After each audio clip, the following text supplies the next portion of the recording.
All right, duelists, assemble. Welcome to the first stream after the Banlist update. It's always my favorite one of the Banlist season is when we start looking into the new format. So, what's up, everyone? Welcome to the stream. Sorry for the late start. Had an appointment at 11 a.m. this morning, so that was going on for a little bit. So I rushed back home, and now we are ready to go to kind of like talk about this ban list now that we've all had a day to kind of like digest and think about all the things that have happened. And yeah, so that's the plan for today. We're probably going to be live a little bit longer than usual just because I want to hang out and talk about all the things, and that might take a little while. So yeah, how are we feeling, everyone? How are we feeling? How are we feeling about this list now that a day has passed?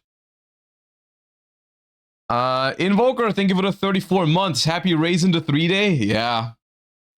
Literally, the only thing I realized yesterday that I didn't like was that it's effective February 2nd, which I believe it means it doesn't. It's not in effect for the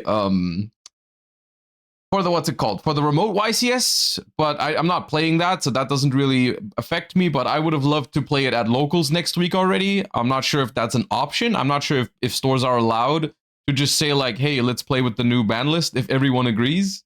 I'm not sure if that's possible or not, but I would love to go to locals next week and record with the GoPro with the new ban list. That'd be awesome. But yeah, we'll see. There's some good hits. Dark Grepher is the thing I'm confused by. Why are you confused by Dark Grepher? Because I think the only thing I could ever be confused by with Dark Grepher is the fact that it was on the ban list. Because I'm gonna be honest with you, if you asked me yesterday, what is Dark Grepher at in the TCG, I would have said 3. So that's the only thing that you may be confused about, I suppose. This is why was Dark Grepher still on that ban list? The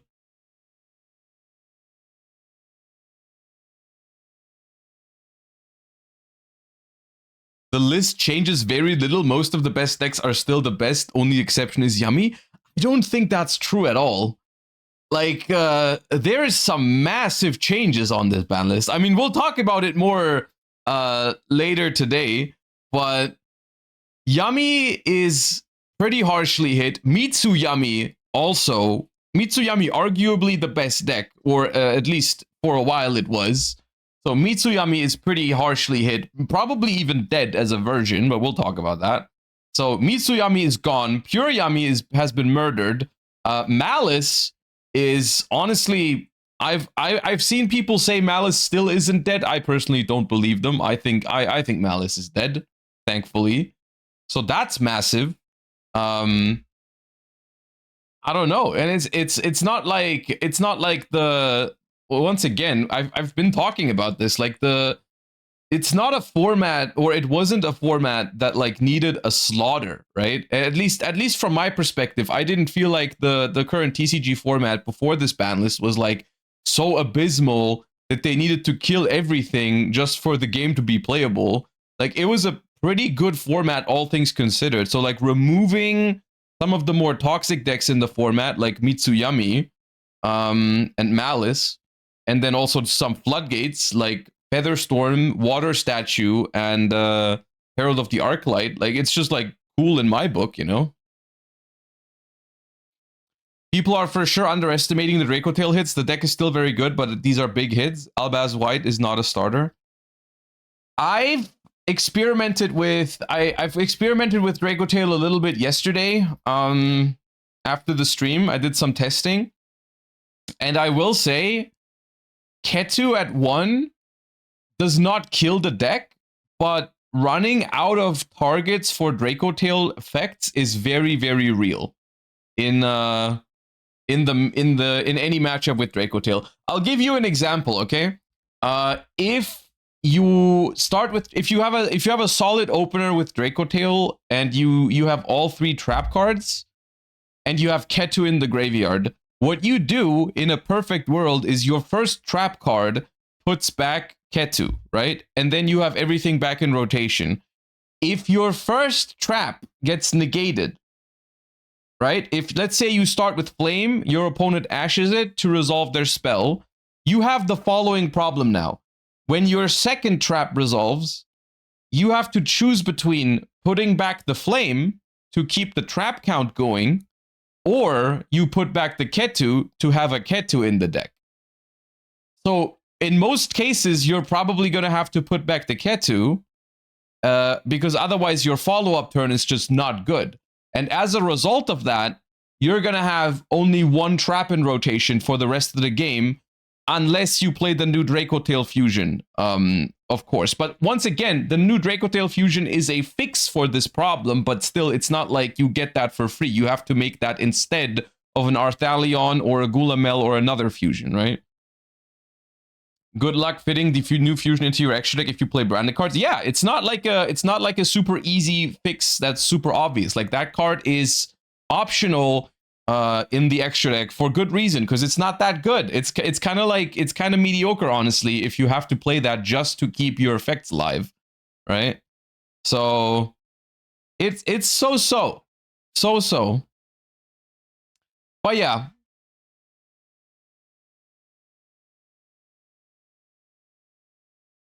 That's basically what we're gonna do the entire day today. At least that was my plan. In the beginning, I wanted to talk about the ban list as a whole a little bit, like talk about some of the thoughts I had with some time passing since the list was revealed, like kind of like summarize some of my thoughts on what I liked. And then for the rest of the day, my plan is to do two things. The first thing is I want to talk about a lot of the current meta decks and maybe discuss like how they're going to evolve. Like, we're going to take a look at deck lists before the ban list, talk about how those decks can maybe be adjusted, and maybe what their position in the format is going to be from now on, like whether they're still good or not. And then also I want to discuss maybe some new additions to the format. And new additions, in my opinion, can come in two ways. Either it's a deck that's releasing or support that's releasing in Burst Protocol. So we're going to take a look at Burst Protocol again with the knowledge of the ban list, maybe a little bit of extra information, and talk about some of the cards. Maybe some of them have a different effect on the format now that we have this list. And the other thing I want to talk about is maybe some decks that weren't meta right now, but gain a buff from this ban list and maybe return to the format. Like one example of this could be K9 Crystron, for example, is a deck that I've heard people talk about as something, because they did not ban Spell Canceller or Imperial Princess Kunkuri. I've heard people talk about, with 3 Crystron inclusion now, maybe K9 Crystron is a thing again, and so on and so forth. But yeah. So those are some examples of what we're going to talk about today. So yeah. Noroi is still 1-card spell cancel Infinity Trap. Yeah. And also, like, in K9 Crystron, I think the loss of the case and the Jokul is not that bad, because you can just replace it with chaotic elements. I mean, you can do that in any K9 deck, but like in Crystron, I think it's okay to rely on Noroi as your starter, because Crystron doesn't necessarily need its normal summon, right? I think that is a big difference between Crystron and Vanquish Soul, for example. In Vanquish Soul, I think it's pretty effective that you cannot start with Noroi as often anymore, because you have 6 normal summons now in Vanquish Soul. You have 3 Madlove, 3 Raisin. You don't want to start with Noroi a lot of the times if you have those in your hand, right? So that's a conflict between Vanquish Soul and K9 now. So, yeah. The combo required 2 Jokul, so you have to play 2 Lantern in Crystron? Maybe. I don't know. I haven't looked into the detailed combos yet, but yeah.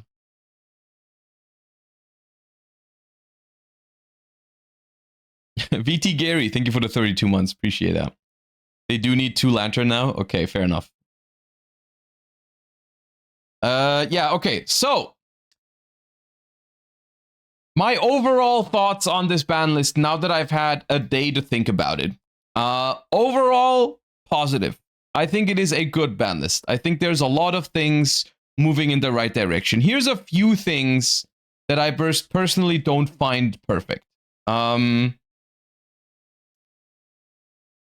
I think Dimensional Fissure is missing. I think especially looking at a format where Dracotail is going to be a strong deck, especially after Burst Protocol. I think Dimensional Fissure is going to be a pretty... I think it's going to be a pretty popular card in a lot of decks, which I find quite annoying. Which is, and it's kind of sad because Harpy's Featherstorm was banned preemptively before Radiant Typhoon enters the format, and that's good. That is a toxic card gone from the game. That's awesome. Radiant Typhoon is going to be so much more healthy without Featherstorm in the game. However, Radiant Typhoon does not really care about Dimensional Fissure either. So I think Radiant Typhoon is probably going to be playing Dimensional Fissure to deal with Dracotail. And that is really weird. I'll never understand this, but apparently they don't think banishing is a floodgate. Look at the Genesis point list. It's weird. Yeah, someone at Konami somewhere with a lot of decision power somehow loves Dimensional Fissure and different Dimension Ground. Like, they just don't recognize that everything getting banished is a turn skip for most Yu-Gi-Oh decks, if not game ending on the spot, right? It's like, but here's the thing, right? Once again, I said this in the past, and I'll repeat it again. Getting rid of the floodgates is a process. You know, it's not something, or I never expected it to be like one ban list to solve them all. It's like we got rid of a bunch of them at the end of 2025 with the last ban list there. Now we're getting rid of 2/3 more if you want to count Herald of the Arclight. I mean, it is definitely a floodgate, but not as generic as like Featherstorm or Barrier Statue, but we're getting rid of more and more of these cards, right? Which is good. The rate at which we are solving these cards at the moment in modern Yu-Gi-Oh is pretty good. You know, like if we keep getting rid of like 2 or 3 per ban list, that's a pretty good rate. I'm gonna be honest with you. So there's a good chance that people play Dimensional Fissure this format or DDG, which is gonna be very annoying. But if that's something that they do on the next ban list, that I guess, you know, well, there's progress, right? But I do think that Dimensional Fissure should have been on here, as well as Shifter, of course, going from 1 to 0. And that's the other thing. I think this ban list is lacking a little bit in the generic card department. You know what I mean? It's like a lot of the hits to the archetypes are pretty justifiable and pretty solid. Not perfect, but there could be a little bit more of, they could look at more generic stuff, right? Like I'm talking like, why is Called by the Grave still at 1? Why is Dimension Shifter still at 1? Droll and Lockbird is going from 3 to 2, which is kind of like an awkward spot for Droll to be at. You know, I'm not mad that Droll has gone to 2. Like I'm happy that the card is, you know, less popular now because the card is not fun to play against or play with. But I just don't think that 2 is like the perfect hit. Like this, it's something where you should make up your mind as a game designer. Like either this card is okay or it's not. And I personally think it's not healthy for the game. So it being at 2 is kind of weird. It's just going to result in this thing where like now, in theory, decks that lose to Droll and Lockbird are a little bit more viable now. Like, you know, my Sky Striker brain immediately is like, oh, nice, only 2 Drolls. Let me try and play Sky Striker again. And statistically, it's just like there's going to be less Droll now. But that on the flip side, that also makes it like more like frustrating whenever you get hit with a Droll and Lockbird, because people are still going to play it, of course. I mean, depending on the format, it might be a main deck or a side deck card, but like as long as Droll is legal, it will always happen to you a couple of times per tournament, probably. Like looking at the format that's coming up, like with probably a lot of Dracotail in it, it's likely that Droll is not going to be a main deck staple in the upcoming format, which is good, but it's still going to be frustrating in a couple of games. So like Droll is always lurking around somewhere, right? So in the generic card department, I think we could have done a little bit better on this ban list. You know, of course, I mean, once again, called by, Crossout, Shifter, Ash Blossom as well. I'm not going to repeat the Ash Blossom rant. I've talked about it enough in recent weeks, but I would have liked to see that. I think some other very powerful non-engine could have been on here. Like, I would not be mad if they hit the Dominus Impulse mainly. But yeah. Other than that, I think if we look at the archetypal hits, I'm happy about the Maliss ban, of course. I'm happy about how Mitsurugi Yami was handled with the Arclight ban. I'm happy about the K9 hits, even though they're not perfect. But I said this in the past as well. I think the only actual solution to K9 is banning Ripper, but they were never gonna ban Ripper, so I think that's okay. For now, it only means that like the decks get a little bit less consistent, because Jokul was like the best starter for the deck most of the time, because it didn't require your normal summon and just Extender and Searcher at the same time. Like, a really strong card. Case for K9 to 1 is a really weird hit in my opinion, because they can just play Chaotic Elements instead, and that's kind of like the same thing. So like, most of the K9 decks didn't play Chaotic Elements, which I guess, just in case you don't even know what that card is, because not everyone was familiar with that card. Like, Chaotic Elements is just a Rhoda for Jokul, because it searches a Dark Aqua.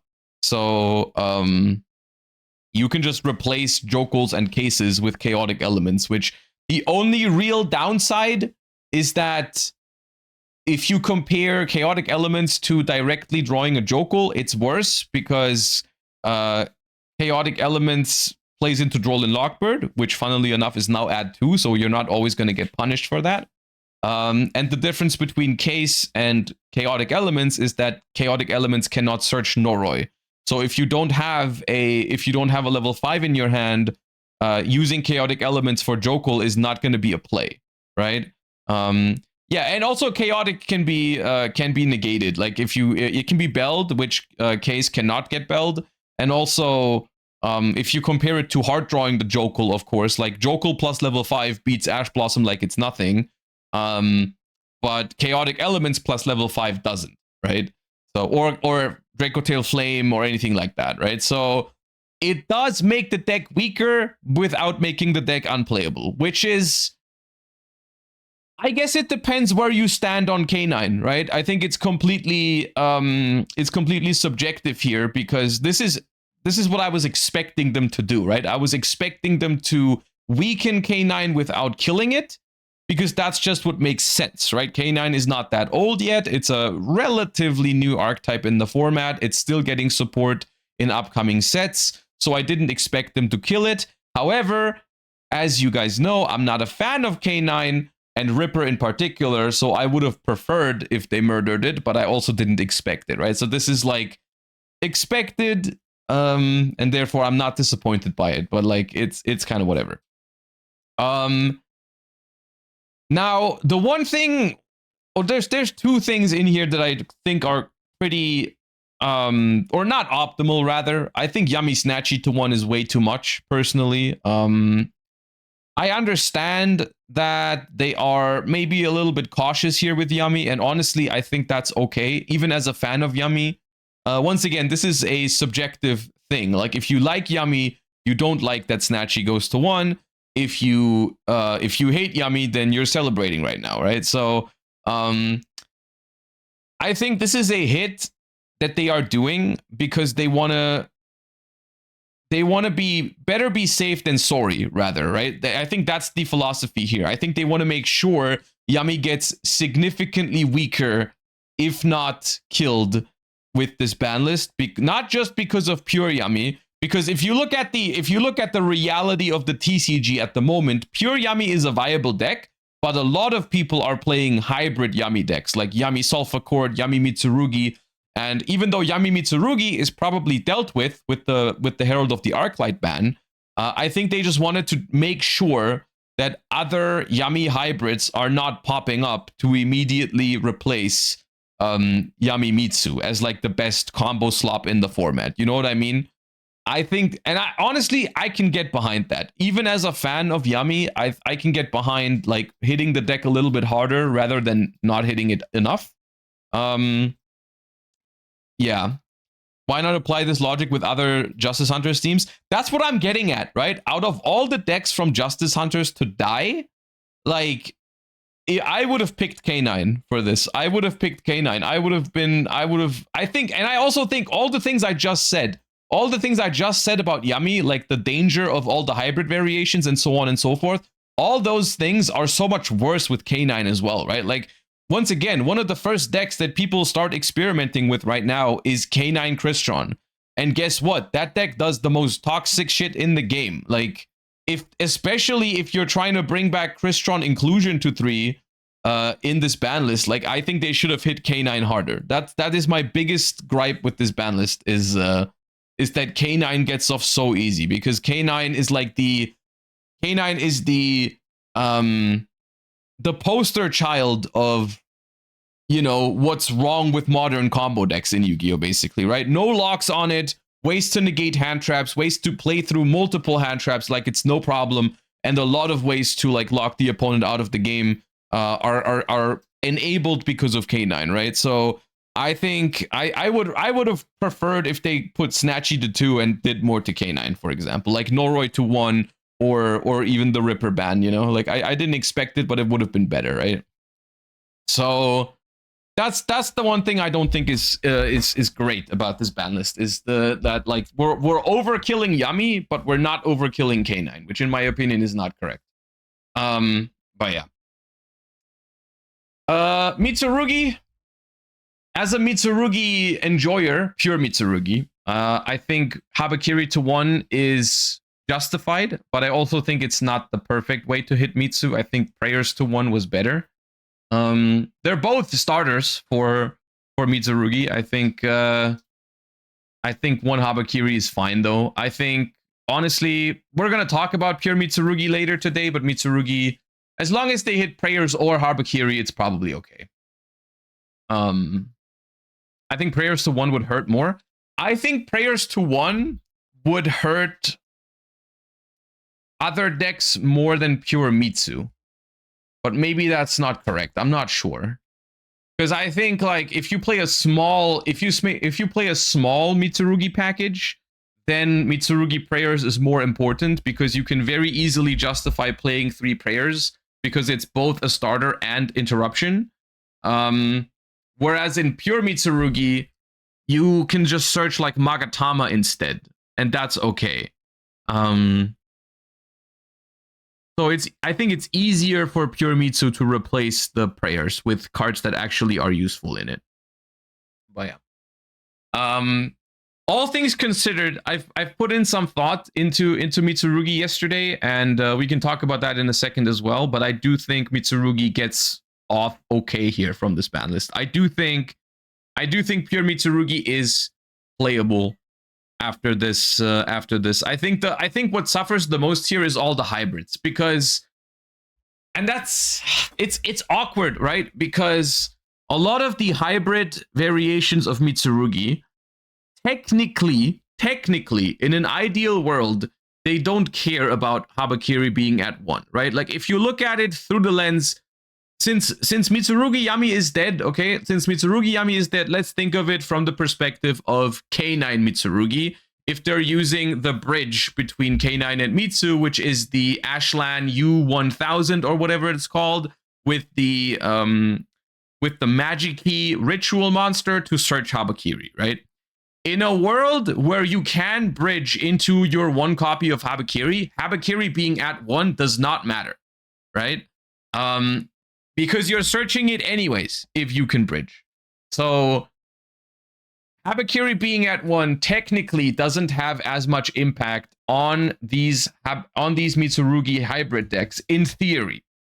And the reason why I still think it matters is because in an actual game of Yu-Gi-Oh, you get interrupted. And in an actual game of Yu-Gi-Oh, you have to interact with your opponent. And what that means is that in reality, a lot of the times, you don't get to resolve your bridge, but because Habakiri was at 3 and Prayers was at 3, you had a really good chance to just draw your Mitsurugi engine, right? Like, you had 3 pre-prep, 3 Habakiri, 3 Prayers, and so it was like, you know, just like very often, or more often than not, in like K9 Mitsurugi, for example, you just drew K9 cards and Mitsurugi cards. And that was good enough because that was multiple pushes and you didn't have to worry about resolving your bridge, right? You would just like use your K9 cards to push, your opponent interacts with you, and then you go Habakiri in hand, and your opponent is out of interruption. You're like, okay, nice, I win the game, right? And that is less likely now, right? That is less likely now because you only have one copy of Habakiri. So yeah, that is that. And of course, it also limits the ability of drawing like some really good combination hands, like Prayers plus Tribute is less common now. Ritual Spell plus Ritual Monster is less common now. So yeah, I think the Habakiri limit is fine alongside the Arclight ban. Yeah. Other than that, personally, I'm a big fan of the switch around in Vanquish Soul. As someone who enjoyed pure Vanquish Soul a lot, I like that 3 Raisin, 3 Stake Your Soul give you starters for Vanquish Soul. I understand that they put Holy Suda 1. I'm not going to argue against it. It's not, I don't think it needed to be there, but I think it's okay. I think especially, I mean, while we have, let's say it like this, while we have K9 in the game, I think it's good that Holy Su is at 1, because you don't want K9 Vanquish Soul at virtually full power. So I think that's a fair trade-off. And it's a good trade-off as well for Vanquish Soul, I'm pretty sure. I don't know how well Vanquish Soul is going to be positioned in the upcoming format, because the competition gets a lot stronger, I think, than what it used to be. Like, if you compare, basically, when Vanquish Soul, when K9 Vanquish Soul was at full power, with 3 Holy Su, 3 Raisins, 3 Stake Your Soul and such, it was pretty much the best deck in the format. But like, Dracotail gets a lot of buffs with the new Albaz support, and the Vanquish Soul deck like loses a bunch of cards. Like Holy Su is at 1 now, Jokel's at 1 now, and so like, I think the deck is still playable, but I think it loses one. I think the most important thing that changes for Vanquish Soul is the matchup against Dracotail becomes a lot worse with the new Albaz support, because Dracotail just makes stronger end boards now. It's not as easy anymore as like activate Jokel in hand, special in defense position, 2 level 5s, so they cannot use Horn, and then it immediately like lets you play through almost all of their interruptions, basically. So I think the Dracotail matchup is getting worse with the new Albaz support for Vanquish Soul. So yeah, I think Dracotail also outgrinds Vanquish Soul now. I don't know if that's true, actually. I think if you get into a grind game with 3 Raisins in your deck, I think you're okay. Because like, don't underestimate, we've talked about it a bit already, but don't underestimate the importance of less spells in Dracotail, because it's a genuine win con against Dracotail to run them out of targets for Dracotails in the deck. Like, that can happen. Like, you can genuinely win the game against Dracotail by out resourcing their graveyard their graveyard effects, right? If they at some point, if they get to a point where they simply cannot resolve Urgula, Pan, and so on anymore, that's big. That is really big. So yeah, I feel like Suda 1 is a sign of how they will handle Femena in the future. It's possible. It's possible that that is an indicator. I personally think it's not, because I just think it's because Holy Su is overtuned. If you compare, like, I fundamentally am a big fan of Holy Su. I think cards like Holy Su, cards like Femena, cards like Izuna should be more popular or relevant in modern Yu-Gi-Oh, because or they should make more of them, because I'm a big fan of playing on turn 0 without like straight up negating your opponent's stuff. Like, I think cards like Dominus Impulse or Valor or Imperm or Ash going second, they just don't make for very interesting gameplay, because in modern Yu-Gi-Oh, very often with those cards, you just like try to stop your opponent from playing, and if that's successful, then you win the game because your opponent hasn't basically done anything. And if it doesn't work, then your opponent just plays through them and wins the game because you have barely any cards left. So I've been a big fan of like these kind of cards that like impact your opponent by offering you like removal of some sorts, you know, like a 5-mana to like make an Arthalion that can bounce, or you can trigger an Urgula, or you can trigger a Pan. So like you get removal, but you also like develop your own game state, right? You don't like lose all of those cards. Like you just don't hand loop yourself by doing those things, right? Holy Sue, same thing, right? Like Holy Sue on paper is like it destroys 2 cards. It doesn't negate anything. Like you can raise and pop a monster and then Valius pop a monster, which most decks can deal with some removal. It won't really stop your turn. But the cool thing about that is that you don't lose a lot of cards while doing that, right? Like you still maintain hand advantage and board presence for going second.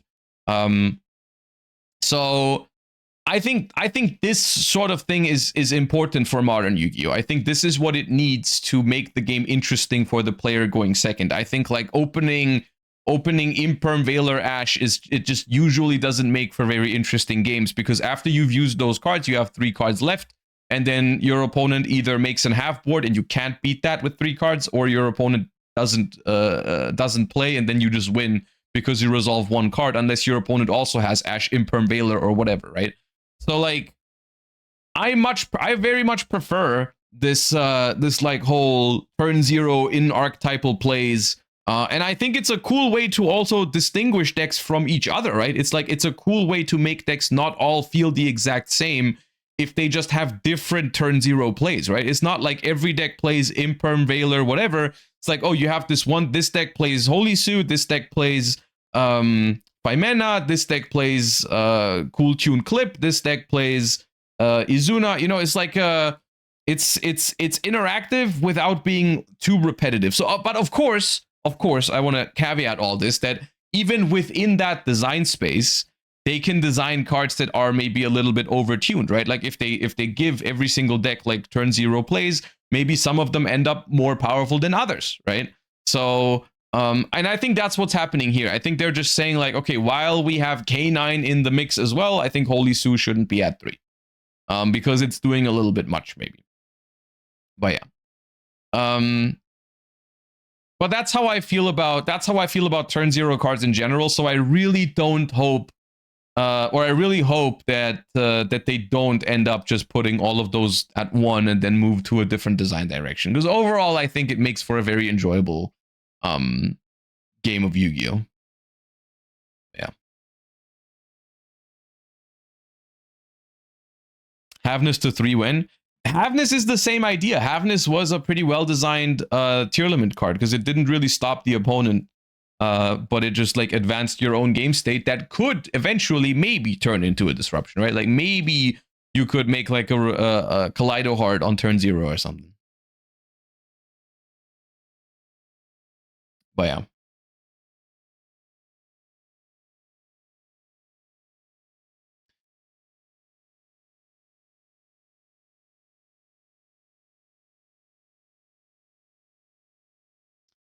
The least exciting part about this ban list is probably the unbans. I do think there's a chance that Black Dragon Color Serpent and White Dragon Wyver Burster have an impact. I'm not entirely sure in which deck yet, but I mean, Dragon Link is looking to make a return. So I could see these cards actually seeing some play. Dryden to 3 should have happened a long time ago. Change of Heart and Snatch Steal are fine. I think Crystron Inclusion has the chance to be relevant. So, yeah. Striker Dragon and Chaos Space are still at 1. Wait, Chaos Space is at 1? Really? I know Striker Dragon is at 1, and I think that's fair.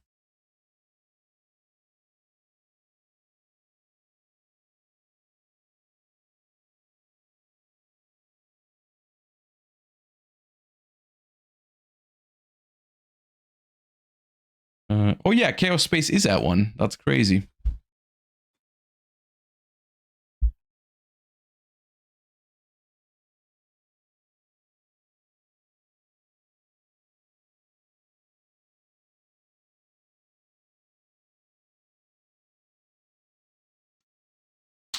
Chaos Space searches Habakiri. Maybe it's good that it's at 1, huh? Maybe it's good. I'm so glad Savage didn't come back. I was a little scared of that. I was scared of Savage coming back. I'm not gonna lie. I'm very happy they did not bring back Savage because like it's just not worth it for the overall health of the game. Like I understand that they maybe want to sell like Rocket more when it comes out, sure, but like come on, we really don't need Omni Negates back in Yu-Gi-Oh, especially on release of Spenta, right?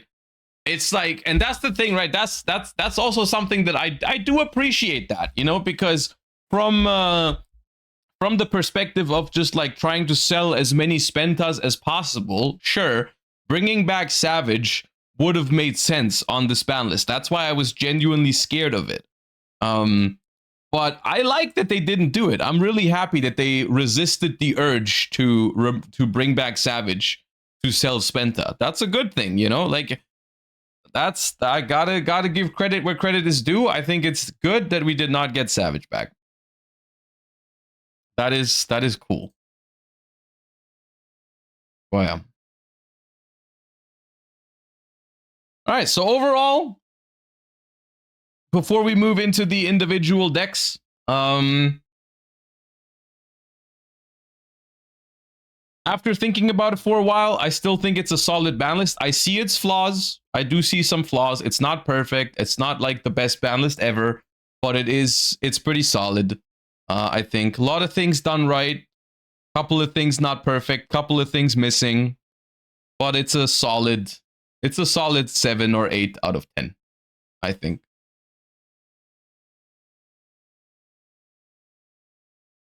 Are you going to do a first impression tier list today? I don't have that prepared. I wanted to talk about the decks individually today instead of like a ban list, a tier list. We can do that tomorrow though. I have to like I have to prepare the tier list, like download all the images for the tier list and put it together. We can do it tomorrow.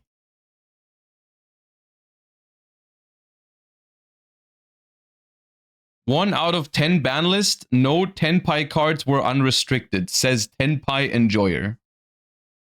Okay, dude.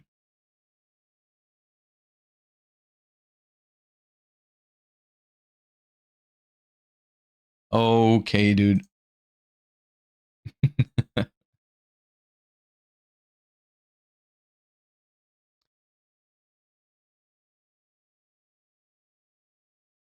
Make a ban list tier list when you compare past ban lists? Should we make a, maybe, okay, you know what? It's kind of a funny idea, right? Maybe at some point we make a tier list of all ban lists, and then every time there's a new ban list, we sort it into the existing tier list. That'd be fun.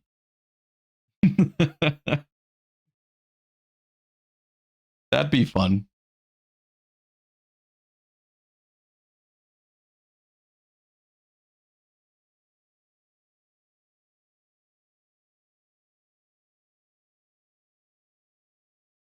And then we make a tier list of all the past tier lists. Okay, yeah, nice.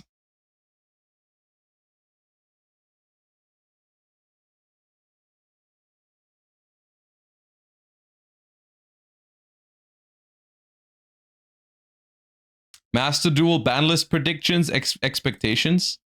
Yeah, Master Duel is probably going to limit Maliss in the mirror. And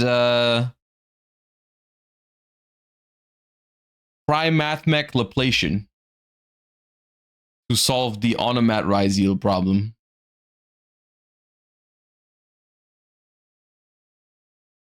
And maybe, you know, if they're really feeling like making an impact, like, you know, if someone really wakes up in the Master Duel department and is like, today I'm gonna show them what I'm capable of, they might limit Mitsurugi Mirror. They might do it. They might. I'm just saying. I'm not saying they will do it, but like it could happen.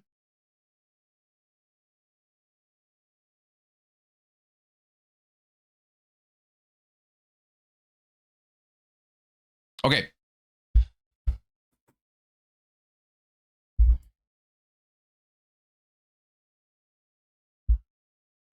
Why does that sound so believable? I know, right?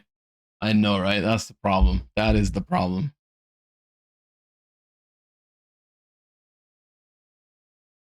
Is Maliss still alive in Master Duel? It is alive, yeah. It's not super popular right now, which is good, but it is alive, yeah. Okay, speaking of, let's go through some lists from before the ban list and talk about whether those decks still have any viability. And as much as I would like to say, let's skip over Maliss, the deck is dead without even thinking about it, well, let's give it some thought, okay? So this is a relatively standard top 4 from the Berlin Regional Maliss list from before this ban list update. And of course, in the main deck, there are no changes to this deck whatsoever.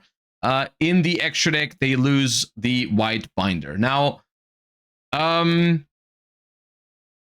I want to discuss this. I want to discuss whether Maliss is dead or not. And we're gonna do this for most meta decks today, and give them some serious thought on whether there's a chance or not for them to still see play. Because here's the thing with Maliss.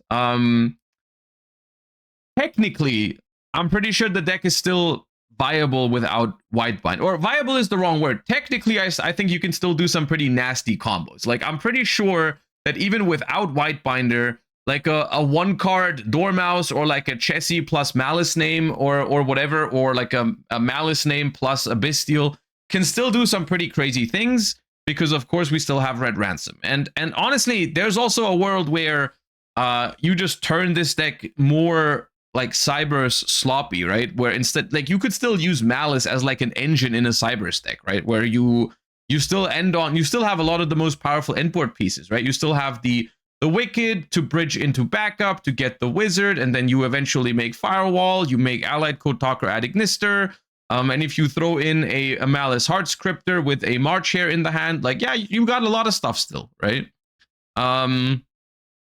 You've got a lot of stuff still to make the deck work. I think from a, let's just call this pure Maliss. I know it's like a Maliss, Ad Ignister, Bestial pile, but like from a pure Maliss perspective, the way I look at it, I feel like the problem is not that you don't have an end board or you don't have combos to get there. I think the problem is, how is that going to work in actual games? Because on paper, you can probably sit down and craft like some pretty good Maliss lines if you're going uninterrupted without Whitebinder. I think the problem happens when you get interacted with, right? When your opponent like interacts and uses like removal or any sort, or when you're going second and you're playing into a board. Usually, the way that Maliss works, right, is you start producing bodies on the board, and then you convert those bodies eventually into your first Link 3, which is Red Ransom or Whitebinder at the moment, right? Usually it's Red Ransom first, right? And then it's Red Ransom first.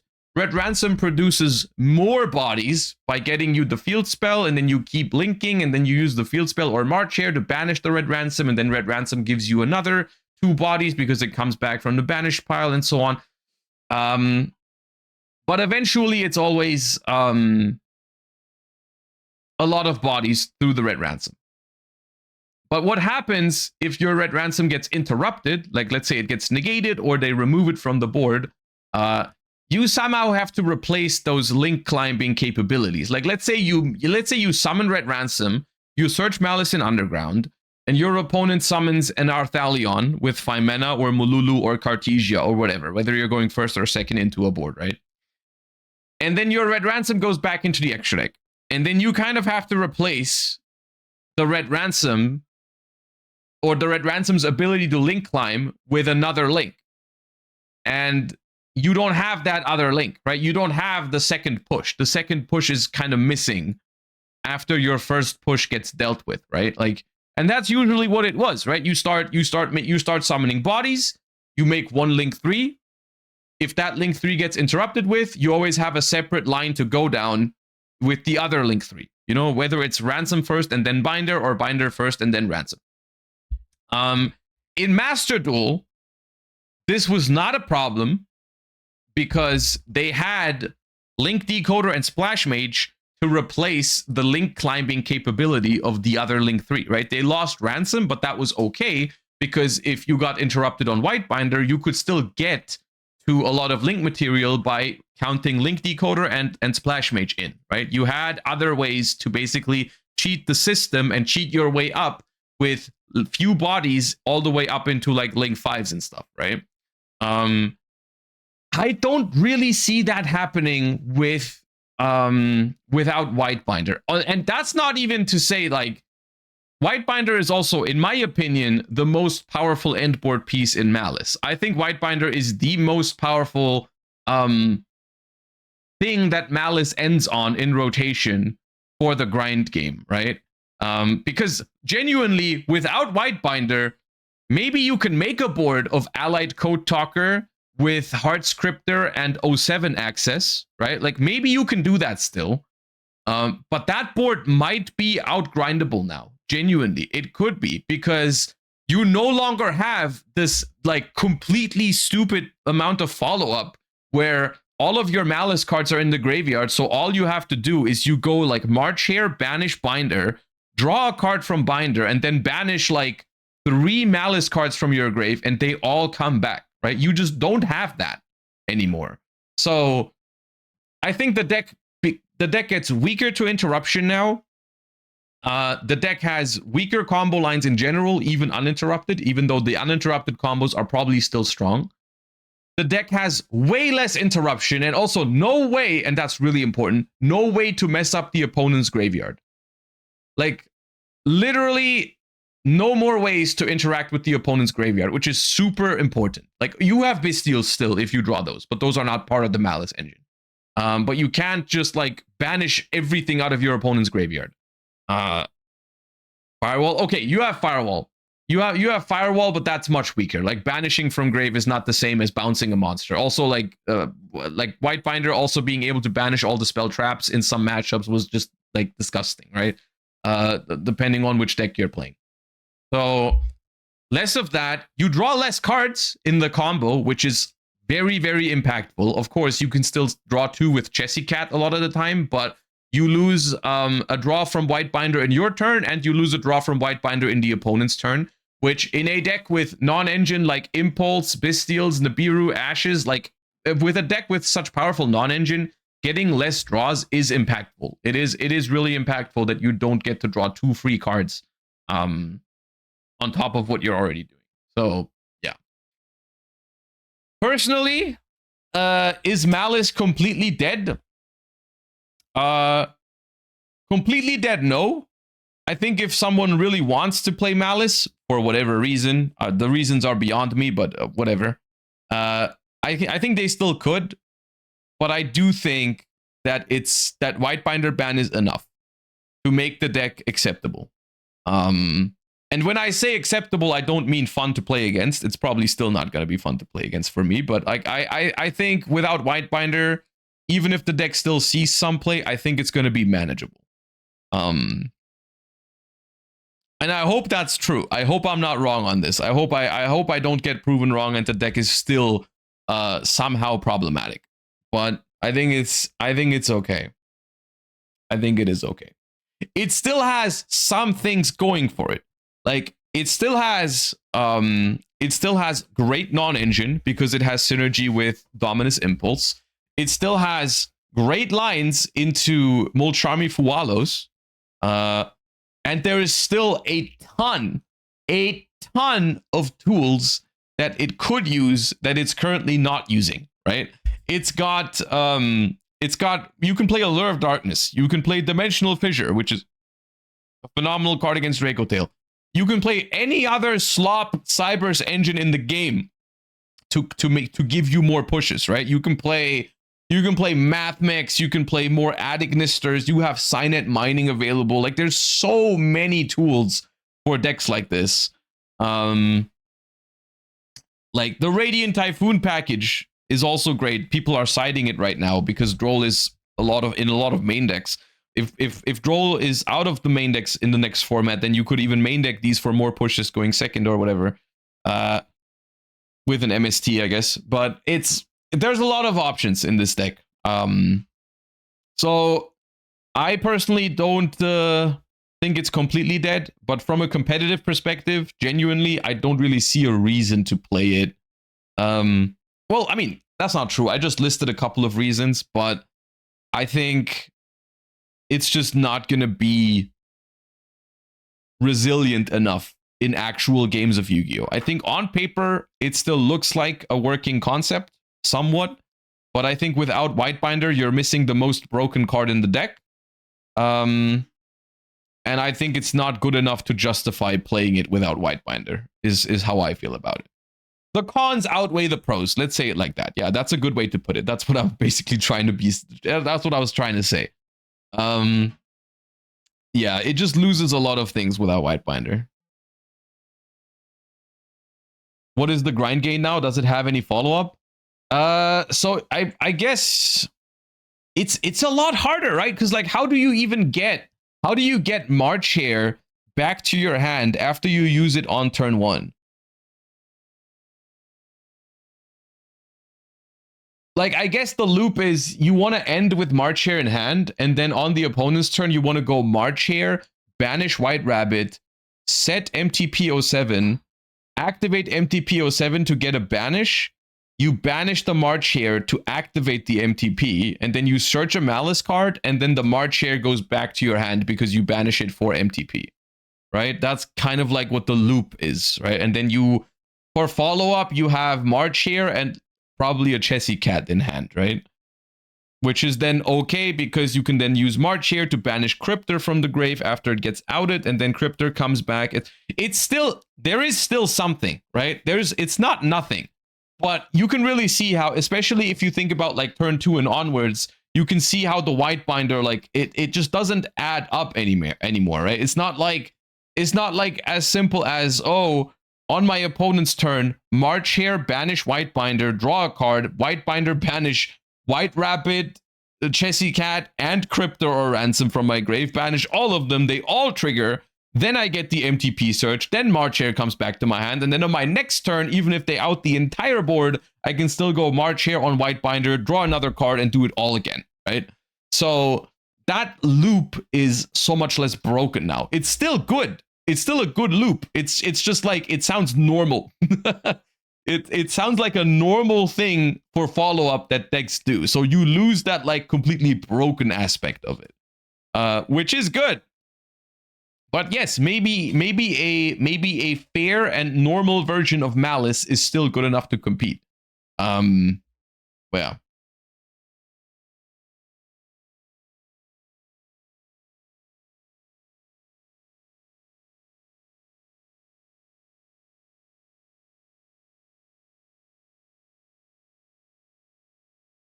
So that's how I feel about Maliss. And I say this, of course, as someone who's never played much Maliss. I haven't played much Maliss myself, but I played against Maliss a lot. You know, I've studied my enemy. I've studied my enemy pretty thoroughly, I would say, and I do think this is likely enough to make the deck balanced. And I hope I'm not wrong on that. All right.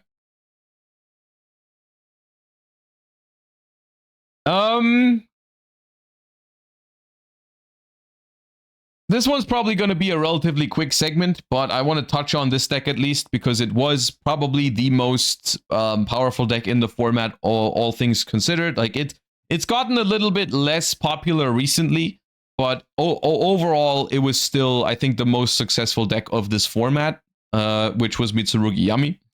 And when we're talking about Mitsurugi Yami, I guess I want to talk about Mitsurugi and Yami hybrids in general. We're going to talk about Yami in a second separately, but so let's start with the Mitsurugi part. This deck is gone. This deck is gone because the fundamental that it was built on is not there anymore, right? The idea of being able to use the Yami cards as starters for Mitsurugi just does not exist anymore, as far as I'm aware of. Of course, there's a chance that someone finds other bridges to Habakiri, but for now, the bridge that was so good in this deck is gone now. But that's not the only thing that makes me say that, because technically you could still play two archetypes together, even if they can't search each other, just because they synergize. You could still do that. You know, people are doing that with some decks. Like, for example, I think Orcust Mitsurugi, they couldn't bridge into Orcust into Mitsu anymore after they banned King of the Fair Limbs. But some people still played it after, just because the decks had synergy. Like, you didn't care that you just had two engines in your deck, and if you draw both engines, then you have more pushes. Easy as that, right? K9 Mitsu is the same thing, actually. Like, K9 Mitsu on paper has a bridge to search the Mitsu cards with K9, but in practice, a lot of them didn't even use that, right? It just wasn't played. The Ashland combo, they didn't need it, because it's just like, okay, I have K9 cards, I have Mitsu cards. They don't have anti-synergies. They work well together. There's no locks, so I can just, you know, normal summon Noroi, push with that, and then activate Habakiri later, and that works.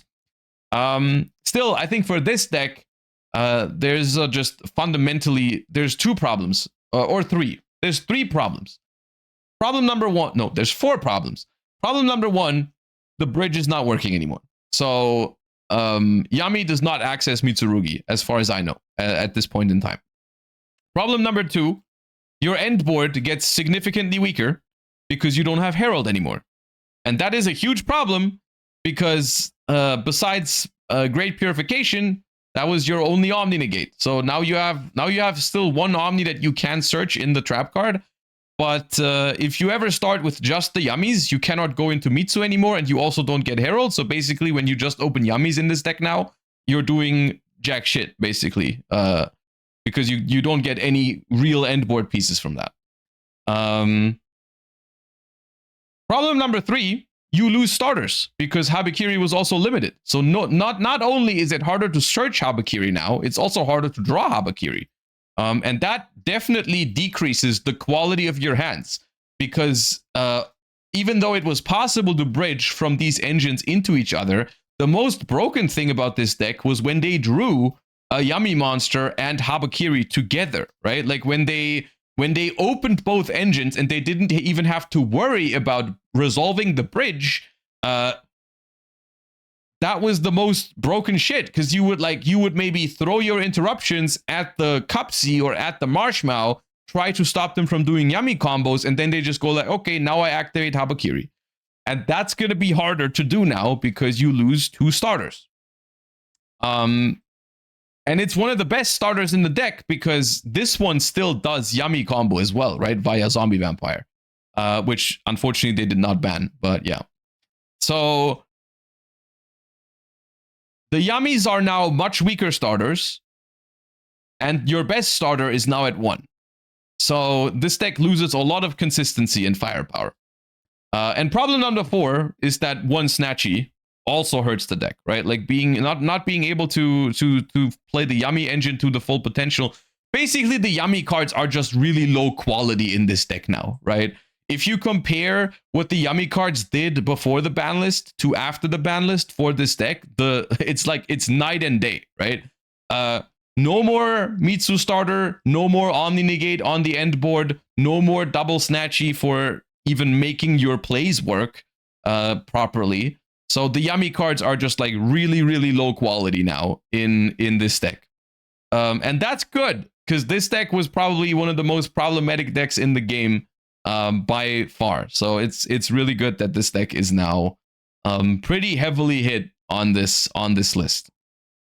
So yeah, the more interesting thing to look at, in my opinion, after they've now slaughtered the Yummy hybrid in Mitsurugi, is how does Yummy recover from this, if it even recovers? I'm gonna be honest with you.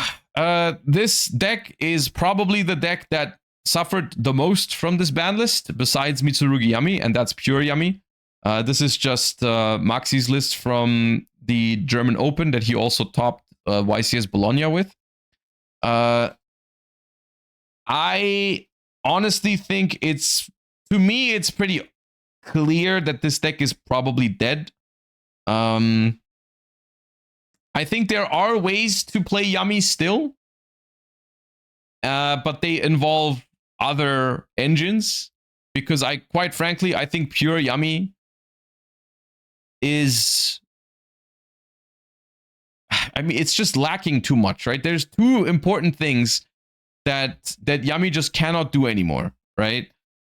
You don't have a good end board anymore because Herald of the Arclight is gone, which you could maybe argue there's a chance Yummy can make up for this with this card. Hold up. Burst Protocol, this card. This card could maybe save Yummy in that regard as an end board piece, because you can make this. So this is Zeren the Chainbound Dragon, which is a card in Burst Protocol. I think it's meant to be cool tune support, but it's also pretty good for Yummy. It's a level 7 synchro that requires a tuner and a synchro monster. If this card would be used as synchro material, you can treat it as a non-tuner. When a card or effect is activated in response to a card or effect, you can either negate the effect or you can negate the effect that was responded to. So this is you could cheat this out in Yummy by going like you have like some Metal Marcher, Samsara Sorocat, or Cupid pitch lines to summon this as a level 7. And then you can still play around like Nibiru, for example, because the way this works, if your opponent goes Chain Link 1 Nibiru, you cannot activate this yet because it only works when something is chained.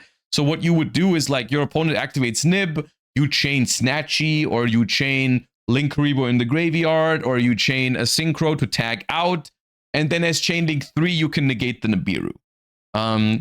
Which completely falls apart if your opponent has Nibiru plus another thing that they can activate, because then they can go Nib, you chain, they chain, and then it's too late to negate the Nibiru for this. So this card is much weaker than Herald of the Arclight, but technically, this could work in Yummy. But I think that's where the second problem for the deck comes in, and that's Snatchy at 1. Snatchy at 1 is brutal for pure Yummy. Playing Snatchy at 2, we built this list for YCS Bologna together, and putting Snatchy to 2 was already a huge commitment. It was already really hard to play the deck with 2 Snatchies.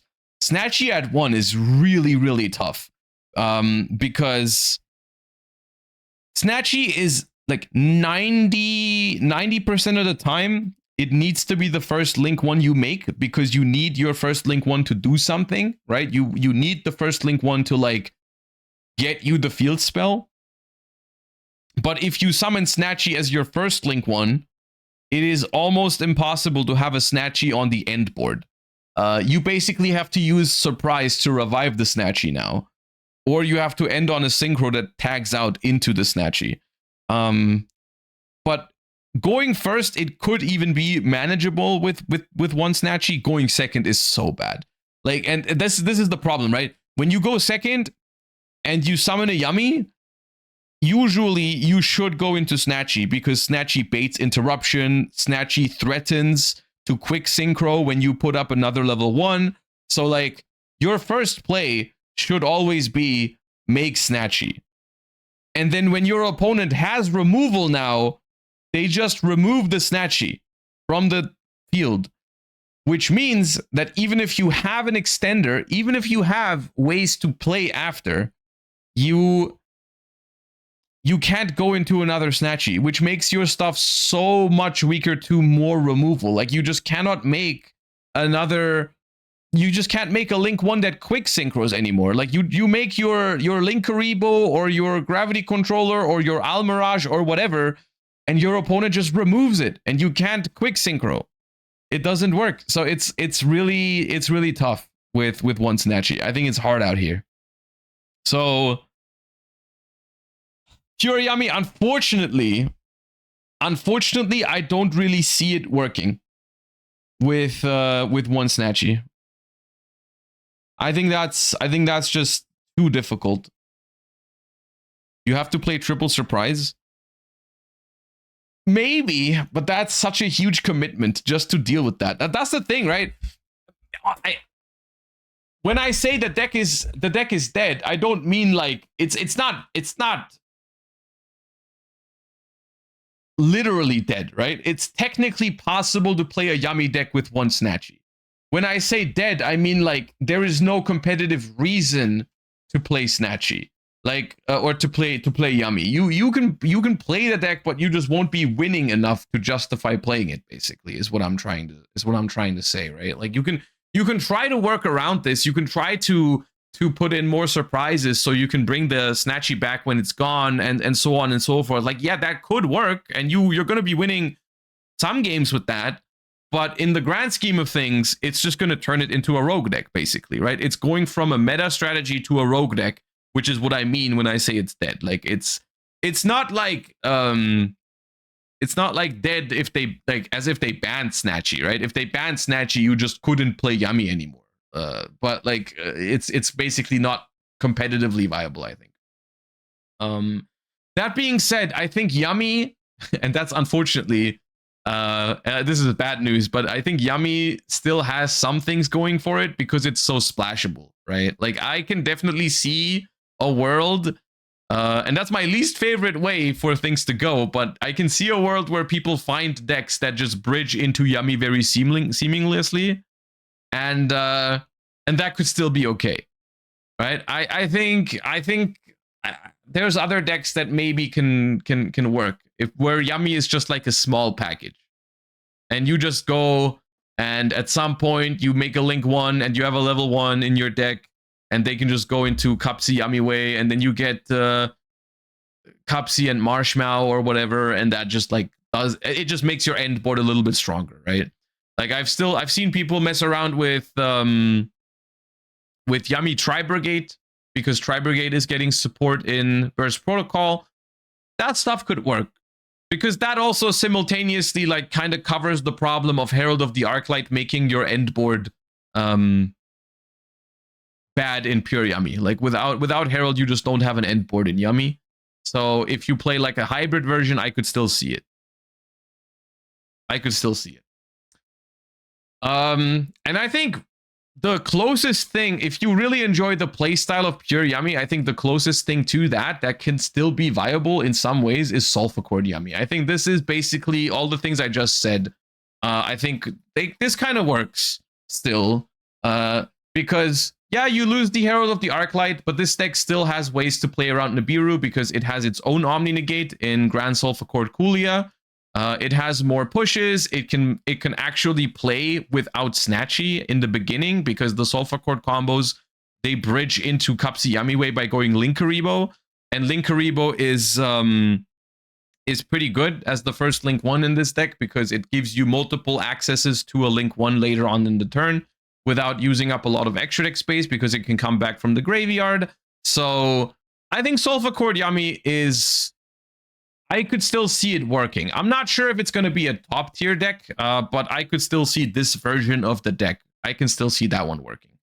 And that's basically what you're going to try to look for with Yummy. I think there's going to be ways to play Yummy. Whether they're going to be meta relevant or not, it remains to be seen. Chances are small-ish, I would say. But I think if you want to make Yummy work, then Yummy Sulfur Cord, Yummy Tri-Brigade, those are some places to start, and I think those could work realistically.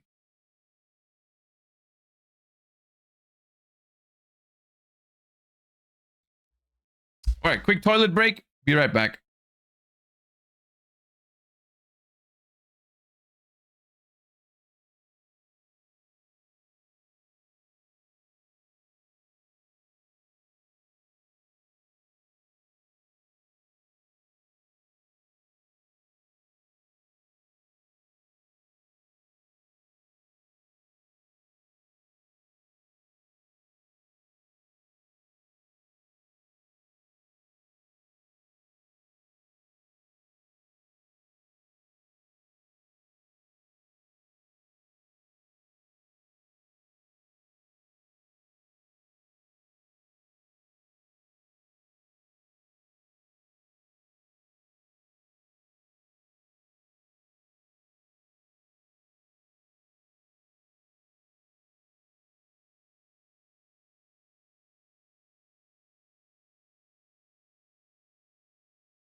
Okay. So that's Yummy. And I think with Maliss, Mitsuyami, and Yummy, we've covered basically the biggest losers of this ban list. I think those are the decks that suffer by far the most from this entire thing. And now we can talk about some of the decks that are like still impacted by it, but still okay in one way or another. The first thing I want to talk about is Mitsurugi, and that's of course pure Mitsurugi. We've already talked about Mitsuyami, and I don't want to cover like Mitsurugi hybrids too much because honestly, I haven't even kept up with how many bridges there are, and like you can probably still play like K9 Mitsu with a bridge to it. I want to talk about pure Mitsurugi. I think pure Mitsurugi, funnily enough, or interestingly enough, is the version of the deck that gets away the best from this entire thing. And I think that's incredibly cool, actually. I think in pure Mitsu, you have the easiest time actually replacing the Habakiris, because in pure Mitsu, this card is nothing but just a starter. You know, you're not trying to use it to bridge into other things. You're not trying to search it with other cards or whatever, or you don't need it as a secondary push in your hand. This is just a another push for Mitsurugi. So I think there is a lot of ways and how you can replace this. This is a relatively new version of the deck that was using Radiant Typhoon Vision and the Fallen and the Virtuous. I think Philip Weidinger got top 4 at it. Top 4 at a regional in Montabaur with it. The exact list is besides the point, but I think pure Mitsurugi can recover from this. I think there's a couple of challenges here. Like, for example, I think one particular issue that I've been running into with pure Mitsurugi sometimes is that you run out of search targets for your Mitsurugi effects, right? Because this deck, of course, by nature is a little bit less auto-win, and it's a little bit grindier than other Mitsurugi hybrids. So you have to like keep resolving your Mitsurugi effects on like follow-up turns and like, you know, when you tribute for prayers on turn 3 and so on. And in this deck also, more often than not, you want to resolve extra copies of Mitsurugi Ritual on the next turn and so on and so forth. And so one genuine concern with less copies of Habakiri is not only the consistency, but also the grind game, because you might run out of targets for your Mitsurugi searches. The obvious thing, and I think that's something that everyone playing pure Mitsu should do, is you should play 3 Aramasas now. Of course, at the moment, it's usually like a 1 or a 2 of. I think after the ban list, we're going to see, or we should see everyone on 3 Aramasas, because that thing is a starter that replaces your Habakiri, and it also is another thing that you can search for your Mitsurugi monsters when you want to bring them back from the graveyard. Because, of course, in order to bring back Murakumo, Habakiri, Futsu from the grave, your search is mandatory, so you have to have a target in the deck. Another card that I could see being a lot more popular now is Magatama. I think people are going to move towards lists that play Great Purification and Magatama in the same list with similar reasoning. You just have more search targets to resolve more Mitsurugi effects. Another thing that could happen that I'm not sure whether it's actually good or not is I could see 2 things happen. Either people are going to play less copies of Mitsurugi Ritual, because this card, quite frankly, is a lot less likely to actually work in 2-card combos now. You have a lot less hands now where you just draw Ritual plus a Ritual monster. That's not as likely if you only play 4 Ritual monsters. So I could see people going down on copies of Mitsurugi Ritual, even though that further even decreases your chances of drawing a play in Mitsu. The other thing is people could start playing more copies of Murakumo, like a 3rd one. I could see. I could see that. Vosu is pretty good. Vosu could also see play. I mean, Vosu is weird though, because Vosu is a pretty bad draw going second without a ritual monster, right? So it's questionable, right? Because Wosu with just 4 rituals in hand is not super reliable. Like, of course, it's okay if you have Aramasa with it. That also works. Or Saji. That's okay. But you just have less good pairings now for Wosu. So yeah. All things considered, I think this deck is going to feel very similar to what it was before in power level. Genuinely, I don't think this deck suffers much. You're just going to replace the Habakiris with other consistency. Like, I think people are going to go back to Pot of Extravagance, or definitely 3 Aramasas. I could see people starting to play Manjus if you don't need Impulse in the format, or Lamias just to make up for the starters. And then I do think we're going to see people play more search targets for the thing. Like, I think a Magatama should be in there, right? And other than that, I think the deck is going to feel the same way as before. I think it's still viable. I think it's solid. And I think Pure Mitsurugi, all things considered, gets away pretty well from this ban list, which is good, because that was obviously their goal with the Mitsurugi structure deck coming up in March. What about Ogdoadic? If you want to go a little more combo heavy, then Ogdoadic is an option. I think it's okay. I'm not sure if it's better. I've played Ogdoadic before, but that's a while ago, and I don't remember. Like, it adds a couple of bricks to the decks, right? Like, you have some broken starters, but also some bricks, and it's just like higher ceiling, high risk, high reward type of thing. I don't know if it's actually better, but it's an option. Yeah. So that's Mitsurugi. And now we're talking about, I think, some of the bigger winners of this ban list. And the first thing I want to talk about is K9 decks. And we're going to start with K9 Vanquish Soul. And then we're going to talk about some other K9 variations that I could definitely see being more popular moving forward. K9 Vanquish Soul, all things considered, loses a bunch of cards from this ban list. You know, we're losing 2 Jokels, we're losing 2 Holy Sus, we're losing 2 Cases, which is 6 cards out of the deck. But we get 2 Stake Your Soul and 2 Raisin back, which is, in my opinion, a good trade.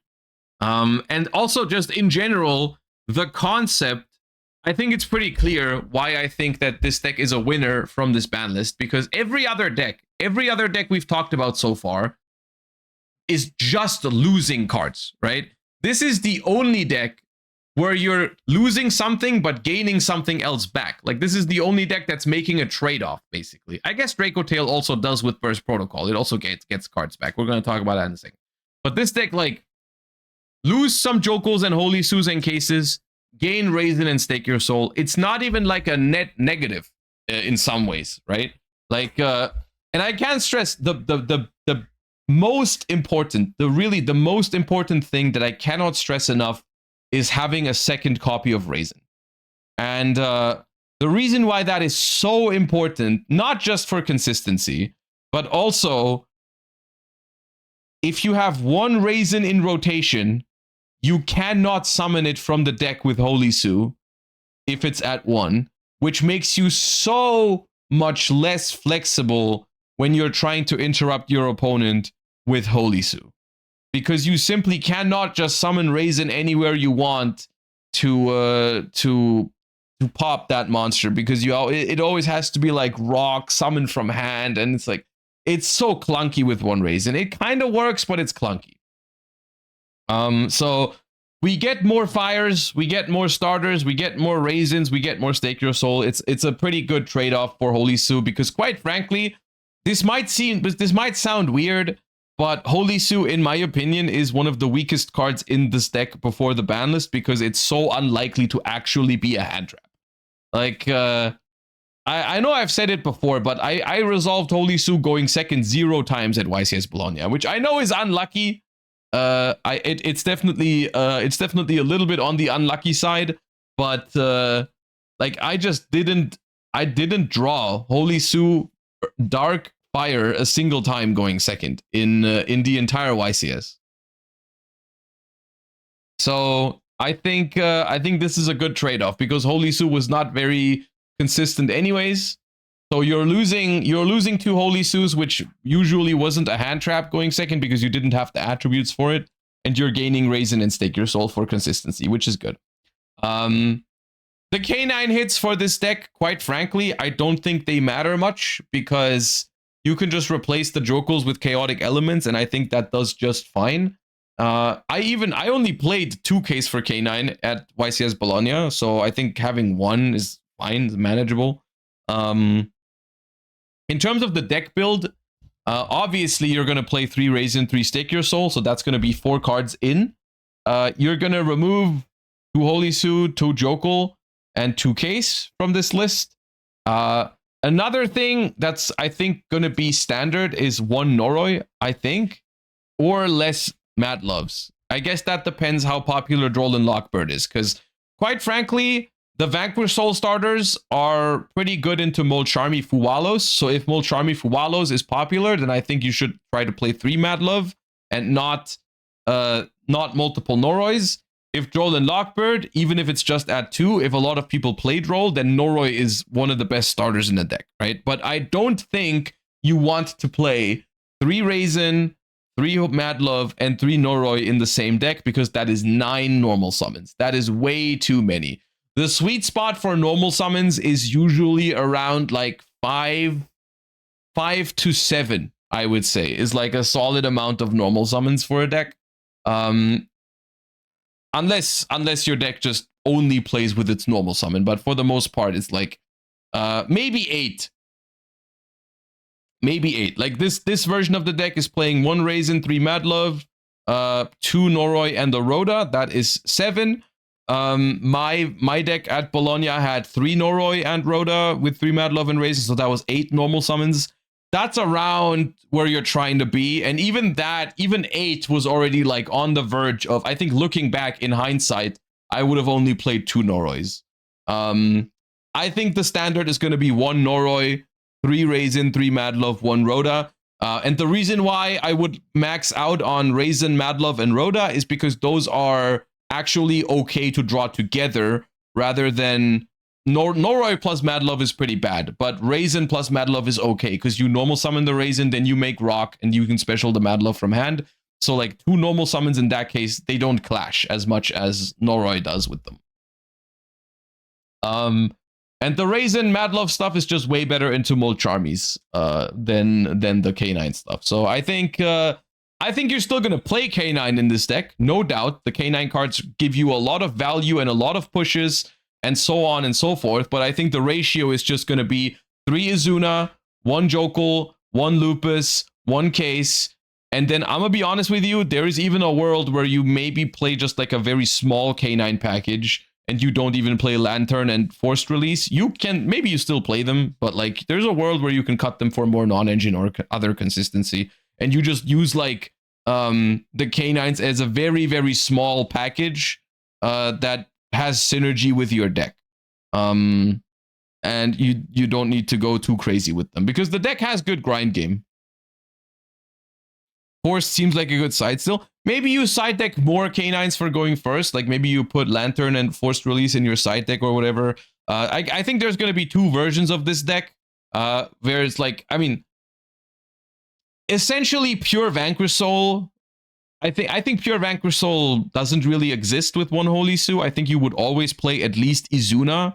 Like, I just don't see a reason. They're way too synergistic. Izuna, you would always play Izuna, Lupus, and 1 Jokel in Vanquish Soul. Like, I guess that would still classify as like a pure Vanquish Soul deck, right? Like, I think you would always play the small K9 package. And I guess what's the minimum, right? 3 Izuna, 1 Jokel, 1 Lupus? That would be the minimum. That would work. So in that case, if you open Jokel, let's say you open Jokel plus Jiaolong, you can just go activate Jokel, special Jiaolong. Jokel searches Izuna for the opponent's turn. Then you make Ripper to insulate from hand traps. And then Ripper gets you Case. And Case gets you, I guess you would play 1 Lantern, or at least maybe 1 Noroi, right? And then you just go Case for Noroi, summon Noroi, special another Izuna or Lupus from the deck, and then go from there. I think that's okay.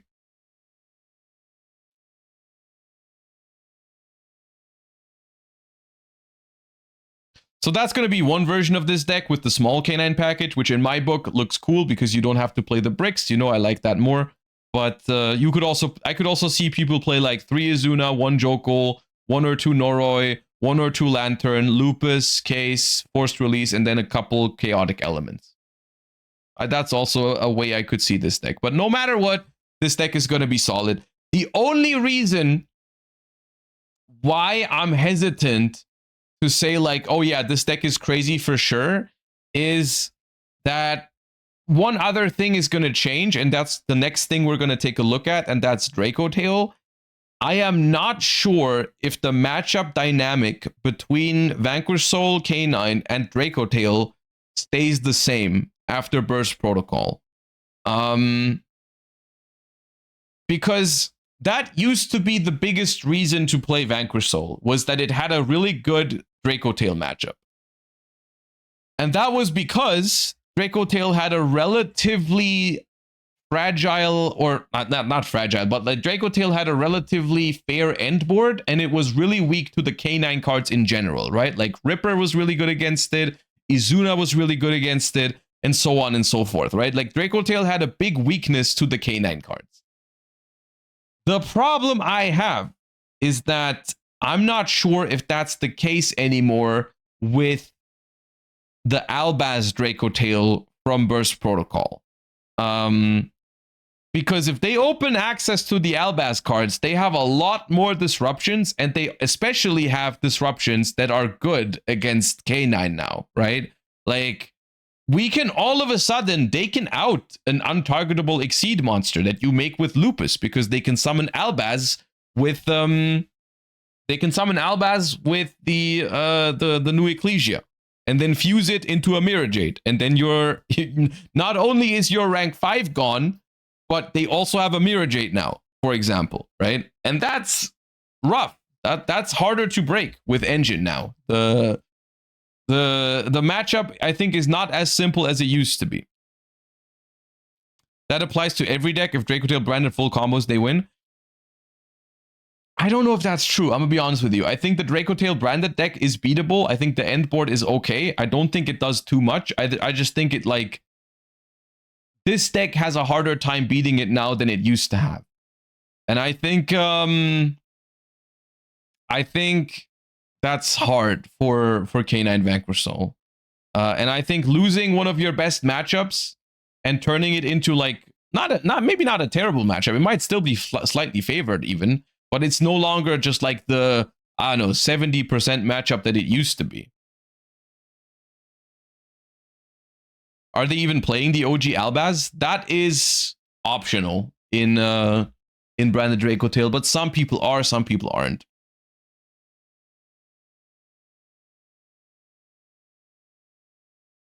Just tuned in. How good is Vanquish Soul K9 now? I think it's got potential. I'm definitely gonna try it. I'm gonna mess around with it. I think it's gonna be solid.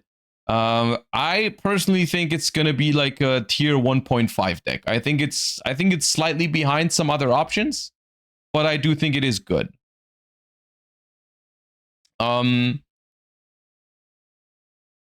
up. Another deck that I wanted to take a look on before we move on to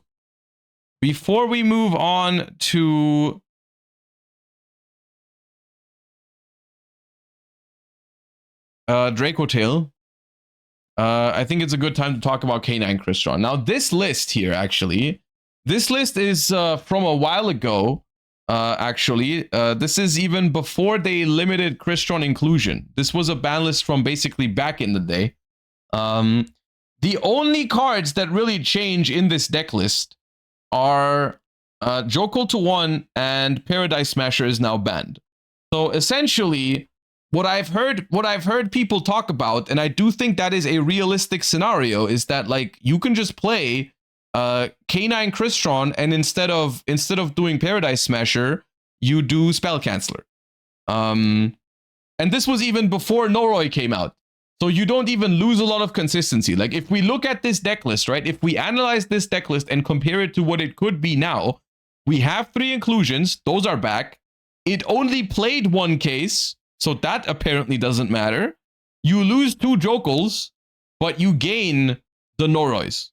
So this deck 100% is viable. Which is a big problem because this deck is probably the most toxic deck in the game if it sees play. Like this deck is disgusting. So they've gotten rid of Paradise Smasher, they've gotten rid of Mjolnir, but I'm gonna be honest with you, I think there's a very realistic chance because they gave us inclusion back to 3 that people are just gonna do Spell Canceller with this deck. Which is really annoying because this deck basically it basically just like spits out negates like it does nothing. 3 Jokel is much more important than someone who didn't play the deck can imagine. That is true. This deck is giga unfair if it opens Jokel. Jokel reveal Solfador is insane. It really is. Jokel reveal Solfador, you cannot hand trap that for your life. Like there's no amount of hand traps that you can have to stop Jokel plus Solfador. Like that's insane. So having less Jokels is good. This deck has a total of 5 Jokels, basically, right? You have 1 Jokel, 3 Chaotic Elements, and 1 Case, which is 5 copies of Jokel total. And everything else you have to go through other plays to find the Jokel, which is weaker to other hand traps. Like for example, I don't know, Noroi can get impermed, right? Like if you summon Noroi and it gets impermed, there's honestly the chances are not too bad that the turn ends for this deck. So like it is a little bit easier to interact with then so yeah, it's hard to say whether it actually is the force to be reckoned with that people are making it out to be. But I'm gonna be honest with you, I think they should have just hit this card or Spell Canceller just in case. And actually that's it's quite surprising to me that they bring back inclusion to 3 so quickly, which I don't really mind, to be honest with you. I like Crystron as a deck. I don't like K9, but I like Crystron. I think having 3 inclusion is okay. But not preemptively hitting Spell Canceller or the Imperial Princess is kind of crazy to me. When you're giving back K9, because remember, K9 Crystron, just a couple of months ago, this deck was the reason, or one of the main reasons for the YCS Anaheim disaster, the stream, you know, where I made the crash out video after. This is the deck that won it with Mjolnir, right? With the it was Imperial Princess with Mjolnir and so on and so forth. Like it was this deck that caused all of that. Like it caused the crash out, it caused the terrible YCS stream and all that. And so like giving this deck some tools back is kind of weird, especially when they're not addressing Spell Canceller or Quinkery. So I guess we'll have to wait and see. I'm gonna be honest with you. This deck is not my style. I think this deck is. I'm not gonna play this deck. I can already tell you that much. Because this is just like combo pile at its finest, trying to auto win with Spell Canceller and Infinity Negates and stuff like that. I'm not gonna play this deck. I don't want to lose to cards like Fuba and then my opponent draws into more hand traps when I'm trying to Spell Cancel lock them out of the game. Not the deck that I would play. I would always play K9 Vanquish Soul before this. I think it's not great going second into most of the decks in the format, and I typically tend to just dislike the decks that are trying to auto win going first too much. But that doesn't change the fact that it's probably a good deck. Just because I'm not going to play it doesn't mean it's bad.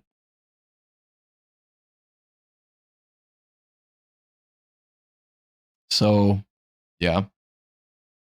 But it is scary. It is scary. All right. And now we're talking about Dracotail. And this also is going to be a segue into some Burst Protocol stuff, because Burst Protocol, I think, is very important to evaluate Dracotail as a whole. And I guess we have to analyze it a little bit more now that we have the exact ban list hits. And for this, I'm also going to really quickly look for an OCG list for Dracotail.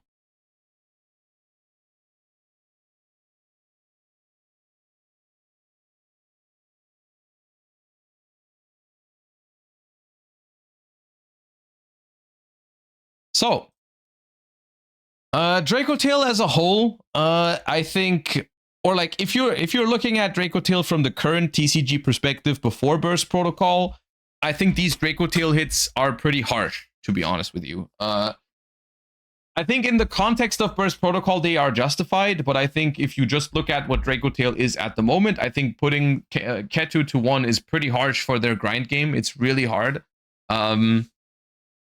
And I've played a little bit of Dracotail post Banlist yesterday already, just for some testing with my teammates. And running out of spell cards is a real problem. Like, this deck, even with the new Albaz support, is going to be still a relatively grindy deck. You're not really making insane auto-win boards. You're making stronger boards with the new Albaz, but there's still, like, decks in the format that can outgrind. And one Ketu hurts. One Ketu hurts because here's the typical gameplay loop of Dracotail. Like, a lot of your games going first, unless you get hand trapped to death, you're going through Ketu, you're going through Rahu, you're summoning Arthalion, Gulamel, and you set all 3 trap cards, right? The Albaz support adds more to this board, but the fundamentals are still there, right? You're gonna have Sting, Horn, and Flame. And the entire idea of Dracotail is that the trap cards help you recycling your targets for your Dracotail effects, because all of your graveyard effects, in order to get their effects, you have to have a target in the deck that you can set. So, with this new ratio of 1 Ketu, 3 Rahu, 3 traps, which is 7 spell traps total, you run through 1 Ketu, 1 Rahu, and 3 traps on the first turn, which means 5 Dracotail spell traps are out of rotation, and you only have 2 Rahus in the deck, basically. You have 2 Rahus in the deck, and that's it. Until you activate your traps to put back other things. So the way, in an ideal world, this works, right? You just activate a trap card, Flame, Horn, or Sting, and you put back Ketu Dracotail into your deck, so that you can set it up on your opponent's turn when you fuse with Phimena or Mululu or Cartesia or whatever. You fuse on your opponent's turn, and then your graveyard effects can trigger, and you can put back like the Ketu and the Rahu onto your field, and that's your follow-up now, right? You have a Ketu and a Rahu for follow-up, and that's going to be your push on the next turn, and that's fine, right?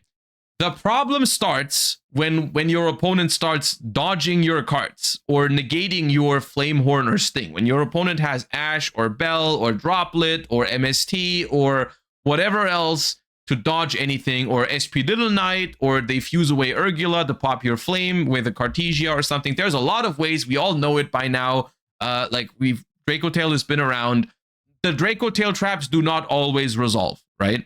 And when one of your Dracotail traps gets dodged or negated, you run into problems now. You run into serious problems, because if let's say you start with Flame and your opponent ashes it because they want to resolve their spell card.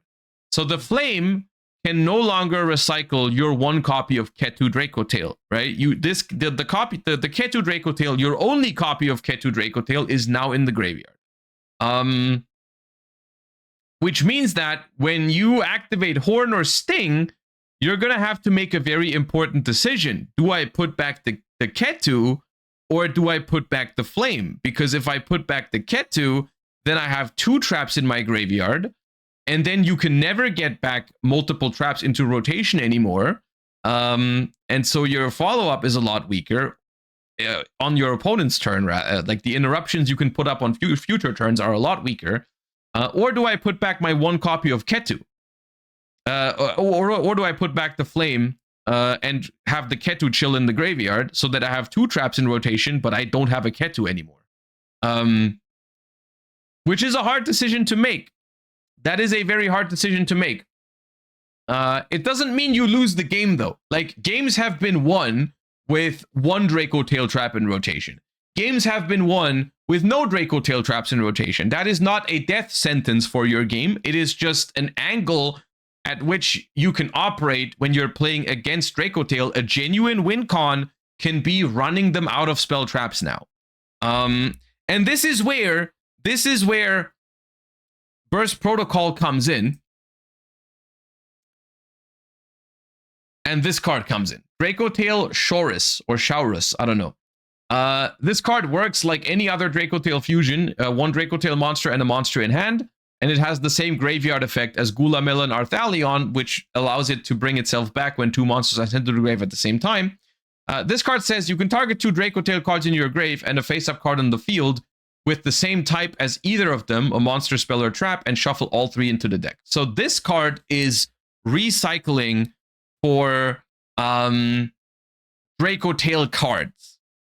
Most of the time, however, you can only recycle one Dracotail spell trap with this, because you could recycle a spell and a trap, or two spells or two traps, if you have the ability to target a face-up spell or trap on the field.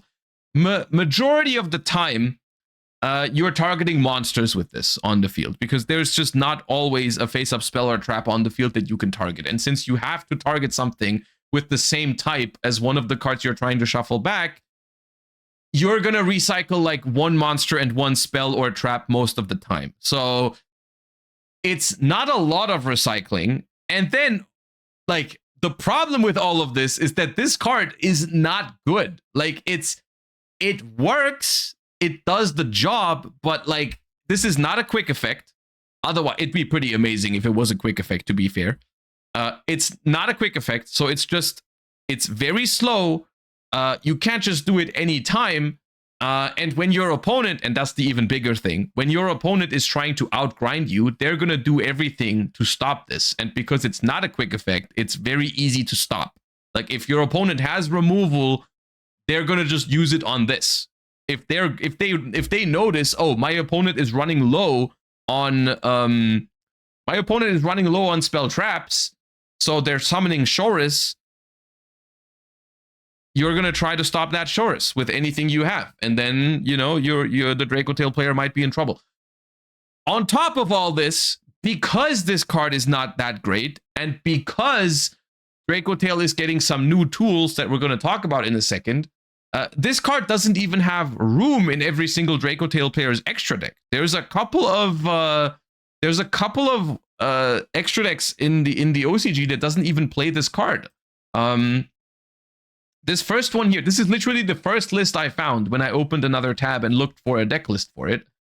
This list does not play it in the OCG right now, even though, and that's the cool thing here, the OCG actually has the exact same hits on Dracotail. They have one Mululu, one Ketu. It's the exact same. The only difference between the TCG and the OCG in regards to Dracotail is that we have two branded fusion and they have one.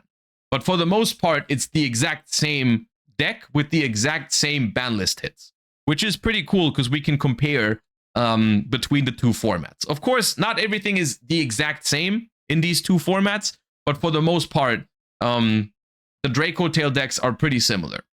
Right? So this deck is still good. It still is strong because being able to outgrind it is still not easy, and it also doesn't mean that it's bad. You know, the end boards that this deck makes are still good. You know, even before Burst Protocol, like the Dracotail end board, even though it's not like broken, is still a good end board. You know, you have the 3 trap cards, you have Phimena in hand, you have Gulamel on the board. Like, it's a really solid Yu-Gi-Oh end board. You know, like it's strong. And this is the point where we have to talk about the new Albaz card, right? The new Albaz card and the Ecclesia. And of course, we've talked about this already in the first look at Burst Protocol. These two cards do a lot for this deck. Fallen of the White Dragon is a new main deck tool for Dracotail, and I mean also branded, I guess. There's other decks that can also use it. If this card is in your hand, send a monster that mentions Fallen of Albaz from your extra deck to the grave, special summon this card. Also, you can't special from the extra deck for the rest of this turn except level 8 Fusion and Synchros. This is already a phenomenal start because this means usually you start your plays by sending Albion from the extra deck to the graveyard, which gives you a free Fallen and the Virtuous, which is really cool.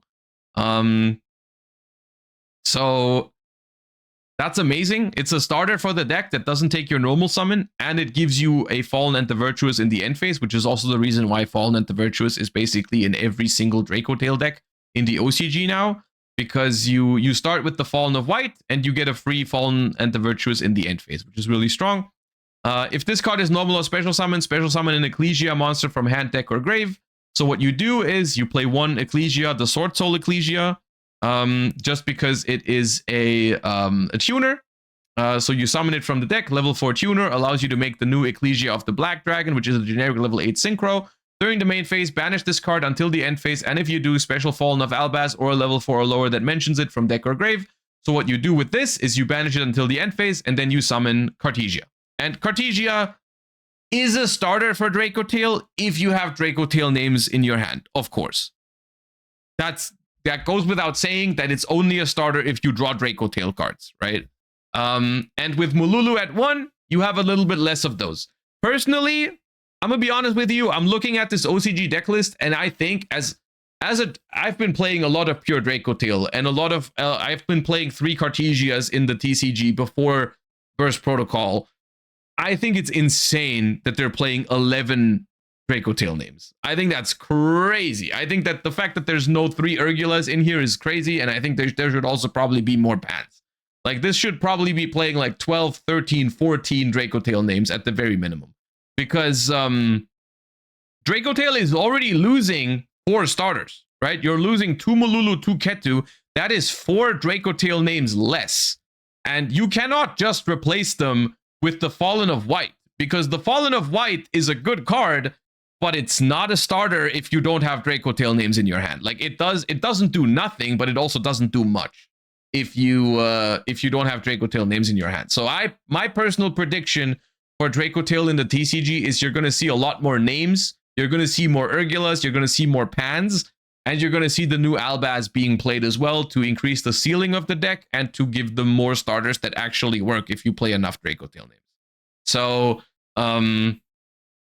yeah. The biggest question for me, honestly, is if you even play Branded Fusion and Albaz together. That's something that I haven't figured out for myself yet. It might seem obvious because it's like, oh, well, I have the Fallen of White in my deck. Of course, I'm going to play Branded Fusion, but I don't actually think it's that obvious. I think Branded Fusion is of course another starter. So yeah, you might play it, but it is pretty hard to fit everything in the extra deck with Branded Fusion and the Fallen of White. It's not easy. And it's also like, the Fallen of White is a little bit weaker when you resolve Branded Fusion, because the synchro is, you can't make the synchro when you want to go Branded Fusion. Like, it's actually, there's some counter synergy, some anti-synergy between these two, because the synchro is really good. The synchro is really good, and you really want to make it if you can. But yeah, you can still use the Albaz, but you're just not getting the synchro out of it. But the synchro is very nice. But yeah, so what this does for Dracotail, essentially, even with losing Mululu and Ketu, you have a stronger end board now if you draw the Albaz cards, or Branded Fusion, I guess. So it increases the ceiling of the deck a little bit, and getting Cartesia in rotation is also really nice for hand advantage. But if there's anything I found this deck struggling with, it's there's 2 things. There's 2 ways I think you can beat this deck. You can outgrind it by running it out of spell traps. I think that's possible, depending on the deck and the setup. But it's also, sometimes it just loses because it doesn't draw enough Dracotail names. Like, there's a lot of hands where, depending on your ratios, like I've been testing with 3 Urgula and 3 Pan, and I still found myself not having enough Dracotail names in hand all of the time. But yeah.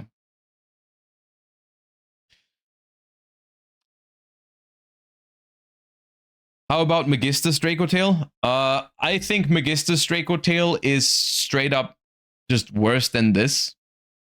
Like, I think fundamentally, like Spenta and the Fallen of White are pretty similar cards in terms of what they do. Like, because it's a very fancy way of performing a fusion summon, basically, right? Like, it's like Megistus itself gets you some card advantage and then summons Crowley, which can perform a fusion summon, which is cool in Dracotail. And then Fallen of White is some fancy plays that gives you a Cartesia that performs a fusion summon. So they do very similar things.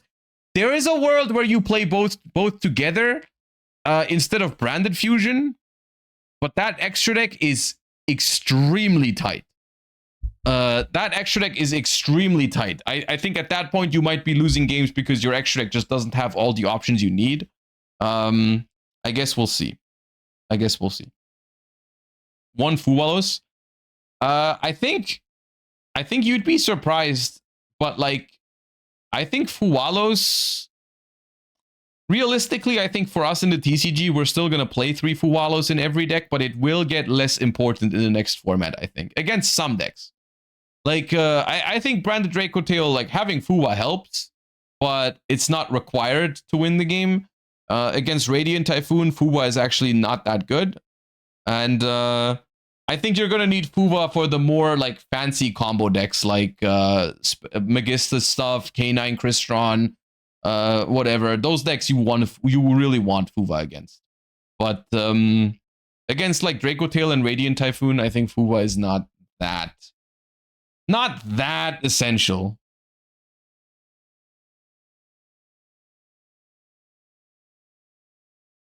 Oh, yeah.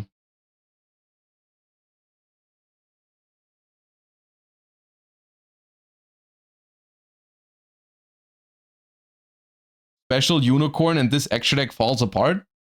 I don't think that's the problem, no. I mean, they have Fallen into Virtues for Unicorn. That's the one thing, but yeah.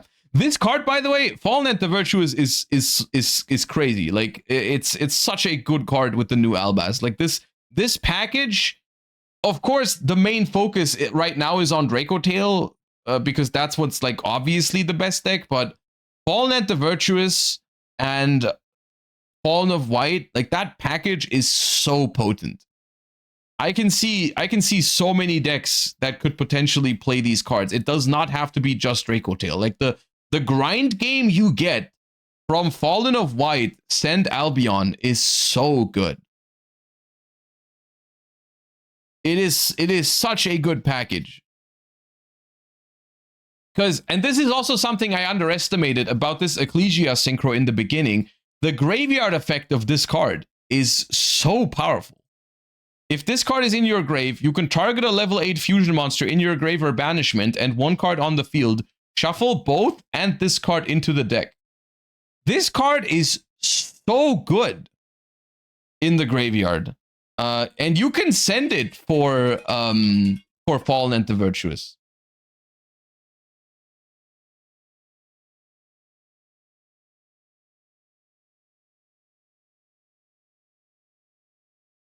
Bestial Branded Control? I don't know. The new Albaz has really poor synergy with Bestial, unfortunately, because it locks you specifically into level 8 fusion and synchros. It's a level 4, like, you get a level 4 tuner and then you can't make like a level 10. You can't make this pattern or anything like that.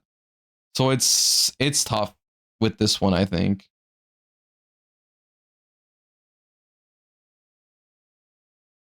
I think it's going to be hard to work around this. Honestly, I want to hear your opinion on something, because one of the biggest questions in my mind is whether you play, because this card is always treated as Fallen of Albaz. This even counts in deck building. You cannot play 3 of this card and then 1 OG Fallen of Albaz. I was wondering whether you think people should play 3 white or 2 white, 1 OG. I think that is a big question in the upcoming format. A really, really big question. So essentially, we're asking the age-old question, do you want more ceiling or do you want more consistency? Are you willing to play the brick to get a stronger end board, or are you not willing to do that? You want to play more starters instead? And what I mean by this is, of course, having the OG Fallen of Albaz in this deck gives you interruptions on the opponent's turn because of its effect. You can summon it in a couple of ways, right? You can summon it. The main way you can summon it is by using the Ecclesia of the Black Dragon, because during the main phase quick effect, banish this card until the end phase, special Fallen of Albaz or a level 4 or lower that mentions it from deck or grave. So this card, you use it on your first turn to get Cartesia. It banishes itself until the end phase. It comes back in the end phase on the opponent's turn. If you have Albaz in your deck, that's a disruption, right? So summon Albaz from deck when your opponent summons something from the extra deck. Make Mirror Jade. That's crazy. That's a really good disruption on the opponent's turn with Ecclesia of the Black Dragon. It also makes the new Albaz a lot stronger into Fualos if you play OG Albaz, right? Because what you do is you special this from your hand by sending Albion, you activate the effect to summon Ecclesia, your opponent activates Fuwa, you summon the Ecclesia, your opponent draws 1. And what you can do at this point, genuinely, is you can just pass. In the end phase, you get Fallen and the Virtuous, which is a pop. And then the main deck Ecclesia can also tag out into Fallen of Albaz, right? So for just one Fuwa draw from the Fallen and the Virtue, from the Fallen of White, you get Albaz on the opponent's turn and the Fallen and the Virtuous pop, which also creates follow-up, right? So pretty respectable into Fuwa. And that's basically the reason to play Fallen of Albaz. It makes your full board stronger, and it makes your half board more potent under Fuwa. Those are 2 draws? No. You summon Fallen of White from your hand and an Ecclesia from the deck, and then you're done. It's 1 draw. The main deck Ecclesia summons Albaz on your opponent's turn as well. You can just pass with the white and the Ecclesia main deck monster on the board.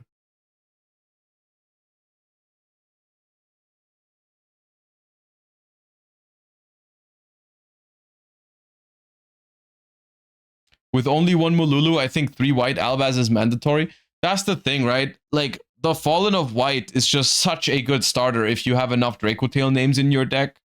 I can see an argument for both, honestly. Like, that's the hardest part about it. Is like, I see both sides of the argument.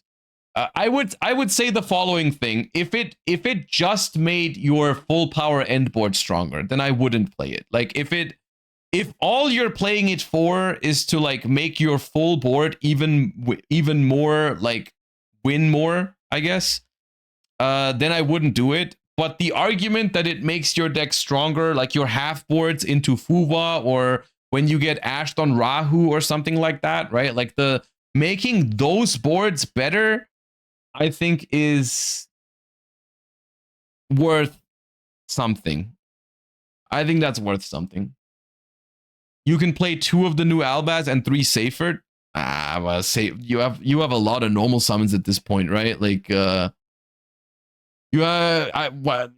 also, why? Nah, you can just play more Ecclesias if you want that. That's better, I think. Consistency will make people play 3 white. I think realistically, and that's the cool thing about this, is that I don't think there is an objectively correct way to do this. I think it's important to understand the pros and cons of both ways. And I think that's also something that's teaching you to be a better deck builder and understanding decisions and stuff like that. Is understanding that both of these things have things going for it, have reasons, have like there's good reasons to do one of the 2 things, and that's something you can make a decision for and then learn from it, I suppose. Can I ask why 2 Cartesia? Okay, so there is 2 reasons, or multiple reasons to play 2 Cartesias, I guess. Cartesia is not a bad draw in this deck, honestly. It's just another way to start things off. When you have a couple of Dracotails in your hand, you can just normal Cartesia and play.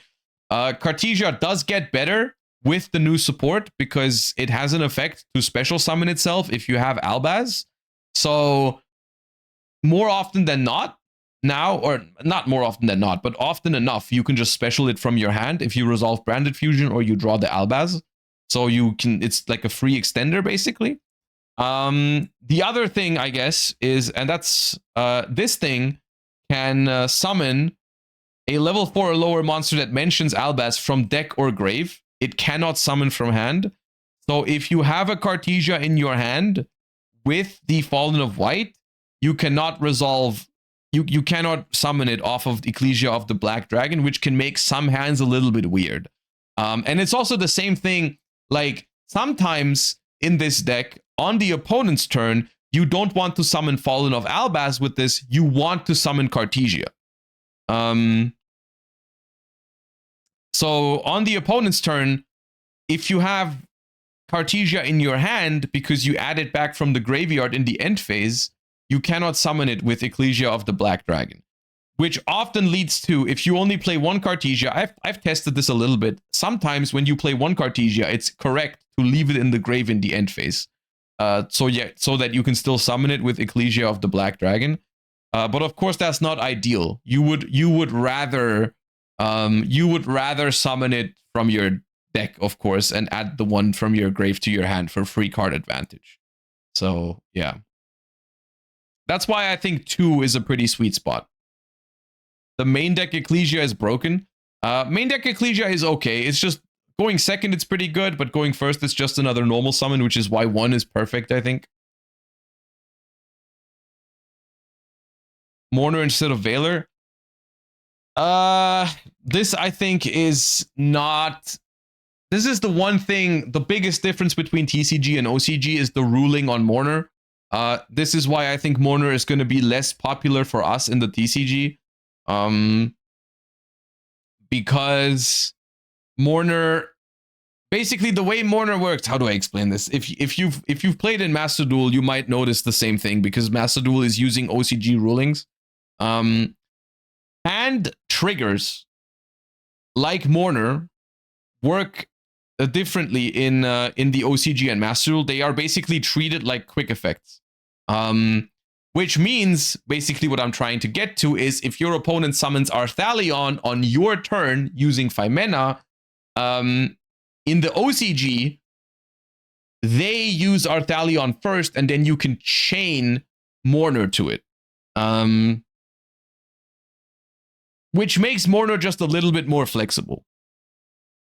But in the TCG, you can't do that because in the TCG, the way trigger rulings work, because your turn player, when they summon Arthalion on your turn, you have to use Mourner first, and then Arthalion is a higher chain link, right? So the Arthalion would resolve before you can negate it. So Mourner is a lot worse in the TCG. There is still some reasons to play Mourner in the upcoming format, and that's a deck we're talking about in a second. That's Radiant Typhoon. Radiant Typhoon is a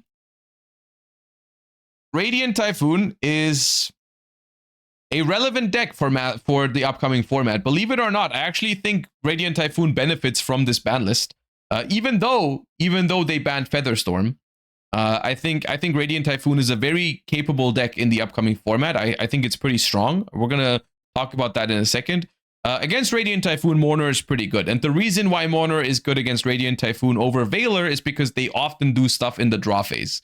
Because they have things that trigger after a quick play spell is activated. So one very common way to play Radiant Typhoon is to activate a bunch of your stuff in draw phase to also respect Roland Lockbird better. So things like Radiant Typhoon Crowsair, if your opponent triggers it in the draw phase to summon and search, you cannot Veiler that, right?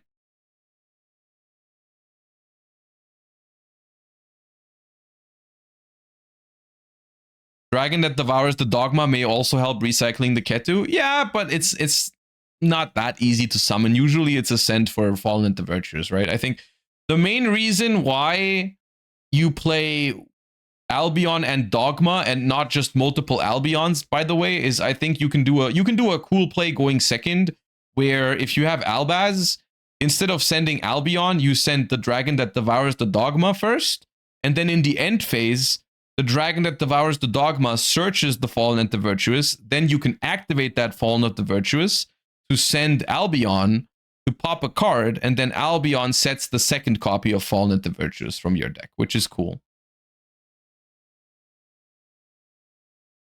Wow.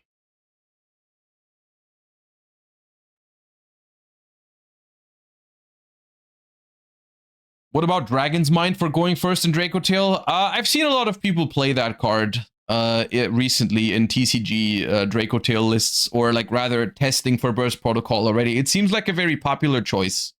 I guess we'll have to wait and see if it's needed to side deck more stuff for going first. I mean, if you're main decking 3 Fubas, I guess you need something to side in when you go first, so I could see it.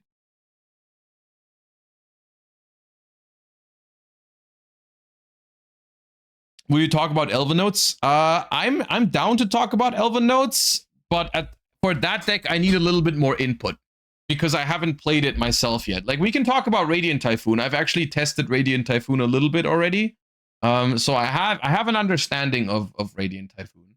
But for Elven Notes, I need a little bit more input. Let me just very quickly gather the Radiant Typhoon cards.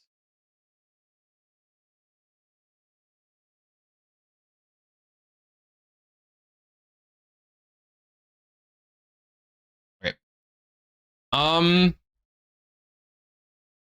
I guess this is the first really new deck that we need to talk about, because this is probably the best deck out of Burst Protocol with the support, even though it's only getting 2/3 new cards.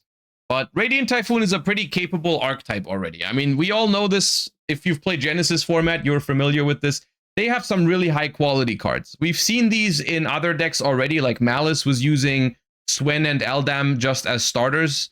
Because a lot of these cards are strong, right? Like Radiant Typhoon, Swen, and Eldam in particular, like these two right here.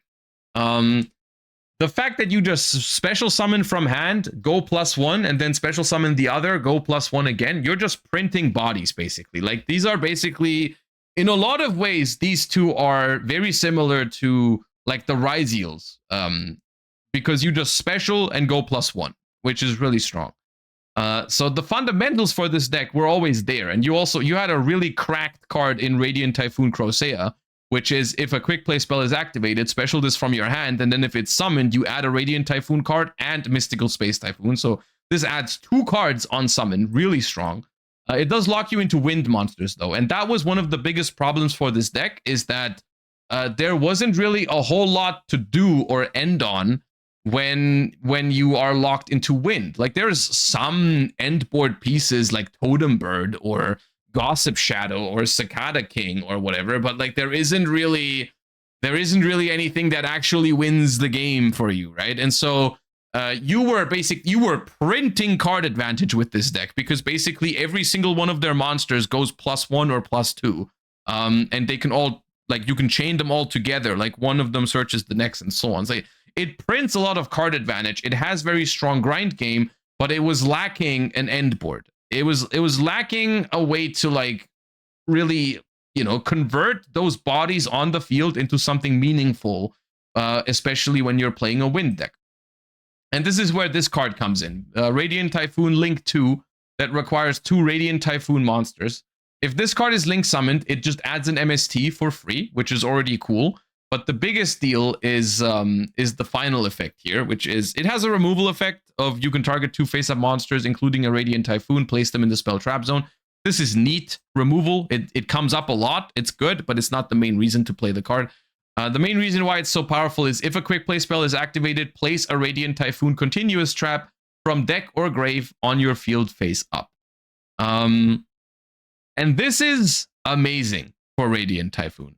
It is amazing for Radiant Typhoon, because Radiant Typhoon Mandate is such a good card that you now no longer have to, quote unquote, waste a search on, right?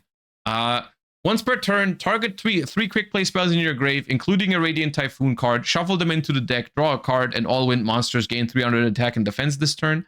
This is a neat bonus. Shuffle 3 back and draw a card. This, by the way, is also the reason why the Fallen and the Virtuous, if you ever play a long grind game, it's basically infinite in this deck. You can always shuffle them back, and then Ecclesia, the Black Dragon, will also recycle the extra deck for it, so it's infinite. But it gives you an extra draw every turn.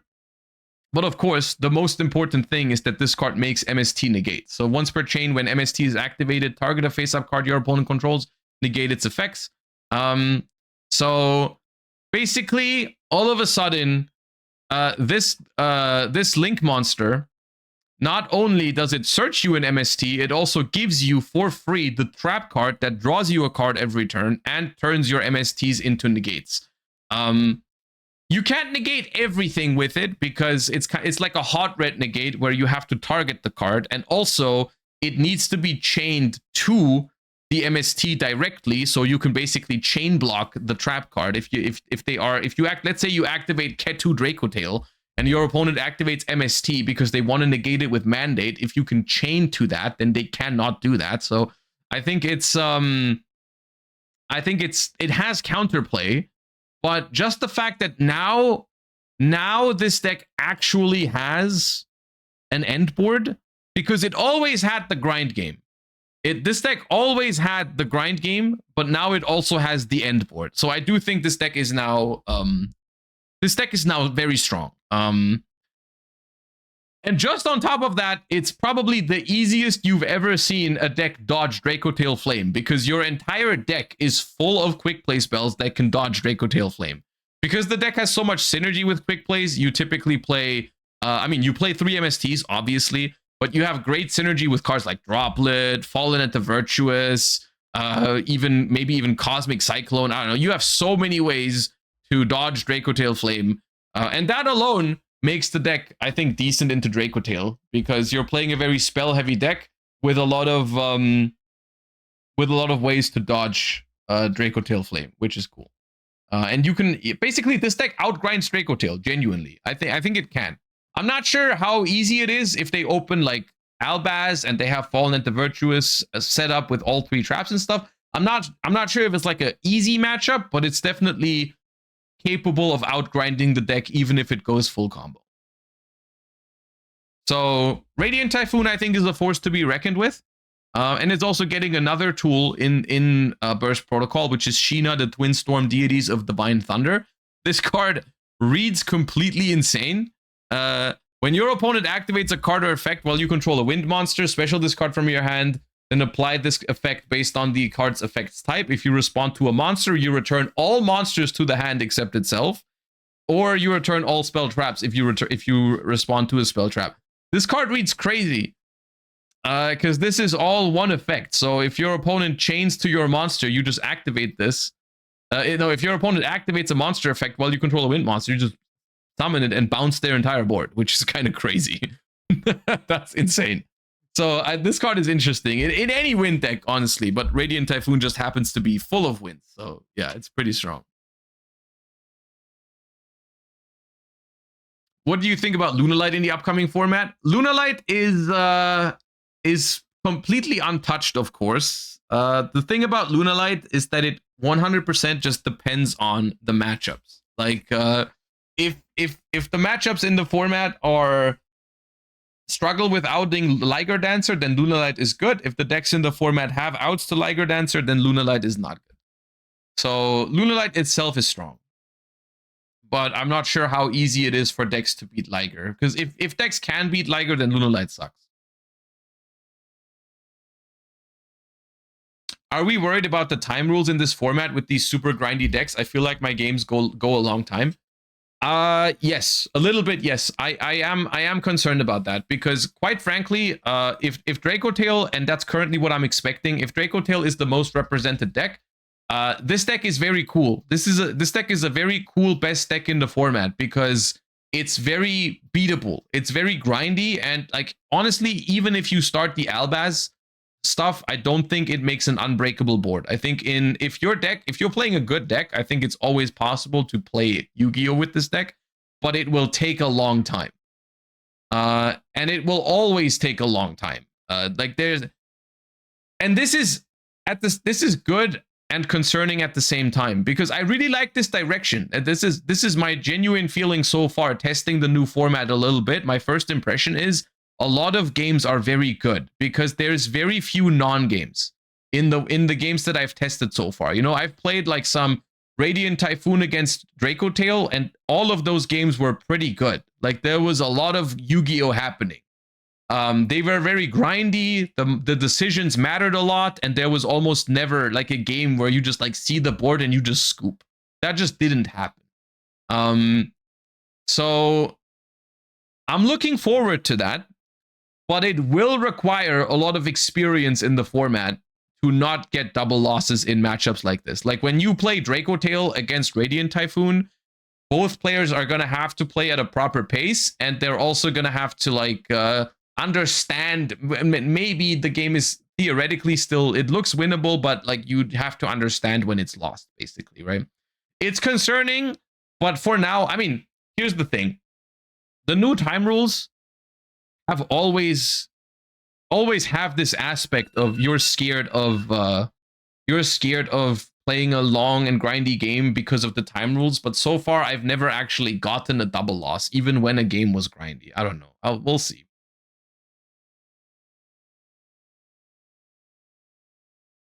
The time rules suck for new players so much.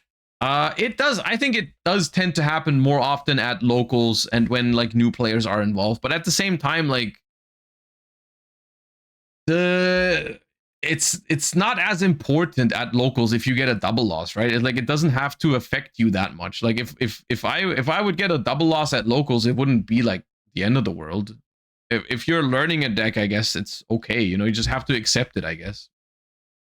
I think, and I also think the potential for frustration was a lot higher beforehand, because what would happen beforehand is you would still go into time because you're new to the deck and you're learning it, but instead of getting a double loss, you get burned for game by your opponent, probably, right? So yeah.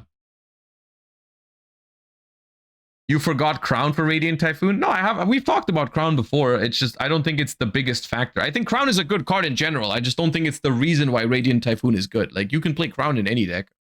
It has a little bit of extra synergy in Radiant Typhoon, but it's not like the reason why.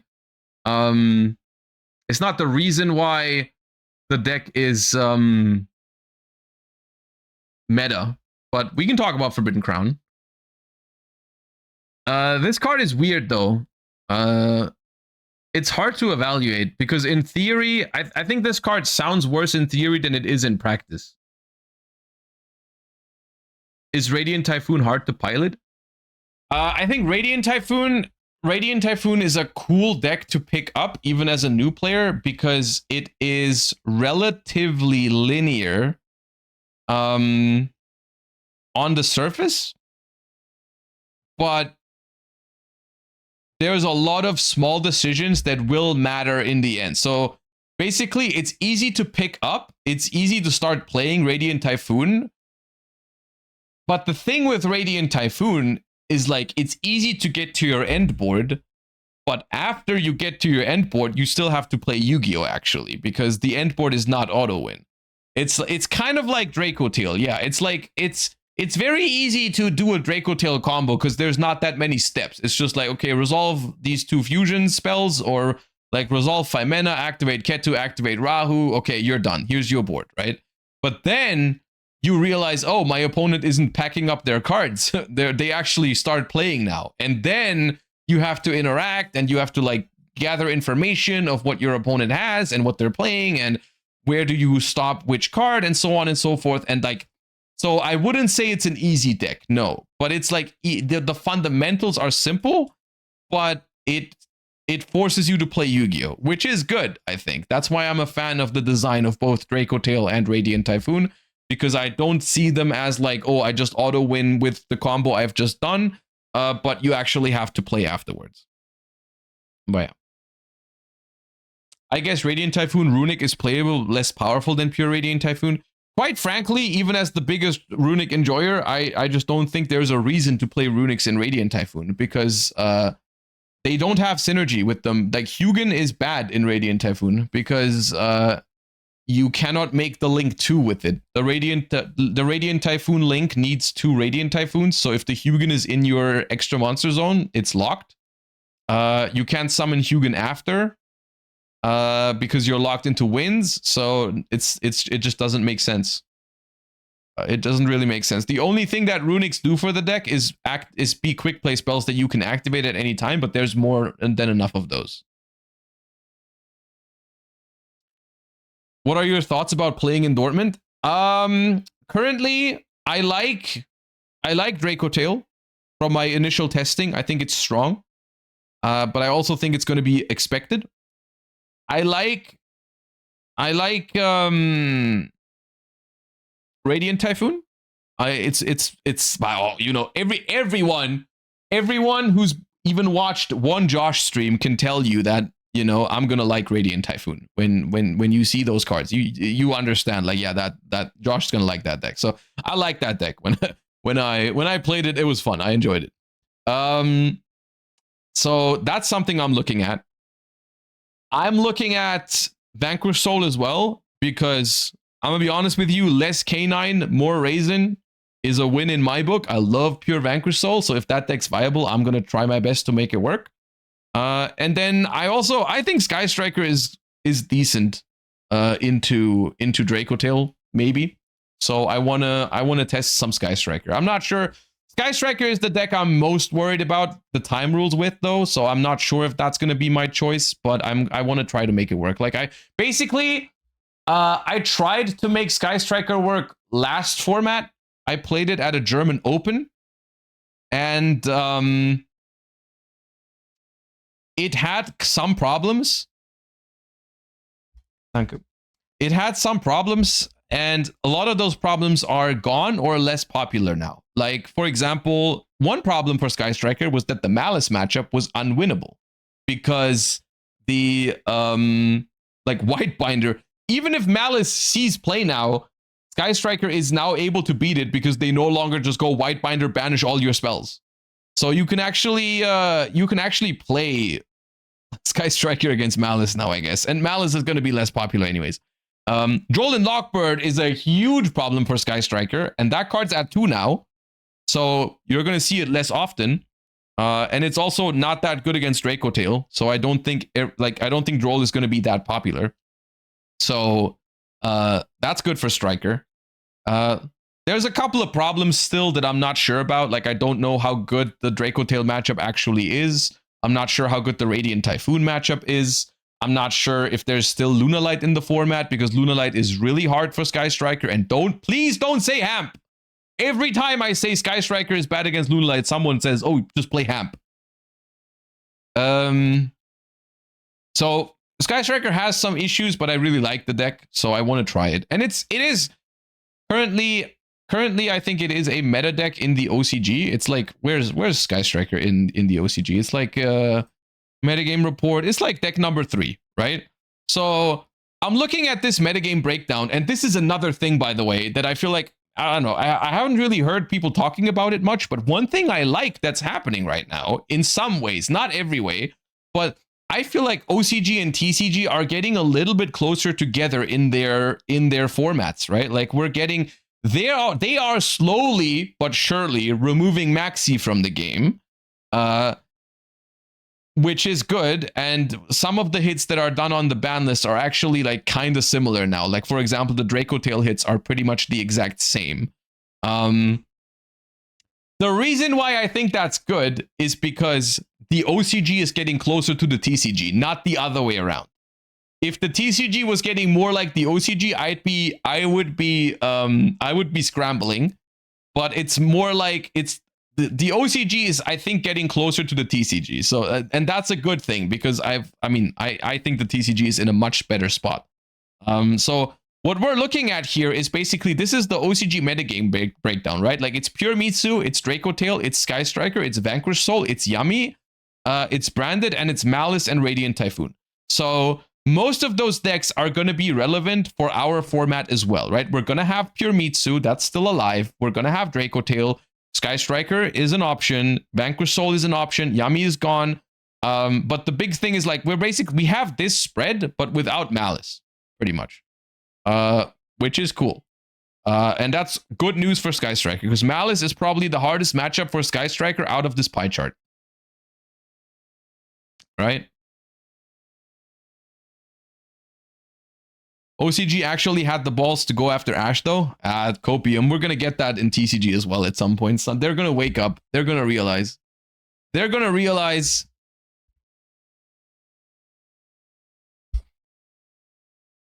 Yeah. Okay. We've got lunch real quick, so let's really quickly. Let's take a look at something. I don't know. What should we do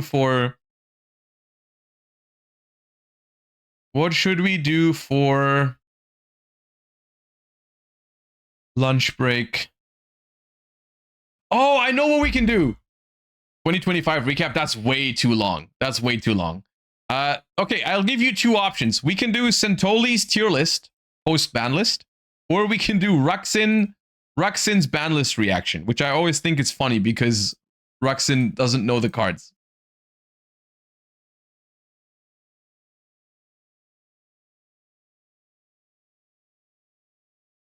Oh, you know what? We can do both, dude. I got time today. I got time.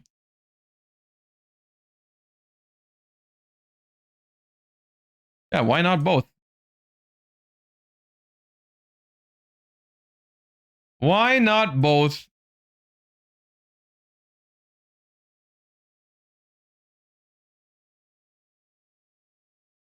The most split the chat has ever been on anything. Those were two really strong options, to be fair.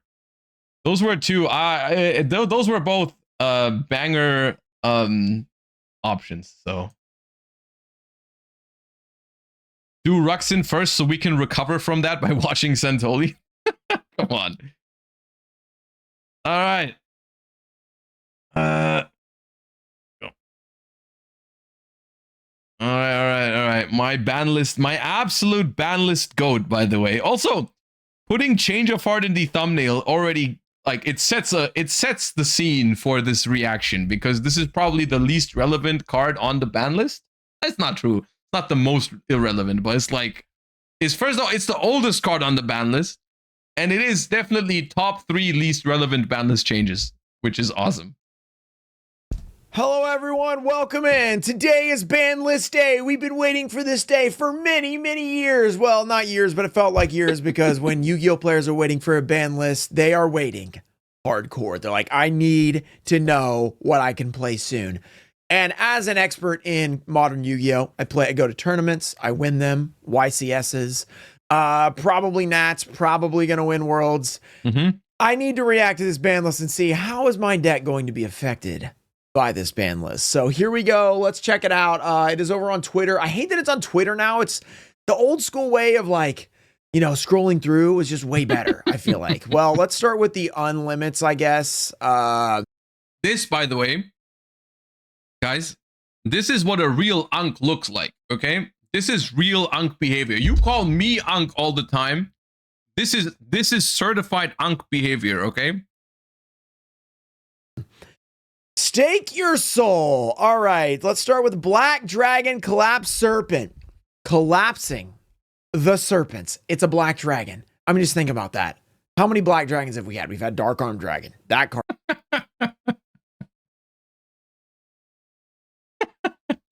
He does not know what that card is, dude. He should know that card. That card is old. That card is like 15 years ago. Card needed to be banned. It was absolutely amazing. Too powerful. Though I don't think it actually did get banned. That's scary. Chaos Emperor Dragon. I don't know how much black was on him, but he was a dragon and he was banned. Now we have Black Dragon Collapse Serpent. I mean, he's right in line. He's the lineage of black dragons. It's just so incredible. The Red Eyes Black Dragon needed to be banned, and now they've unlimited it. They're like, you know what? It's time for anime. It's time for Red Eyes. It's time for Black Dragon Collapse Serpent. Okay, you're coming. Dude, I love how much he's able to say without saying anything. Bro should get into politics, honestly, because he's just like, he's been spitting straight fire without saying anything. Back. Dark Greffer to 3. All right, now we can play all our Edison format decks in the current format. Yeah, you special Dark Greffer, which costs you $180 from Phantom Darkness First Edition, I saw the other day. That's insane how expensive those are. He does know card prices on old school cards, though. Gotta give him that. Are $200 First Edition. all you got to do is pitch a dark special, and then you could dump another one from your deck. I mean, yeah, unlimited. It's not even good anymore. It used to be good back in the day. Now it sucks. Vanquish Soul Ryzen. This card is, it's a Vanquish Soul. What else? I knew he had no idea who it was. What else do we need to say? White Dragon Wyverburst. You're gonna. What else is there to say, dude? It's a Vanquish Soul. It's a Vanquish Soul. Truth nuke. Unlimit the Black Dragon Collapse Serpent. You gotta unlimit the White Dragon Wyverburster. I mean, they kind of go hand in hand. The yin and the yang, the black and the white. These are amazing. There's a 90% chance that he does not actually know that they go together, and he's just guessing right there. And he's just lucky. He's lucky that he's correct, but I can't prove it. I can't prove it, but he does not know that they belong together. He just guessed that. He just guessed that, but I can't prove it. Amazing cards, but not amazing enough to be banned, right? Speaking of banning, Zodiac Dryden. This card, Zodiacs, go way back to 2016, 2017, to the age of Zodiac when they were running Yu-Gi-Oh! Watch out. Zodiac Dryden's back. Is it gonna matter? No. Change of Heart Unlimited.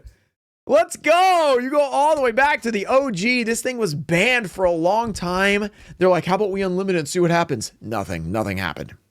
Change of Heart. Who cares? I mean, on the old school days, this thing was amazing. Childhood Yu-Gi-Oh! In that series, really powerful. 2026, Change of Heart, not as much. Still might be a decent card, but not quite good enough. That's my favorite card that's come off the ban list so far. I mean, probably the best artwork because we're talking OG artwork. It's the only one you know. OG artwork versus current artwork. Well, you knew no correct. contest. I'm taking OG every single time. I'm taking the Bakura. I'm taking the Light and the Dark. Crystron Inclusion. Let's move on to the next one. I would like to include Halka Fibrax in this. Do you think it got included in the ban list? It's already banned. Crystron. He hasn't said anything wrong so far. It's crazy, right? Dude, his comment section is probably so much more nice than mine because there's nothing he said that you can argue with. Everything is just objectively true. Conclusion. Snatch Steal. Remember when everybody's like, we can't bring back Snatch Steal? We brought it back in 2014 for one format, and then we had to reban it because it was too good. Well, now it's at 3. You can use 3 Change of Heart and 3 Snatch Steal. People just don't care about taking their monsters in. It just doesn't matter because they're going to like, I activate my effect. Negate. Oh, you take my monster? Well, I pop it with this. Oh, I use this other card, a Floodgate. I activate this Floodgate that doesn't allow you to do anything. Oh, I flip up Rivalry or something. It's like, goodbye. Get rid of one of those monsters. We don't care. Bro, Nobody cares. Modern Yu-Gi-Oh! Nobody cares. And then we have Stake Your Soul, which is an amazing Vanquish Soul card. I know a lot about, and I'm so happy it's back because now Vanquish Soul people can play it. Don't care. All right, or semi-limits. Droll and Lockbird. Now you can play 2 of these. Cool.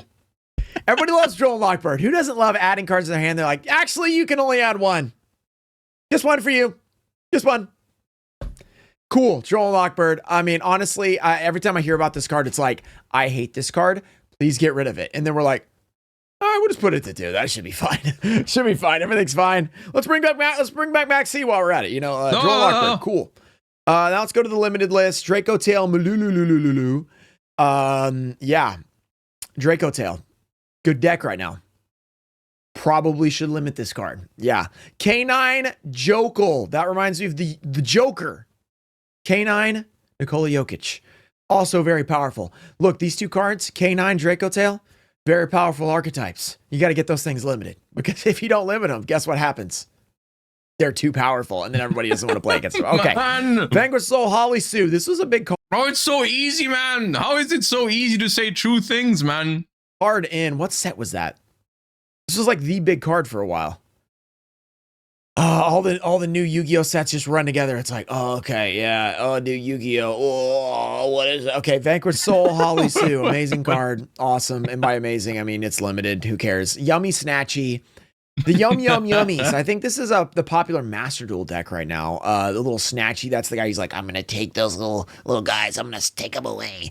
And that's what he does. He's Yummy Snatchy. He's like, look, this is Yummy. He's like, look. Why do I need to be limited? I'm Yummy Snatchy, but Snatch Steal is literally at 3. So why am I not at 3?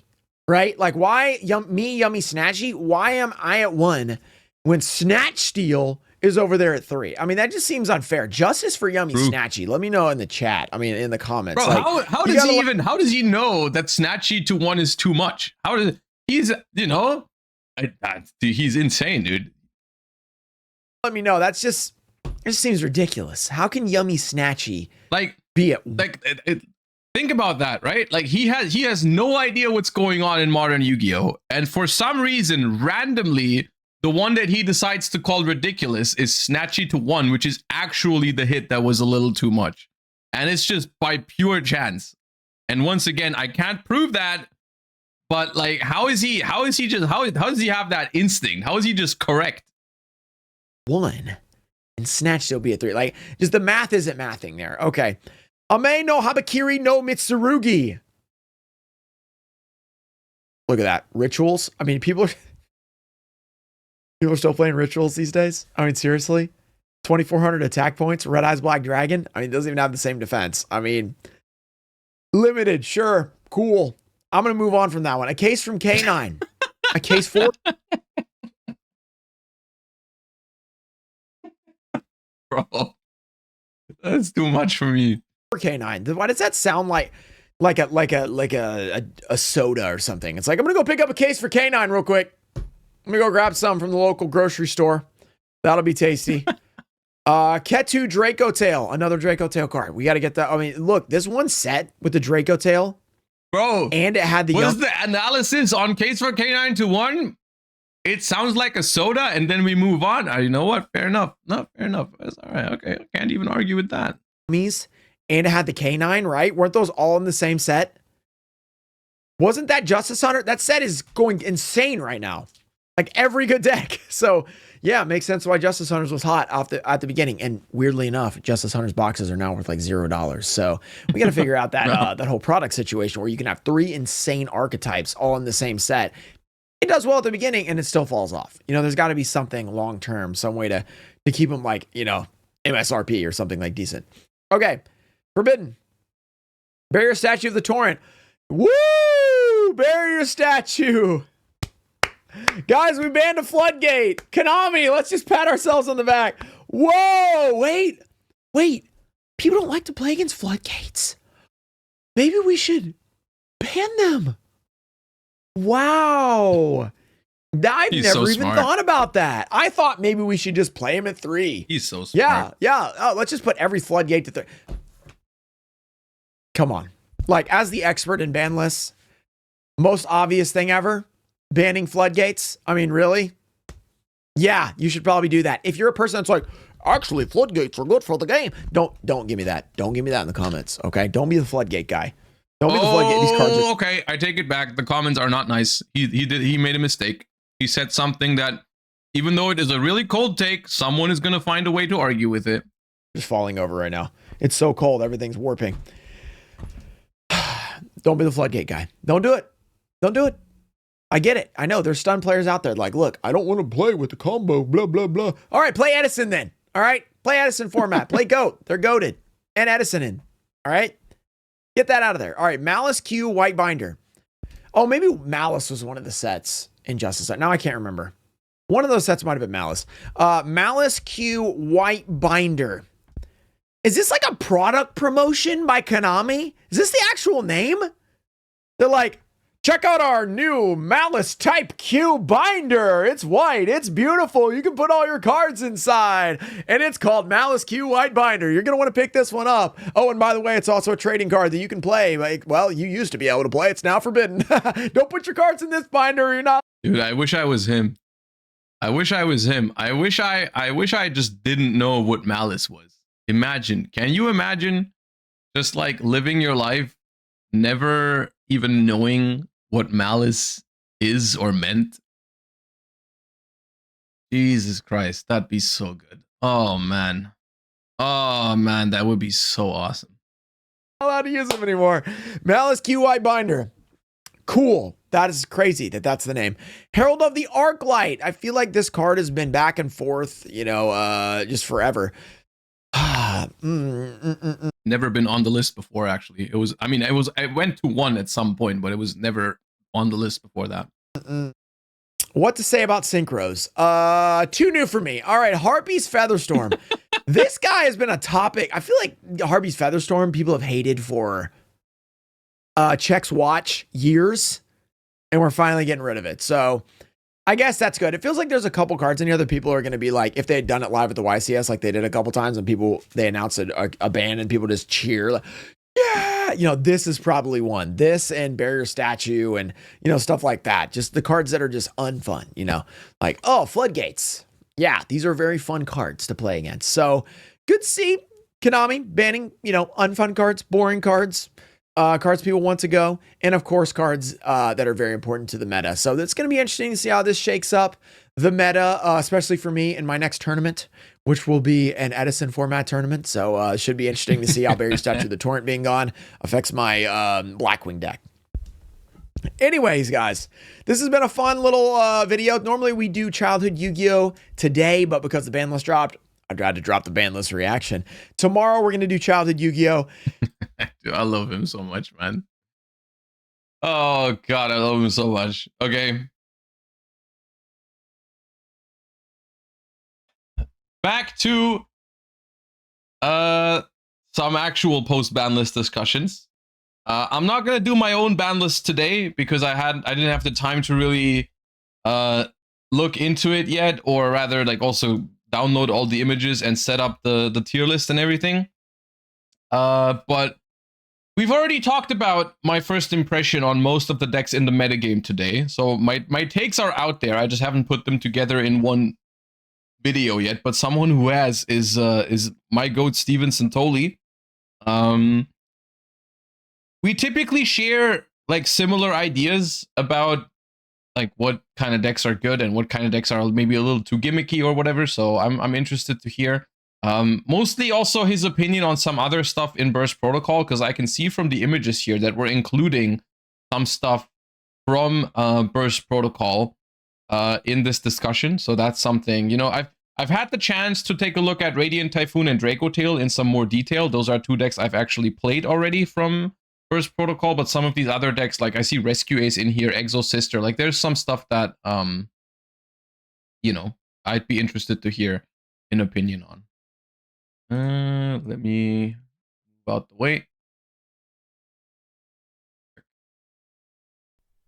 Hey guys, Santoli here with another tier list video. So we just got the ban list out, so this is what we're going to have for the 300th YCS. I think the list is what everyone kind of expected, you know, maybe not every single individual hit or on a hit, but I think the power level of all the decks are where people expect them to be, so I'm not going to do a video for that. Just going to move in. Why is there Valkyrion?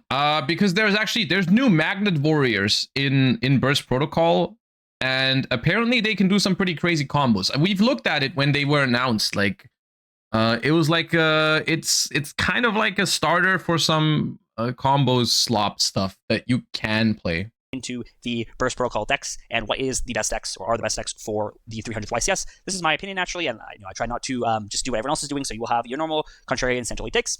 The big thing is we're kind of entering weird territory where we don't have the OCG to look off of, and you know it's a bit more speculation where we really have no clue what will be the best deck going forward. We have some guesses about what's up there, but I think there's a lot of decks that just remain unsolved, and the power of it's really hard to gauge going to, you know, the next YCS, and that's what makes it fun. But here are my thoughts where things should be placed. So starting off, we do have Dracotail. This is the best deck. Going forward, I don't think it's any surprise here. The hits did do a lot. I see a lot of people saying like, oh, it didn't do nothing. You just replace the hit Dracotail cards with the either Magista stuff or the new Fallen cards. And the big thing to keep in mind is that Dracotail is not one of these one-card combo decks where you just get to replace one of your stars with another stars and everything else is the same. It's a multiple card combo deck. You do need to draw multiple Dracotail cards to get everything in rotation. If you're drawing one Dracotail card, it doesn't matter if you have other fusion outlets, you can do other stuff, but you're not going to have the Dracotail traps in rotation, and that's kind of the best part of the deck. And so by reducing the number of Dracotail stars you have, or Dracotail fusion materials you have, 2 Malu down and 2 Ketu, because that's naturally a monster, it means you're going to have a lot less access to all 3 traps, especially if you're getting hand trapped. That's not to say that the new Fallen cards are bad at all. They are very good in their own right, but I think that people underestimate how much you really do need Dracotail cards in that deck. You really want to open multiple, and like I've played this deck at 3 YCSs, and there's one list I played had 21 Dracotail cards in it, like 15 monster names, and then the 3 of each spells, and I still felt like I didn't draw enough Dracotail cards sometimes. Yeah. So I think the hit will be relevant. You will feel it, but regardless of that, it will still be the best deck. As for the version, I think that the Fallen should be basically every. I think those are important things to realize. Like, this deck does get significantly weaker. It changes a lot fundamentally with one Ketu and also one Molulu. The new cards help the deck remain strong, so it is a top tier contender for sure. But it just has new weaknesses and new strengths, basically, right? It's like with one Ketu, you now have the added weakness of you can get outgrinded with Dracotail easier now and just run out of spell traps and lose your follow-up. You can just not draw enough Dracotail names because Mululu and Ketu are at 1, and you might not be able to pull off your full power Dracotail combos. On the other hand, you gain some ceiling from Albaz and or Megistus stuff, so it's like it's pros and cons, right? In comparison to beforehand. But all things considered, it's still really strong. Deck that it can have it in the sense of like money-wise, it is just the best engine. Not necessarily insane going second, but good enough going second, and very, very good going first. I think the Magista stuff is a bit hit or miss. You can choose to play it all together, or you can just pass on it. Regardless, I think that will be the deck to beat going forward. Next up, we have Branded. I think that while this deck did get new things, it didn't really help in the way Branded wanted to. It kind of tried to reinvent the deck too much, which is why I'm not a super huge fan of it. What I mean by that is before, when we had Branded, which was functional in Snake Eye format, like it wasn't super long ago, it was very much a gas deck where you played a bunch of breakers, and the problem is that we got new branding cards that don't really help the gas version. Like Fallen of the White Dragon is much more of an efficiency card. It's very good at doing one-card combos than it is at just pushing through boards. And so that kind of has this identity crisis right now where it's like, how do you build it? It still can be built breakers. You still can kind of play it mid-range if you want to do less of the bricks, but it doesn't really feel like the whole old brand deck of all gas got better. It just felt like there's another strategy where it did get better, but not by a large amount. It just felt like the more holy version where you don't have to play all these bricks got significantly better, but that was the worst version of it. All things considered, I am putting this in good decks. I just think it has a little bit of identity crisis of what you want. I think Branded has potential. It's hard for me to exactly say how much or how good it's going to be. I think it's a little weird because I feel like the playstyle or the combos that the new Albaz card promotes are actually, funnily enough, not the best in classic Branded because it doesn't have the greatest synergies with Branded Fusion, right? Like if you summon the Synchro, you can't activate Branded Fusion, which is weird. On the other hand, I still think like having more avenues to play and go down with the deck is good. Maybe it's a good thing that you're not so tunnel visioned on Branded Fusion, and you just play like experiment with different versions of Branded, and maybe there's one out there that actually like works. So I think there's potential here. I think it requires a lot of work and a lot of testing. And I'm not the one to really judge how successful that could be because I've not played. I mean, I've played Branded before, but not. Like I'm not that crazy with it. Like it's not like I have the most experience with it. But I think there's potential. Want to try doing with the deck in terms of whether you want to build it very holy with a bunch of hand traps or whether you want to try playing it all gas. But I don't think the all gas version is insane. I tend to put this at the bottom as good once we start adding other decks there. But Fallen's a very good card. The deck was solid before. I think it's a reasonable choice if you really enjoy Branded. Next up, we have the two Christian decks. So one is K9 Christian, shout out to Yashin here, who's been absolute terror with this deck. I think this deck is definitely one of the better decks going forward. It did lose double Jokel as well as the double case, which means you do lose a fair bit of consistency in terms of the deck. Yes, you have more Christian cards, but I think trying to start with Christian cards is a lot worse than start with K9 cards. The deck is still very solid, but that is one concern with it. The other concern with it is the fact that Perulia is making its way into people's main decks a bit, and that deck does get hit by it a lot.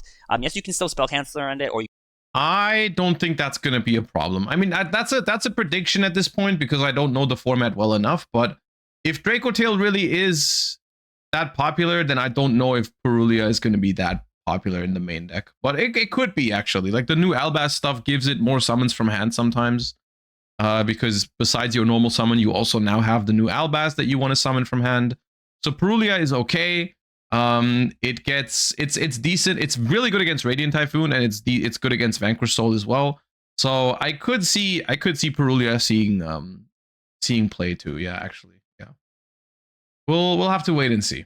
But that's a fair thing to expect. Yeah. You can do Droll Drendel, loop their hand, so you do have answers to the Chummies, but if you get Chummy and you don't have a good answer to it, it feels very rough. I think that the end board, while very good, naturally with Spell Cancer, it can get shut off sometimes by just the trap hand traps, which may see play in some of the other decks. And going second, it is decent, but I don't think Spell Canceller. It's also worth saying, like, Spell Canceller is probably game against. I mean, it's game against something like Radiant Typhoon, obviously, but against Dracotail with the new support, it's not necessarily an auto win if you have Spell Canceller, right? Because they don't even play that many spells. They play Rahu, Ketu, which is 4 total, and then maybe Branded Fusion and Fallen into Virtuous. So like you're maybe locking them out of like 8 cards in their deck. If they have a way to play through Infinity then you might be in trouble. Like against like, because there's multiple ways how the deck can get a fusion summon going through an infinity, right? You have of course 5 mana effect, which you can search with Lucius. So if they have Lucius or 5 mana, that's going to force the infinity negate basically. And then if they have Fallen of White, they can also get to a Cartesia. So they basically have, if they have 2 of those cards, they can beat Spell Canceller with Dracotail, and that's maybe not likely in 6 cards, but it means that you can't just like push into a Charmy and give them spell and summon Spellcaster and win the game. So that's I don't know if that's a good matchup for K9 Crystron if you're trying to auto win with Spellcancellor. Anything insane. I'm fine with where it is. It was, I think around this power level before. It kind of got hit down, about the same as everything else, so I think it's still just going to be in this kind of runner-up territory. Next, with the Crystron Horus deck. So this is actually my specialty that I top province with a while ago. The only reason I'm bringing this up at all is because, like I said, Prulia is making its way into people's main deck, and the Horus cards just allow you to completely ignore that. And we also did get 3 inclusion back. I also think that there are a lot of decks right now that are very grindy and mid-rangey, where they're just going to crack boards with Engine and just force a grind game rather than kill you. And the Horus cards are so good in those decks. If I open Horus sounds awful into Sting and Flame though. Like that seems like a horrible way to start playing against Dracotail when you the Sting just takes your Horuses away for free and they draw a card, or they just flame the Sark when you try to send. Like that seems tough. Open Imseti, I make my Christian board and keep 2 Horuses on the side with King Sark up is absolutely and Radiant Typhoon. Yeah, Radiant Typhoon is another thing. If that's popular, then you're never gonna keep your Sarcophagus. Just to try going through the board, because as soon as you touch anything, I'm just getting so much of an advantage back for next turn, and it becomes very difficult to grind versus that deck. I do think it's worse in the K9 version, but the Horus cards are significantly more bricky, and you do need to draw them as opposed to having efficient bridges, but I am putting this in good decks still. I had a lot of success when we had full power Maliss and full power Razor, not full power, but like near full power, and so I don't think this power level of the game right now is higher than that. I think it's still a functional deck. If you really like that version, I think now is the time to try it out again, especially with 3 inclusions. Next up, we have Elven Notes. This is one of the new decks coming out. The main way to play this going forward, at least right now, is with Fiendsmith. The Yummy version isn't good anymore since Harrow got hit. And the big thing with this deck is it's bad into the Chummies, mainly both Fua and Prulia. It's okay in the Fua, but you're not really having an explosive board. The main thing with the Fiendsmith cards is it gets hit there. If you play pure Elven Notes, then it's better than the Fua, but I don't think that deck is particularly anything special. And I just think the power level of this deck is there yet. It does get some very good support in the May set. So it's not like this deck is going to be low tier forever. It will get a buff up right now, but I just don't have faith in the cards right now. I think has issues with just both breakers, the Chummies, as well as regular hand traps. So from what my limited experience with Elven Notes, very limited. I've seen it in action a couple times. I haven't played it myself yet. I think this deck is a force to be reckoned with once we get the new support. I don't know if the first wave really makes me want to pick up Elven Notes and try to make it work, because I just feel like I think it is a functioning deck. It's just, I think I personally would put it into like fine decks going by these categories. I think it's like not terrible. If you really want to play it, then you can. But I don't think it does anything better than other decks, like competitively speaking. And I don't have enough faith in going second. I think it's a fine deck. It's playable. It's functional. It's a decent deck if it goes first uninterrupted. Yeah, but that's like the most nothing burger of a statement about a Yu-Gi-Oh deck ever. Like that's every Yu-Gi-Oh deck basically. Strategy for sure, but there's no real reason to play this unless you really like it. Next up, we have Fiendsmith. So it just represents the engine or Fiendsmith control decks. Just kind of what I think about Fiendsmith cards right now. I did talk about an Elven Notes. I think Elven Notes is a bit better as a Fiendsmith deck, where I'm going to put this in fine decks because you bridge into it so easily, because you just make Armades, which is a level 5 like Fiend, and then you can bridge into Fiendsmith, but some other decks can't do that efficiently. Overall, I'm not a huge fan of Fiendsmith cards. I think it's bad into Dracotail, just because going second, it's not good. I think that Caesar's a good card, but it's not even insane versus everything. Like, it's bad versus the Radiant Typhoon deck. It's bad versus Fallen the Virtuous, which is going to be a lot of people's decks. I don't think it's a real much of appeal to play that. Yeah, Fiendsmith is hard to judge because you don't know which decks can bridge into it or can't, because we don't have Moon, which is good. So, pure Fiendsmith obviously gets outgrinded by decks like Dracotail. I do think Caesar is a valid endboard piece if your deck can play it. Like, for example, Radiant Typhoon can play this. By going into the rank 3, that's a light fiend. I think it's Mellow Melody. So I have seen people mess around with it in Radiant Typhoon, which I think is... I think that's valid. I think you can. So basically, the way I feel about Fiendsmith is if your deck can bridge into it, I think it's an option that you should consider. Because even if Caesar is not great in every single matchup, like sometimes it might get outed by Fallen and the Virtuous, or sometimes your opponent might play a deck that doesn't care about it that much, like Radiant Typhoon. Even though Radiant Typhoon also cares about it, you know, if you trigger Crocea in your hand and you Caesar that, that's very powerful. So I think the Fiendsmith engine is not as bad as he makes it sound. I think it's just like the matter that Moon doesn't exist, so that a lot of decks just can't bridge into it, which makes it a lot worse, which is a good thing. It shouldn't be available to every single deck. But if your deck can access it for free, then I think it's worth playing. That engine, unless you really or worth considering. Next up, we have Enemy Craft. This is one of the new decks that came out. I'm sure we've seen it. In theory, it's a cool deck. It does abuse Floodgates a little bit, but until we get the Maze support, it's definitely just a locals deck. You can play fun with it. It's pretty neat, but it has issues going second. Its whole game plan is kind of gimmicky. Awful Dracotail matchup. This is true. Unfortunately, this is true. I like this deck a lot, but until we get the new cards, this is unfortunately true. Keep this for the local events. Next up is Yummy. So this deck got hit a lot. I will make a side note, a little side rant of I absolutely hate how they hit this deck on all the ban lists. I think that the first ban list where it got hit and a Beam School went down to 1, yes, that card was super powerful, but it just forced the Yummy deck, which was a pure and fair deck. Like, it was very, very good, but nothing inherently what it did was unfair. I think a lot of people share that sentiment. It just turned that into a combo swap deck in the form of Mitsurugi, which was so much worse to play against. So it got mistreated there by a ban list, and this is another ban list where I just think it got mistreated. The problem of Yummy, the problem of Yummy is that it's impossible to mistreat it, to treat it properly on a ban list, rather. It's like, when you keep pure Yummy alive, there's always a chance that people play Yummy combo slop, right? Because that's just the nature of the deck, that the fact that every other deck, if it makes a link 1 and a level 1, can access Yummy is just a problematic design to begin with. Like, as long as you keep Yummy alive, there's always going to be some combo deck that does a combo and then also does Yummy on top. Obedience Schooled did not have to be on the ban list, I'll tell you right now. And also, he is right. If Herald of the Arclight was banned and nothing else happened, then pure Yummy is a completely fair deck. Period. That is, I think that's objectively true. I think the board for pure Yummy, if there's no Arclight, is just completely fine. The problem is, how do you keep Yummy alive with multiple snatchies and then discourage people from playing Yummy hybrids?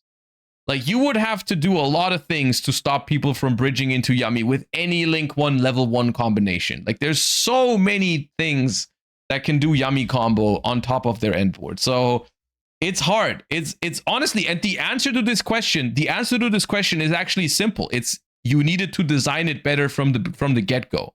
Like, there needed to be something in place to make sure that Yummy is not so splashable. There should have been something, like maybe you shouldn't be able to make the Yummy synchros with any level 1. Like, maybe they should be like a Link 1 plus a Yummy monster, right? So that you can't make them with like Hornet Drones plus Kagari or something like that, right? Like, there needed to be some more thought in place to make sure that, like, because they clearly put a lot of effort into pure Yummy. Like, they designed that. It's a well-designed deck. Like, it's a well-designed and honestly fun to play and play against deck. And they just needed to find a way to make sure that people play pure Yummy and not Yummy Mitsu, Yummy Sulfa Court, Yummy whatever. And that they didn't do that. They did not do that. And that's the problem. And that's why they now have to do things that they shouldn't have to do, which is kill pure Yummy, which was not the problem. But it is what it is. Yummy Sulfa is fine. Yummy Sulfa is not fine. Yummy Sulfa just summons Omni Negates on top of a Yummy board. It's not interesting in whatsoever. Like, it's not unfair or anything like that in terms of its power level, but it's not like it's not something that you, as a card designer, they should try to achieve that. It's not like, you know, here's this grindy archetype. What if we slap another engine to it that's just there for sealing and Omni Negates? That's not it, dude. I think Herald was so pivotal on its end board, and the fact that we have no Herald now, I don't think it needed any other hits. Like, Snatchy did not need to go at all. It could have stayed at 3, let alone getting hit down to 1. That being said, I think that my issue with the deck is more the position of it than it is the actual power level of it. Like, I think one Snatch, it can still function. I'm sure there's going to be some hybrids out there that are good. Maybe you play a small Yummy package, maybe you bridge into it. I'm going to put just the entire engine at the bottom of good decks. I'm a little bit hesitant here. I think there's an argument to put this down even lower, but the main deck is still very good. Cup Season, insane cards, very efficient engine. It is very easily splashable. I don't really want to write it off too much. I think in other formats going forward, once Dracotail dies, because that was a horrible matchup for it, and Radiant Typhoon, another bad matchup because one is just engine very. My personal prediction is that pure Yummy will not see play in the long run. Maybe people will experiment with it, but I don't think it's going to succeed. I do think there is a very high chance that at some point someone figures out a very good hybrid for it. I think that is almost a given that at some point there's going to be a deck that does this, because it's just so generic. Like a Link 1 and a Level 1 and you get a free Yummy combo on top of everything. Like, that's just good. That's going to happen again at some point, which is sad, right? Like, the deck was fine in its pure form. The hybrids were the problem, and now the pure form is dead, and the only chance you have to ever play it again is the hybrids, right? That's just very annoying. Get into it, and Radiant Typhoon is something that is just a breaker deck, and other decks are also breaker decks right now. Yummy will struggle with that, but I think the engine is still just solid enough to be able to see some play and some tops here and there. Next up, we have one of my YCS winning deck lists. It's funny that both of my YCS decks got extra support. This is the one that got the better support in form of Exosister. The new support is very, very good. It solves a lot of issues with the deck, and it's playable. It's good. I would feel completely comfortable taking this to a regional and trying to top with it. Is it YCS level? I'm not sure if it's there. It is good into the chummies. You're able to make efficient half boards. The tech lineup, I think you still have to play breakers with this, just because a lot of your cards are kind of low value in the sense of the old Exosisters. I wouldn't be surprised if this deck topped regionals here and there. I think this is a little underrated right now. I think the new cards are really good. Aren't the best. It just feels really bad getting hand trapped and having to rely on them. But overall, it doesn't really have any major weaknesses. It's just the power level of the old cards is a bit too low to put anything better than fine. Like I said, similar to Notes, I think this deck will get some tops. It's not like it's just going to be completely off the radar. But just the overall power level of it isn't where it needs to be any better. Next, we have the Fur Hire Canine deck. So this is a deck that was getting hyped before, and if this deck was able to play all the Canine cards, I would still put this at the bottom of this tier list. I think this deck was completely awful before. Now, without max Canine cards, it's just completely awful. The biggest issue with this deck is, well, basically absolutely everything with it, to be honest. It is somewhat inconsistent. You play a lot. You guys think there's a way to play the Fur Hire cards like without Canine? I know one of the new ones is a level 5, but surely they've got other synergies going for it. It always was a very open archetype. Runic? do we bring Runic for hire back? Dude, I'd be down.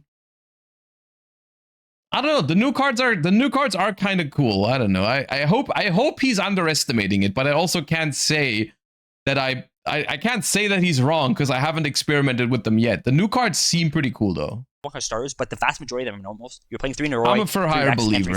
All of them are normal. So it's not like you have the ability to play starter, it gets hand trapped, and you have something else. Like, if you're just opening your 1-card starters, one is going to work, and that's it. It relied heavily on tech cards. People were saying, like, you can play 17, 18 tech cards in the deck. That is not positive right now. The format isn't about just hand trapping the engines to death and then playing a 1-card starter. It's about having smart trades with your hand traps or chummies, and then using an efficient engine to clear up the rest of the board. And this deck did not have that at all. I also think that the idea of, like, you get chummied and just win the game because you draw a bunch of cards was completely fake. If they ever have Nib paired, you just lose the game. They chummy you, you just give them draws, they draw Nib Veiler, game's over, they draw Nib Famina, you lose the game. If they ever draw trap hand traps, which while the best decks don't necessarily play it, are still going to be played in some of the runner-up or good decks, your deck's also just awful into that. I don't think there's a single redeeming quality I can say about this deck. I think it was awful before the ban list, and now it just cemented it. Next, we have Gem Knight. So this is a deck I talked about high last year list, and I don't actually think I missed the mark on that at all. I think the power level of it is about where I thought it would be. It is the 13th most topping deck. It's one of those decks where I don't think a lot of good players are on it, other than Anthony Zhu, and I guess Brian Chen when he was playing it at Nats. It's just a deck that is more complicated to buy, but has the same strategy. You build your deck correctly, you have good tech cards, you go second into decks, and you're able to obliterate them. And there's also the Crucial Lock for going first, so you do have a value. I think that's a strategy that could work this upcoming format with the decks that I'm expecting to see. If we're Branded Dracotail is a deck that you can board break, I think. Canine Vanquish Soul is a deck that you can board break.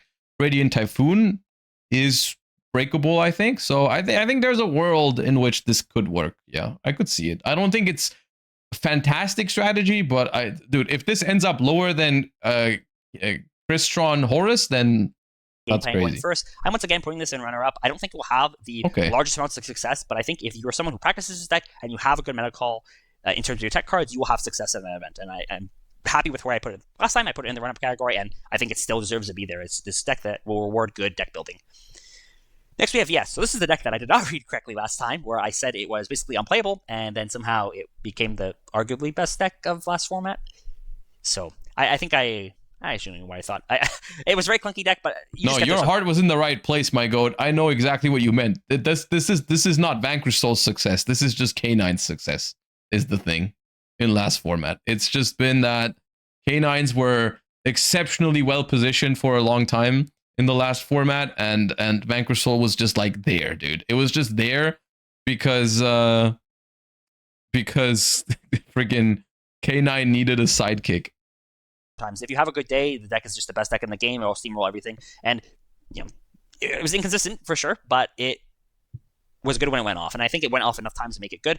And now what happened is we lost to 2 Joko, we lost to 2 Case, but we gained a bunch of VS cards back. We also lost Holy Sue. Overall, I think the deck is a lot healthier of a position now. I think the VS cards are significantly more enjoyable to play against than the Cannon cards. But overall, I think this deck is very, very good. I think you have a very good matchup spread. It has a good matchup in detail. Even now, going first, you're going to set up so much advantage where when they try cracking back into it... Here's the funny thing, right?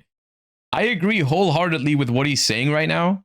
At the same time, I'm a little hesitant because I think the deck becoming healthier and more fun, I'm not sure if that means it's actually getting better in terms of its position. Like the K9 cards making the deck good, it was toxic and not fun to play against when they did the K9 things. At the same time, it's just like, it's hard to say. It's hard to say. Like it is more balanced than before, which in terms of like power level is a bad thing, but at the same time, like the other decks are also not that crazy unfair right now. Like I think we are looking at, for the most part, a healthier environment. Not everything. Like decks like K9 Christian are still going to feel miserable to play against and are very unbalanced. But yeah, it's interesting. It's going to be interesting. I think it all depends on how good does it do into Dracotail still. Like, is the Dracotail matchup still really good for Vanquish Soul? If it is, then yeah, it's good. Crack your board, but it's going to be very, very difficult to win the grind game against it. I think it's good into a lot of tech cards of the format. Perulia is a problem, but I think it's just Perulia. Draw got less popular. The VS cards are also better into Perulia because you can very easily give 2 draws and step your half board. And I think this is just going to be a list that's similar to I played earlier in the format, where you have like 1 Joko, 1 Case, 1 Noroi, 3 Azuna, and then just play your VS starters and go from there. I do need to see what this list looks like because it's just... The deck had 40 good cards that you kind of wanted to play in the deck before, and now it doesn't. And so it doesn't need to get filled in. It doesn't need to actually have a good list in terms of like someone... I think that's part's creating fine. a good list to make it playable, but I don't think it should be that difficult, and I fully expect this deck to see a lot of position at laptops still.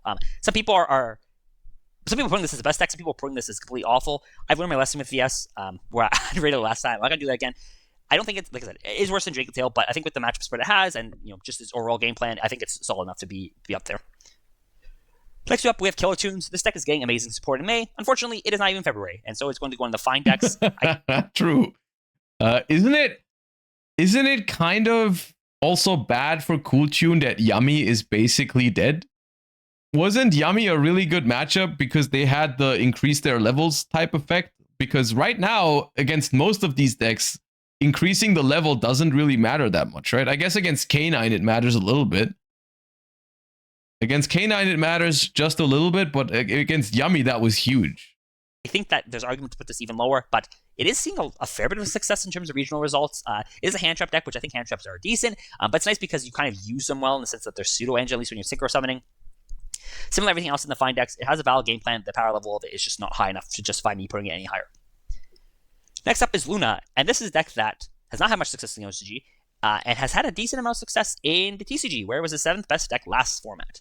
And that already tells me that it is very well positioned, because this deck got 0 hits on the ban list, and every single deck above it, Dracotail, Maliss, all those fun decks, Yummy, VS, they all got hit, and this is the first deck that did not take any hits. And I think it leaves it very well positioned. That is true. At the same time, I think with Lunalight's case, I don't think that's how it works, because Lunalight's success is always a product of like the decks around it, because it's very, very matchup dependent. It's a very, very matchup dependent deck where like your opponent either has great ways to stop you from playing or great ways to out your Ligers, or they don't.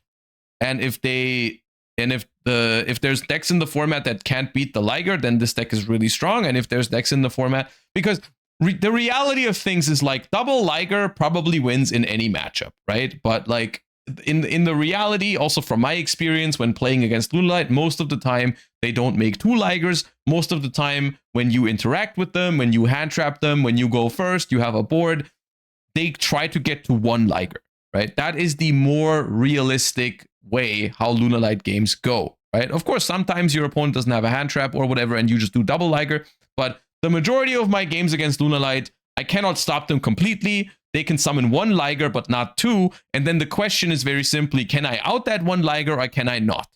And if the answer is most decks in the format can out 1 Liger, then I think the deck is really bad. And if the answer is the decks in the format cannot out Liger at all, then the deck is really good. And I think right now, people are going to have Lunalight on their radar. And I think decks, Vanquish Soul can out Liger by just burning them to death. Which is not that hard, and other decks in the format, I guess Dracotail with Branded can out it if they play Titaniclad, but even if you don't play Titaniclad, there are win conditions, because you can give them a monster in attack position with Sanctifier and attack it over and over and over again, and so on and so forth. So it's like there's a lot of question marks when it comes to Lunalight. I personally am not a fan of it in theory, because I think people are going to be prepared for it in the upcoming format. There's a few arguments, like Maliss being gone is good for the deck because that matchup was hard. However, Yummy being gone is bad for the deck because Yummy was typically one of the best matchups for Lunalight. So I think it's pros and cons, but all things considered, I think it stays like as a good deck or maybe runner-up, but I don't think it's that great. I think it's very, very good to Dracotail. I think it's good to Rain Typhoon. The VS matchup is rough, but I think that's the only main problem with it. I'm going to put this in runner-up. The big reason I'm not going to put this, I'm going to put it at the top of runner-up. The big reason I'm not going to put this higher is because this deck does get worse than what people expect it. If people are just walking through their events with main decks outs to the Liger, I'm going to play Titaniclad, I think this deck struggles a bit more. And I will keep in mind as well with this is you do actually need practice versus this deck where you can't just say, oh, I have Titaniclad, they're going to make the Liger activate Brand Fusion. Like, they do have a lot of a board. They have SP, they have Babushka, they have the Hound Negate. So you do need more on top of it than just the out. To the towers, but I think if you're getting chummied and people are respecting, you can't just take the chummy challenge and win the game because you summon a Liger. This deck does go down a lot in terms of power level, and I think that will happen to some degree.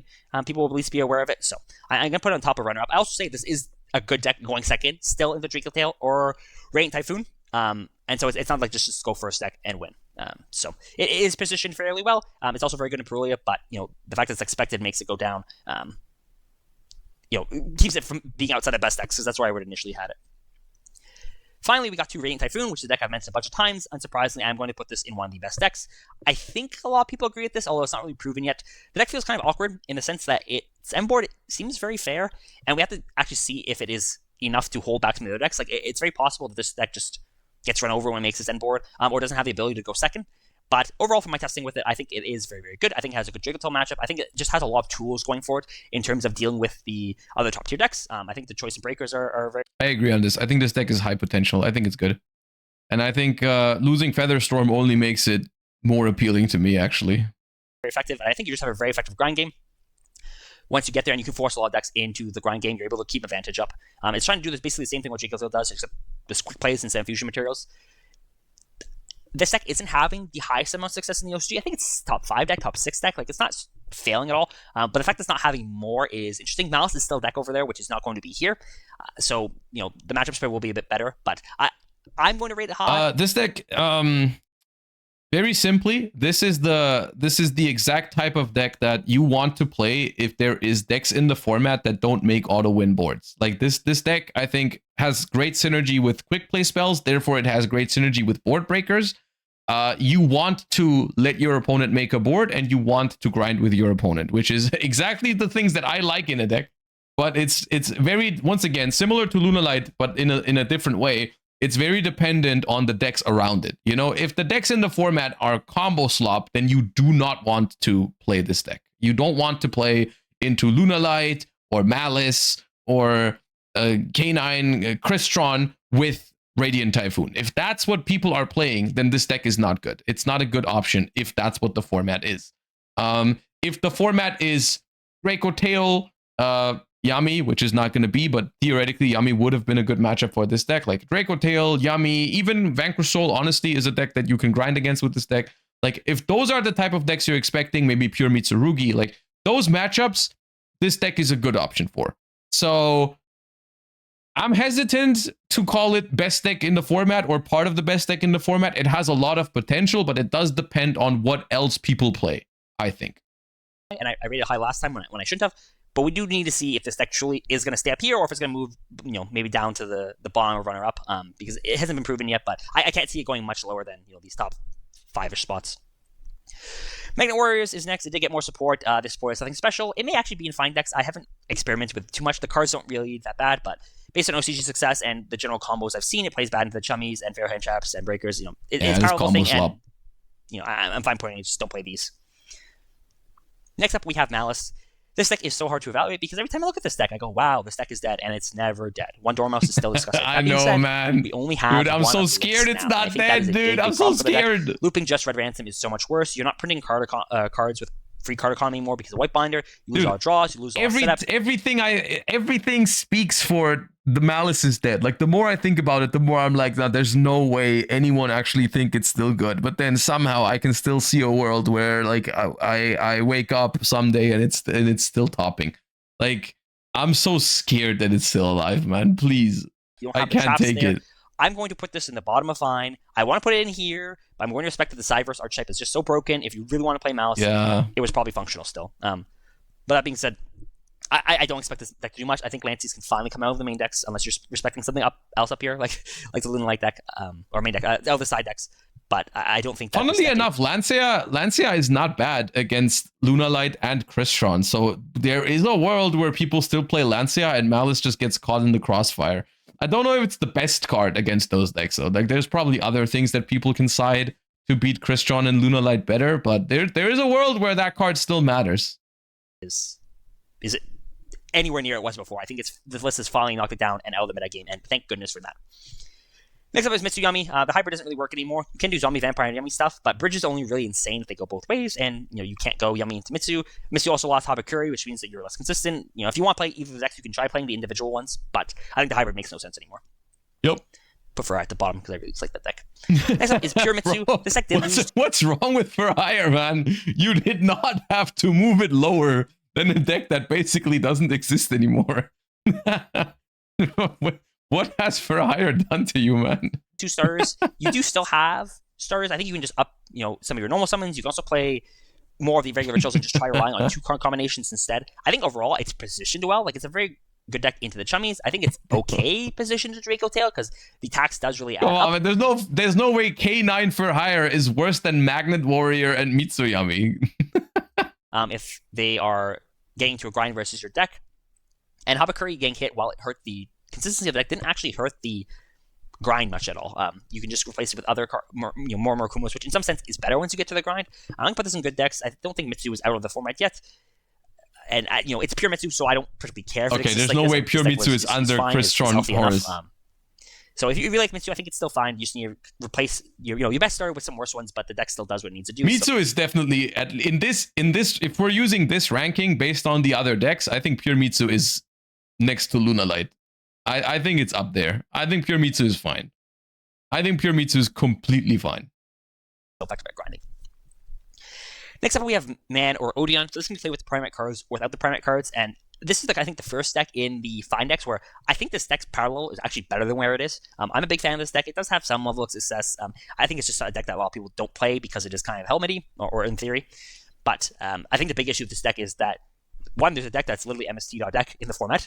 And 2, Fallen of Virtuous is going to be a lot of decks. Like, these 2 top decks both play it. Lunalight can play it. The Gemini can play it if it wants. It's not the only problem for Odeon. Like, I agree, those are problems, but at the same time, like, this deck, Odeon, no matter how you look at it, no matter how much of a fan of Odeon you are, the most viable version of Odeon is the one that tries to just hand trap the opponent to death. Going first, you're trying to put some Omni Negates plus hand traps. Going second, you're trying to hand trap and then put the Omni Negates for their follow-up. But realistically, this deck literally just, like, wants the opponent to not play the game. That is just how this deck works. If your opponent plays the game, you lose the game. Because if your opponent summons big monsters and generates card advantage, you cannot win. So if Dracotail resolves fusion summons, if Lunalight summons fusion monsters, if Crystron summons K9 stuff onto the board, If Vanquish Soul gets things going, you've lost the game, basically, right? Like, if your opponent has anything on the board, chances are Odeon has lost the game. This is why, once again, similar to Lunalight and Radiant Typhoon, Odeon is a deck that depends on the other decks in the format. If the other decks in the format are weak to hand traps and can be stopped with a lot of hand traps, then Odeon is a playable deck, like it was for YCS Lil, where it actually won, right? Because one of the biggest decks in the YCS Lil format was Pure Mitsurugi. And Pure Mitsurugi was a deck that with Purge, Impulse, Ash, and so on, there was a very high chance they would just pass the turn, right? They would literally try to get to a ritual spell, activate the ritual spell, you would negate it, then you would also like imperm the Aramasa, or you would delta another spell or whatever, like, and they would just pass. That was a working concept. The decks that are at the top right now, most of them do not pass to one hand trap. They do not.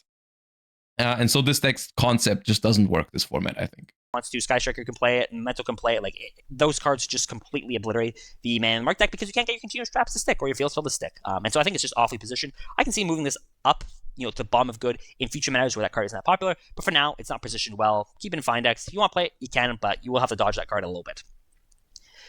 Next up is Blue Eyes. I think this deck is just awfully positioned. Like I said earlier as well, is that it's not really a hand trap format anymore. It really is a... Yeah, Blue Eyes is not great. It's hand trap, but you don't want to play 18 of them. It's like, play your 1-2 hand traps, hit them. Blue Eyes is actually kind of similar to the Odeon deck. Like, in this format, you need decks that can break a board. Like, you need decks with strong engines. And this is good.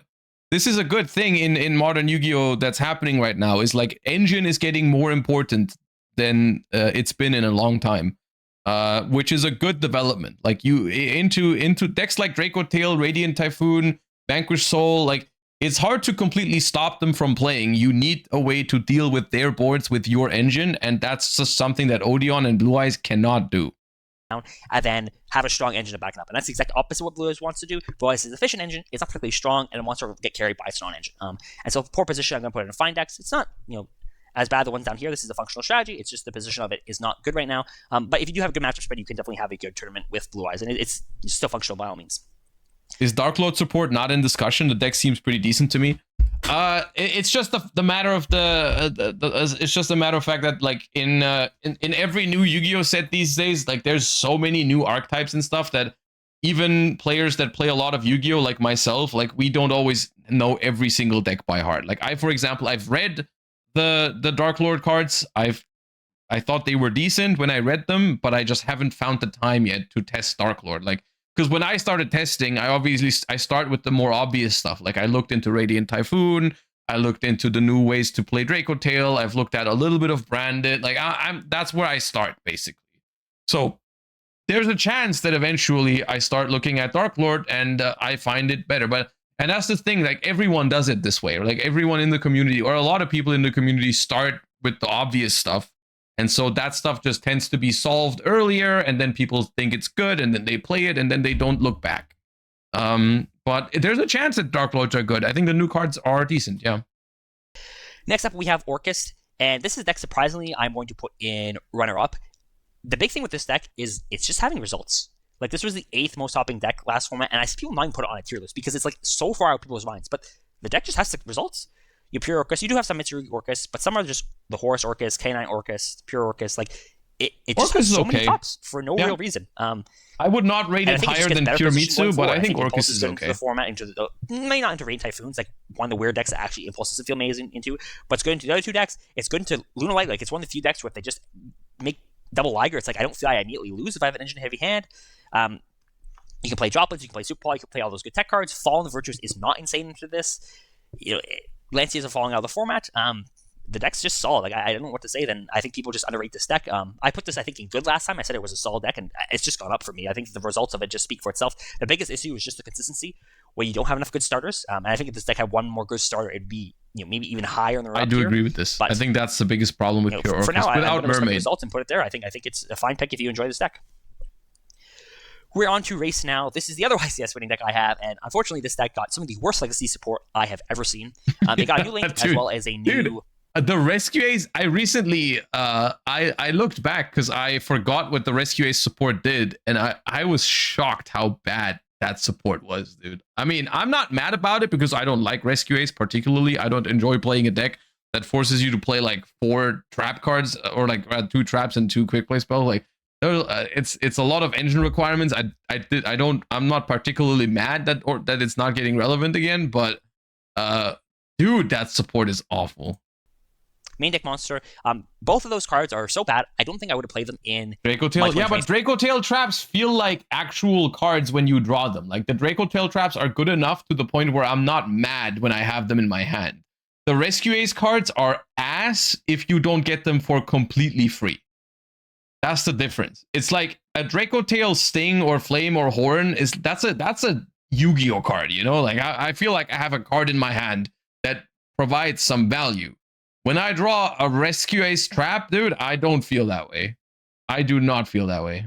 3 list. Like, we've moved forward 2.5 years, I guess 2 years, and like these aren't even 2023 power level. The main deck monster is not a 1-card combo itself. It also doesn't make Hydrant a 1-card combo. Still, somehow, after Legacy support, Hydrant is not 1-card combo. Like, I'm not saying you have to do everything. It's like, it's not even, doesn't even let you dude. Hydrant is still not 1-card combo? 4. The link is a bit better in the sense you can play Fiendsmith with it, and that lets you go to link 4 with Fiendsmith cards and then try to combo that way. That's funny. But it's just not it. The support is just not enough. It's still missing consistency. I don't know how you go second. You can play Impulse, you play Fiendsmith cards. You know, let's just not touch this deck. If you're a big Santoli fan, play the Exo Sisters. Leave Race in the past. Next up, we have Rockets. The Dragon cards are obviously very good. I just don't think that they're doing enough. The end board's kind of weird. Like, we're still missing pieces. We miss Savage. A lot of them dark lock you as well, so you can't make Omega. They're bad in the Chummies. The deck is functional by all means. Like, I don't think it's awful. But some of the kind of other decks down here, it's a deck that I just question the power level, the end board, its ability to go second. It's not bad. It's just missing some things compared. I don't think the power of the end board is the problem. I think the problem is how do you get to this end board? Like when you evaluate how good a Yu-Gi-Oh deck is, you have to look at how does it play into the other decks that people play and the other non-engine that people play. And I think Rocket or like Dragon Link is just really difficult to play into some of the most popular non-engine in modern Yu-Gi-Oh, like Purulia, Fualos, maybe even Meowls, and Nibiru. Like those are just big problems. And Droll sometimes too. Like it's just like some of the most fundamental cards in modern Yu-Gi-Oh are just way too good against this deck. So I think it's got, if you actually get to an end board with it, I think it's no problem to win the game with that. I think it's fine. But like the problem is you can't get there uninterrupted all the time. Compared to the best decks up here. Next up, we have Razel. This deck is just kind of rank 4 pile deck now. Detonator is still a card, Cross is still annoying. The Doodle cards are very efficient playing through fair hand traps. The deck is pretty breaker immune as well. I can put this in good decks. I think it still had some results last format. Yeah, it was around top 12. It did have. I'm gonna say something that I don't want to say.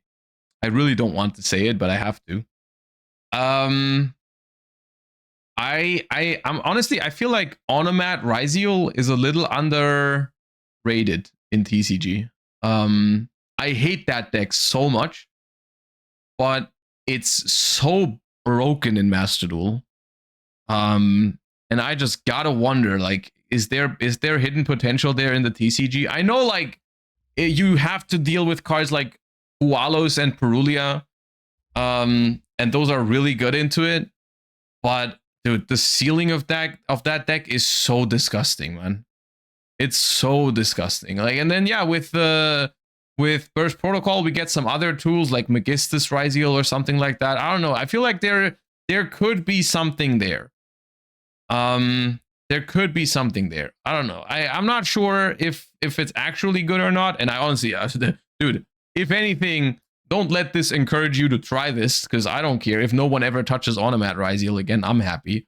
I'm just saying, like, I don't know. It feels I don't see a reason why it would be so powerful in Master Duel and not in the TCG. I know best of one is a difference, but like,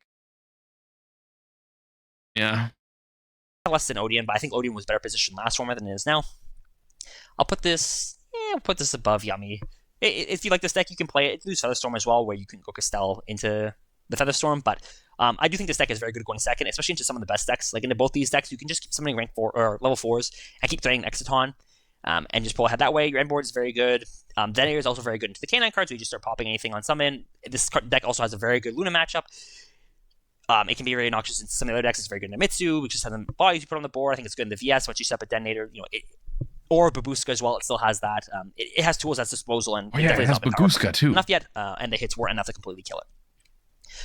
Memento is next. I'm going to put this at bar run up. This is another deck I'm kind of a fan of, but don't play. I think it's a pretty decent format for it, where you can choose to play hand traps or breakers. You again want to have a good meta call on what you want to do with the deck, but if you do, in terms of your tech cards lining up with the meta, it's very good at doing so. Interesting it's good to me as well, which is very nice, where you can full combo depending on your starter getting 0 draws. So that's nice there. The grind game is very good, so if they try breaker and it doesn't. So my theory on Memento in the past, or at least what I've been thinking about it, is that the fact that it has good lines into Purulia and Fuwalos and can play around Nib and all that is all cool and fine. However, one problem that I guess you don't really realize when you think about it is that, like, while all of those cards are okay against, like, you can deal with those cards, from the other side of the spectrum, or like from the other side of the table, though, every single non-engine is good against Memento. Like, whether your opponent is choosing to play Droll, or Charmies, or Nib, or Impulse, or Purge, or Bell, or whatever, every single hand trap, Imperm, Veiler, everything, Retaliating Sea, everything is good against Memento. So nothing kills Memento immediately, but, like, I feel like that makes it an uphill battle when your opponent basically never has suboptimal cards in their hand. Do you know what I mean? It's like, yeah, the Purulia doesn't kill you, but you're also not happy to see it. The Fuwalos doesn't win the game on the spot, but you're also not happy to see it. And that's the same for every single non-engine your opponent plays. It's not like you're playing Dracotail and you literally don't care about the Fuva or the Nib sometimes. Or you're playing Radiant Typhoon and you don't care about the Fuva, or you can do everything in draw phase to completely ignore Droll or whatever. So you never get that advantage of your opponent having dead non-engine in their hand. Which is cool conceptually. I don't actually hate that. It's not like a bad design thing. Like, I think it's cool that every card is kind of live against Memento, but nothing is auto-win. I think that is a healthy interaction. But competitively speaking, it's not great to that your opponent never has dead cards in their hand. And then also, the same is true for breakers. Sometimes you do the full combo and your opponent has breakers, and that's winnable for them. Which in a lot of ways actually speaks for that. I think Memento is how combo decks should be. Realistically, like I've been saying this, even though the turns are a little bit long, I think for the most part, if all combo decks worked like Memento in terms of their interactions, I think it'd be fine. Because Memento, like, zero Omni negates, and very, very skill rewarding. Most non-engine does something against it. Has some choke points. Like, it's pretty cool. The combo is a little long, but other than that, it's pretty healthy for the game, I think. Speaking of the rating here, I would probably put it a little bit lower, but it's not a bad deck. I think it's viable.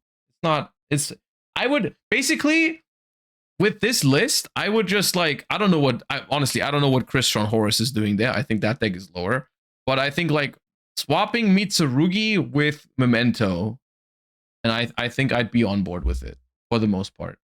You're not super worried. Where if you make your full board, you can grind with Dracotail and Radiant Typhoon. I think that's, definitely something you can feel comfortable with doing. The reason it's lower is that, while it can go second sometimes, it has some clunky hands where you're drawing pieces that you don't need to, or drawing too many normals, or you're just not drawing the one quick play.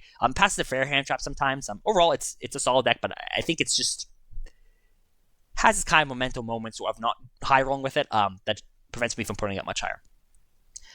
And last up is Sky Striker. I'm going to put this, we'll say, below Memento. Top of good decks, somewhere here. Solid deck. It hasn't had that many results in the TCG. I think it's better than that. I'm a Sky Striker believer. Which we're still missing. May play a role in that. I think it's positioned fine. It's just kind of worse than the best two decks in the sense that both of them are trying to grind, and the other decks just do it better. But I think Sky Striker is very similar to Radiant Typhoon in terms of its game plan. I don't know which of the two is better. But I think quality-wise, they are relatively close to each other. So I think if you think Radiant Typhoon is good, I think Sky Striker, like, is pretty close to it. In terms of all things it does, what it's trying to do, the win con, and so on. Like, I think they're pretty similar. It is solid. I can comfortably say it will blow most of these decks down here. It is good going second into a lot of the decks with just engine. You can play a lot of the power spells, and it's solid there. But I think it's just worse than the best two decks at trying to play the grind game. So overall, this is the tier list. Like I said, I think Dracotail is a little bit above the other two decks in terms of being the best deck, but it is beatable. All right, I'm not sure if Radiant Typhoon is this high, but I agree it's good. I don't like Lunalight that much. I think Sky Striker and Mitsu are underrated on this tier list. I think they are both higher than this. I think Memento is a little bit lower. I think Christian Horus is lower. I think Friar is a little bit better than that. But it's, for the most part, I agree. Something you build the beat and have a game plan for, and you'll have success with it. I think the consistency also will catch up to it a bit. But I think overall we're moving into a diverse format. You can choose what deck you want to play, what deck you enjoy, and have success with it if you have a good list and good read on the meta. All things considered, that's something I will say is that the overwhelming majority of decks that are in the best deck, runner-up, or good deck category here are pretty healthy Yu-Gi-Oh decks. The majority. Not everything, but like with the exception of Lunalight and K9 Crystron, everything here is a completely fine and balanced environment for competitive Yu-Gi-Oh, I think. And I think that is the main takeaway from early 2026 and this ban list, is that once again we are expecting a good format, and we keep moving in the right direction. I'm a little scared that specifically K9 Crystron is going to ruin the picture of the format again, because remember what happened last time when we expected a super healthy triangle format, when we expected Yami, Dracotail, and Vanquish Soul. What happened was it was ruined by K9 Crystron and a little bit of Mitsuyami in the mix. So it might be too early to promise that the format is going to be amazing, but things are looking good right now. Things are looking good. I'm a little hesitant to say it's going to be great because of what happened last time we did that. But yeah, so basically, I'm just hoping that K9 Crystron fails, basically. And then I think if that's the case, I think if K9 Crystron and Lunalight are kind of like kept in check, then I think we could look at some pretty awesome games this format. I'm looking forward to it. I'm hopeful. I'm not 100% sure, but I'm hopeful is the good thing.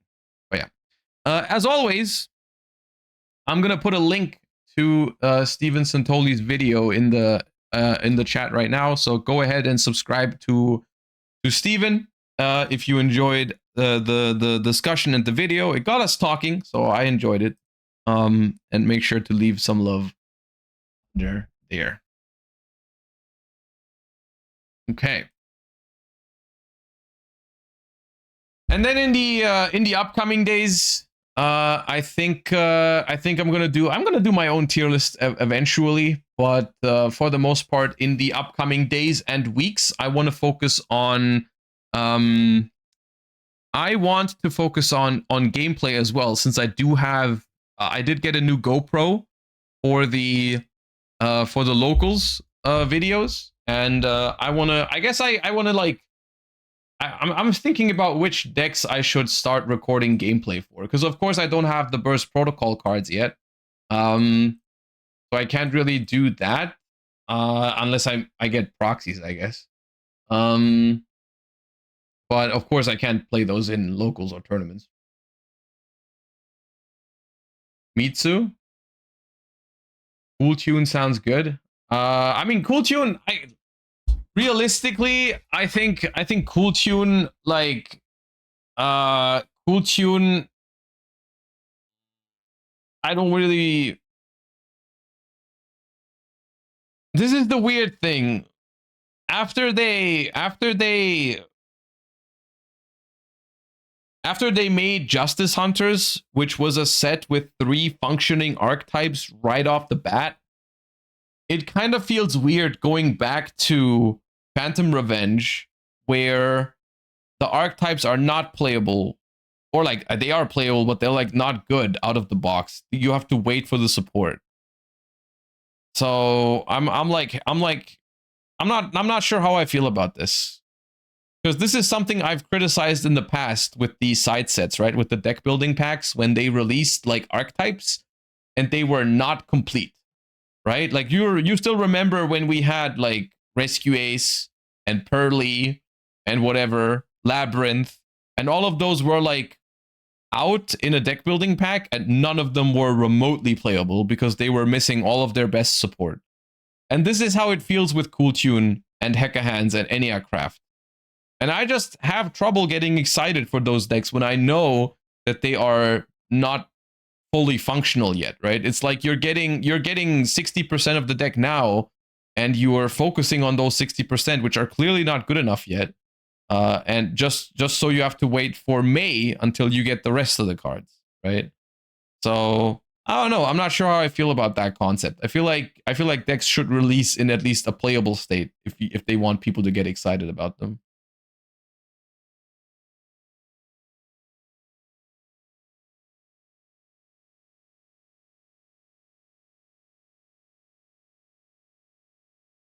I feel like the decks in the deck building packs kind of need to be good now because they don't really release new meta archetypes in core sets anymore.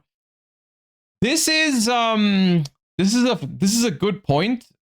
We have talked about this before, but like I realized this. I looked at Card Cluster at the Burst Protocol list, and here on the right, it always lists the new archetypes and it lists the archetypes that are getting support. And I realized this, it's probably been this way for a while now, but for this one, I looked at it and it literally new themes. There's a single one. There's a single new theme in 80 cards, which is the original size of the set in the OCG. 80 new cards, one new theme. Everything else is just legacy support. Everything, right? So it really feels like, because, I mean, and it does make some sense, right? It does make some sense because Yu-Gi-Oh! Is a game without rotation, so there's a ton of archetypes that could get support. And it's just like, I think it's a good way to keep people engaged with the game instead of releasing completely new archetypes every set, like a bunch of them. I think legacy support is an important pillar of Yu-Gi-Oh! These days, right? Like, I think legacy support is a good thing fundamentally, right? We have a lot of different archetypes. And people just love when a deck that they used to like a year ago, 5 years ago, 10 years ago, 15 years ago, maybe becomes playable again, or even if it doesn't become playable, like it gets some support. So like legacy support is a very important thing for modern Yu-Gi-Oh! I think. But it is kind of like, it's kind of weird to think about that, like a new core set only brings one singular new theme into the game, right? So because what about Blazing Dominion? Blazing Dominion has one singular new theme as well, and that's Clown Clan, which I'm really excited for Clown Clan, besides the floodgating, but like the Clown Clan archetype looks awesome in my opinion. It's probably ignoring the floodgating that's going on with it, okay, which will be a thing and it will be cringe. I'm not denying that. But still, Clown Clan so far is my favorite archetype revealed in 2026. It's like, I think that archetype is awesome. The playstyle of that deck is exactly my alley, right? I'm gonna love that deck. I already know. But I don't know. I feel like it's a little bit of a weird thing that we have recently with Yu-Gi-Oh! Because there's like so little new archetypes, I guess. And then I guess what I'm trying to get to is it feels weird when a side set comes out, which should be the exception from this rule, right? Like the side sets, the deck building packs should release, they are focused, that's their entire thing, is releasing new archetypes. 3 completely new archetypes per side set, right? And it feels weird when a side set drops, a new archetype comes out, and then you realize 2 things. The first thing you realize, hey, this archetype is a cool idea. This archetype is fun. I like to play this archetype. And then the second thing you realize is, but it's not good enough, and it immediately goes into the pool of archetypes that are completely reliant on good legacy support, quote unquote, right? Like, there's functionally no difference between like Hecka Hands and Cool Tune and Eniac Craft are all just in the list of archetypes here that get 2 or 3 support cards in this set that and you're hoping that they become playable with this, right? Which I feel like shouldn't be the case with a completely new archetype.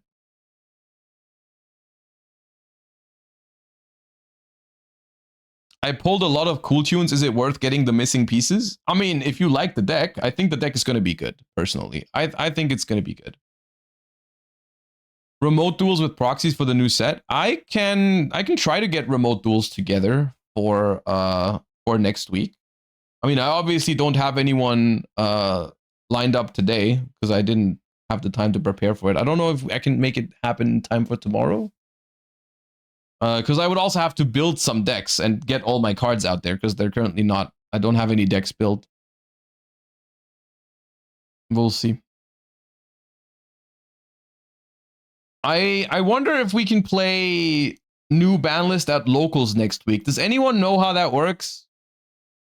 Because I actually don't know. Can we? Because the Banlist is in effect February 2nd, which is in 2 weeks or 1.5 weeks rather. Can you technically can the locals decide, even if it's an official locals, to use the new ban list? Is that something that's allowed? Yes? That'd be nice.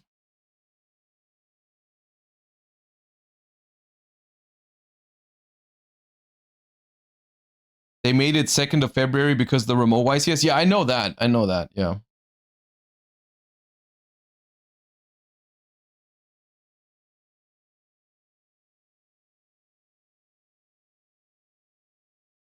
I don't see why it wouldn't be allowed. I mean, I guess I'll clarify because it would be awesome because then I can record. But I guess what would I play? Because Burst Protocol isn't out yet. So what would I play at locals next week if they can use the new ban list?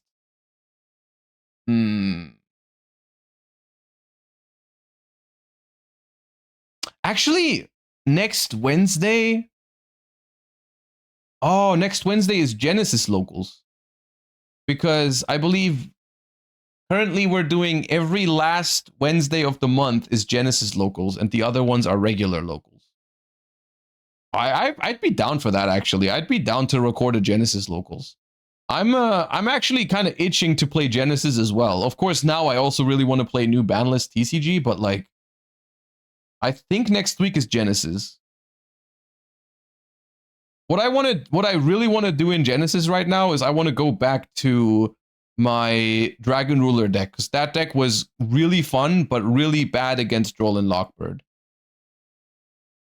So I kind of want to, yeah, I kind of want to do that. Most complete deck would be Striker. Yeah, I could try Striker. Or I could try Vanquish Soul K-Knight, I guess. Those are probably the two decks that you can play those two without Burst Protocol cards, I guess. Or Mitsu, yeah.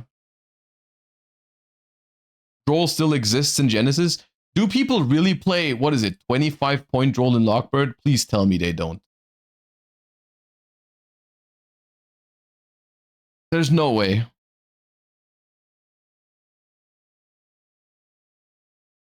I don't think they do.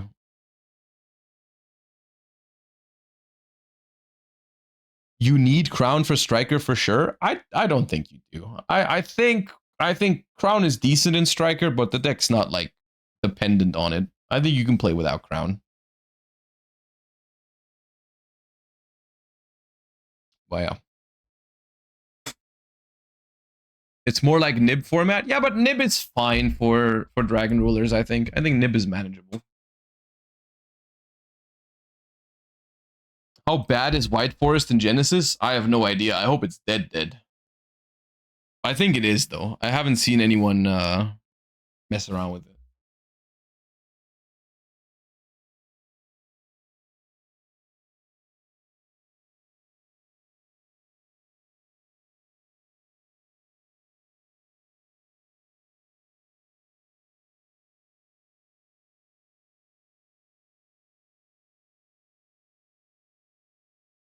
White Forest is decent. Wait, White Forest is good in Genesis? Okay. It's playable in its initial cool version. Oh, that's fine. Is it White Forest like without Azamina? That could be fun, actually.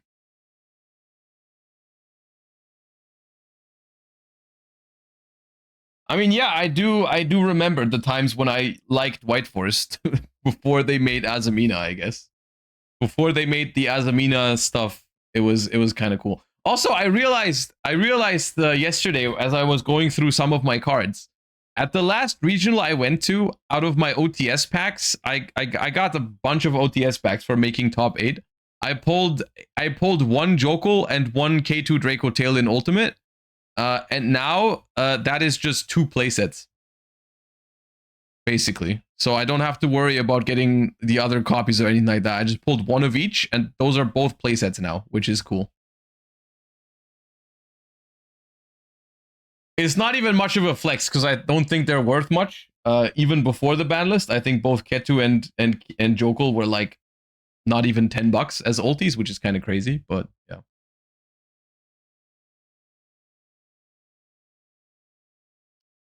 I opened the box I got, and I got 2 playsets of every ulti. Wait, how many packs did you get? You pulled 18 ulti. Oh, 2 playsets of every ulti. Because they're all one-ofs. I see. You pulled. That's what I was. Dude, I thought you meant you pulled 18 ultimates because you pulled 6 each. And I was like, that's not the ratio you're supposed to get. But you were just like following up on my joke. Yeah, that's fair enough because they're all one-ofs now. Yeah, nice.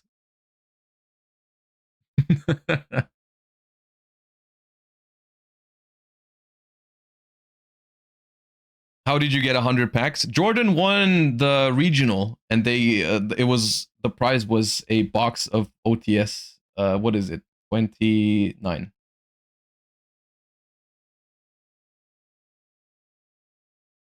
So my ulti Halka Frybrax is infinite playsets. Yes, that's how it works. If your card is banned, you now own infinite playsets of Halka Frybrax. Yes.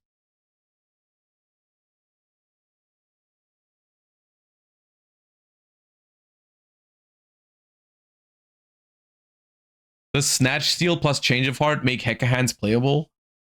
You know, it might be the reason for the change, but I'm gonna be honest with you, I don't think that matters for Heka Hands. Like I don't want to say that Snatch Steal and Change of Heart are bad cards because I genuinely don't believe they are. I think there is a world at some point where I could see those cards seeing play again. It just depends on decks in the format. Like I could see a world where there's a deck in the format where they have a certain endboard piece that's really weak to just like those kind of cards. Like I don't know. For example, let's say Kashtira format, right? Like 2 years ago.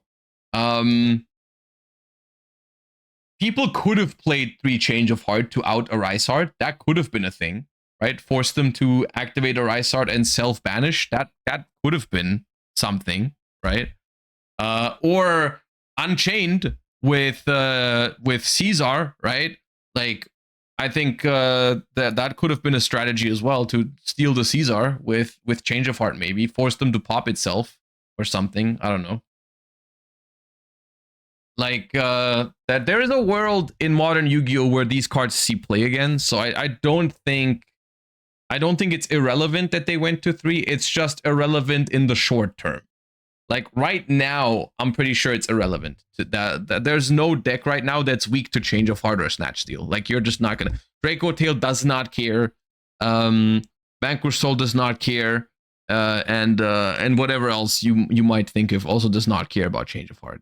So there's probably a time and a place for this card again at some point, but you know.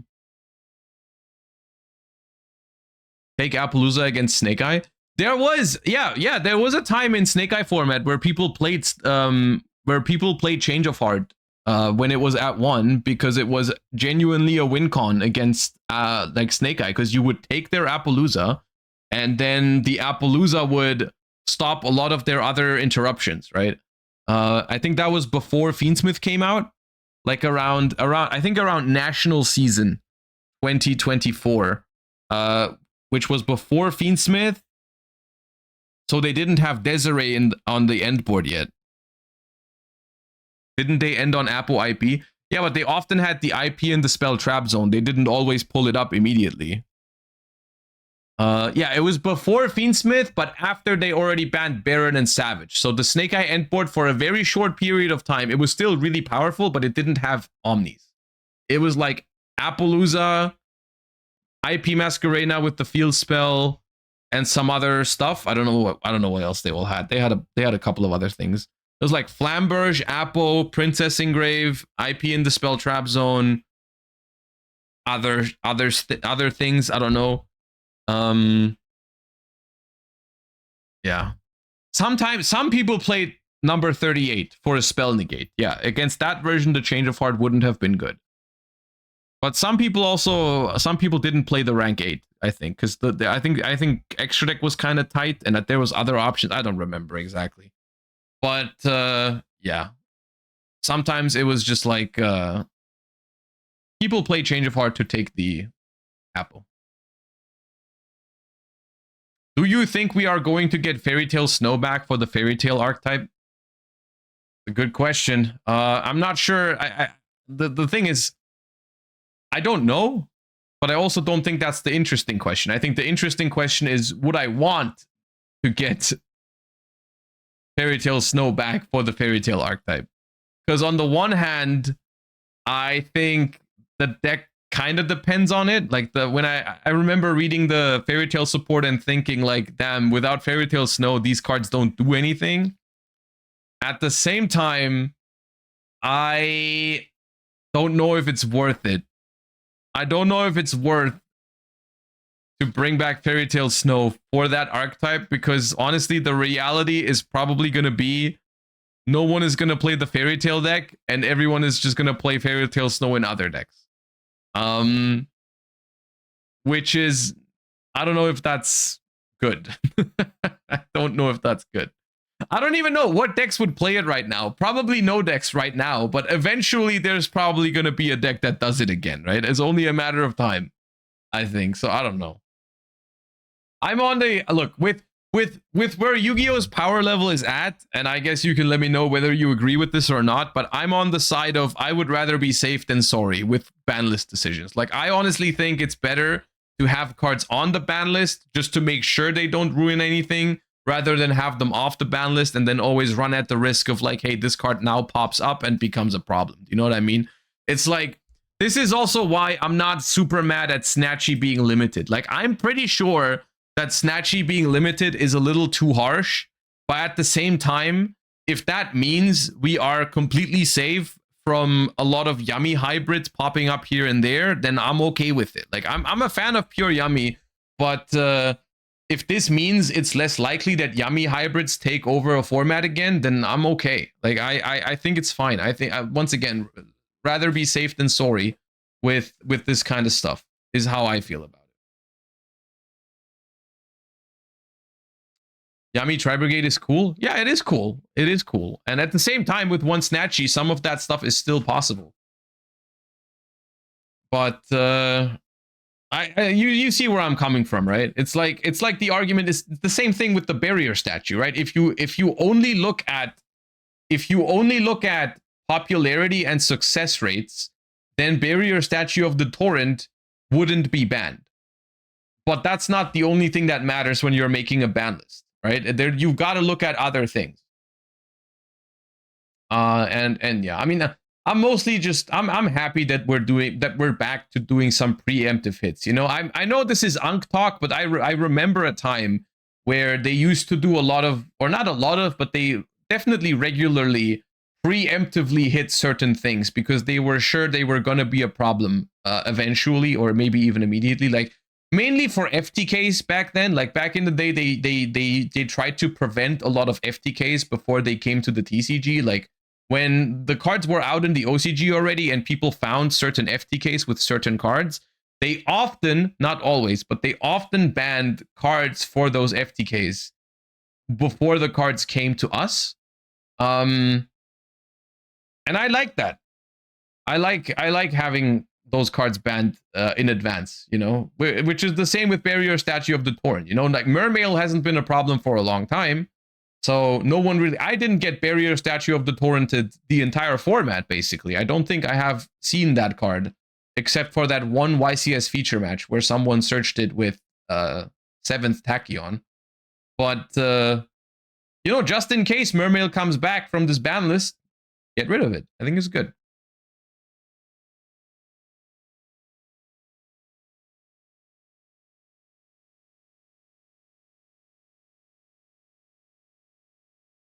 That feature was cinema.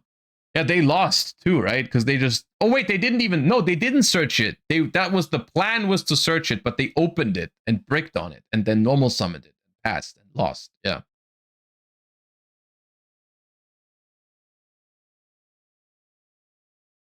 Could be toxic, but I like it when a new card stays in the game for at least a few months.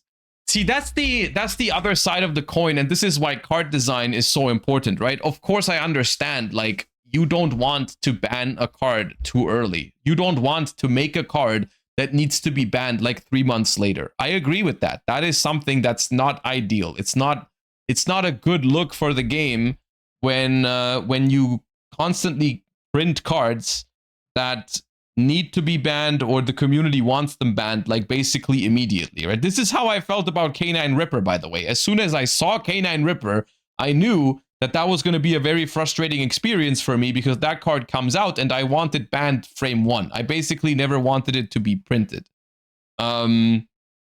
Which is annoying when that happens. It's really annoying when that happens in Yu-Gi-Oh! When they make a card that's like basically just like, in my opinion, a design mistake, right? And a lot of the hits on this ban list and the previous ban list can be explained by Ripper. Like literally, Jokul is on here because of Ripper. Holy Sue is on here because of Ripper. Case is on here because of Ripper. A lot of cards on here that don't need to be on the ban list if Ripper didn't exist. But they can't ban Ripper because it's too new.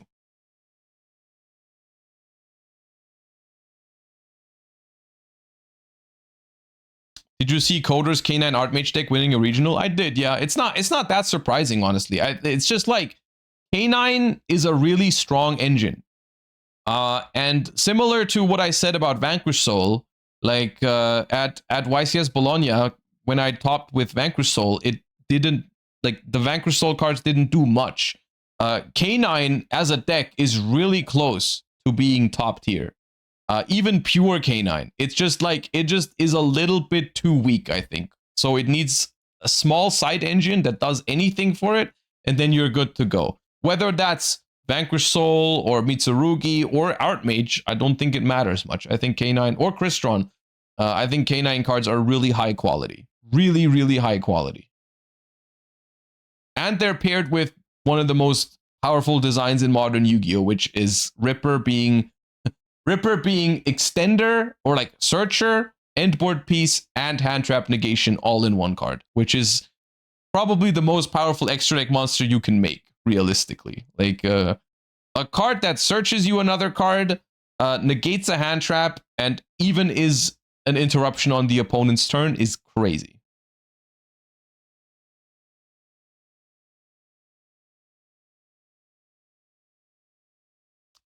Can Prankit's Meow Meow Mew ever come back? Honestly, that card should have been back already. Probably. This 2 new rule is kind of ridiculous to me. If it's problematic, deal with it. I understand where you're coming from, and fundamentally, I agree. If there's a problem in the game, then you should get rid of it. I do agree with you on that.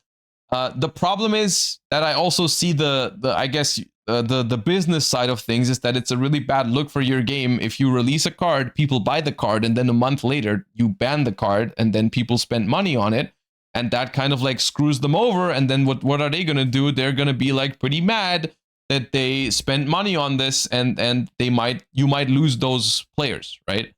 So this is why I preach game design and card design so much. That's why I put so much emphasis in a lot of my discussions on like what good card design is, because I think that's the only way to prevent this sort of problem from happening is if you design cards properly from the get-go.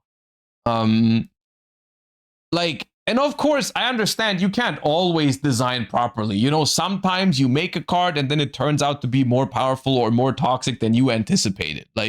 And I think there is some cases like this where they just didn't think the decks were going to be that splashable or that abusable. I like, for example, I think Yummy is a good example of this. I don't know, or at least I don't believe that they planned for Yummy to be so easily splashable into anything. Like I personally don't believe that they saw Yummy Mitsurugi coming when they made those cards. I don't think that was intended design, you know?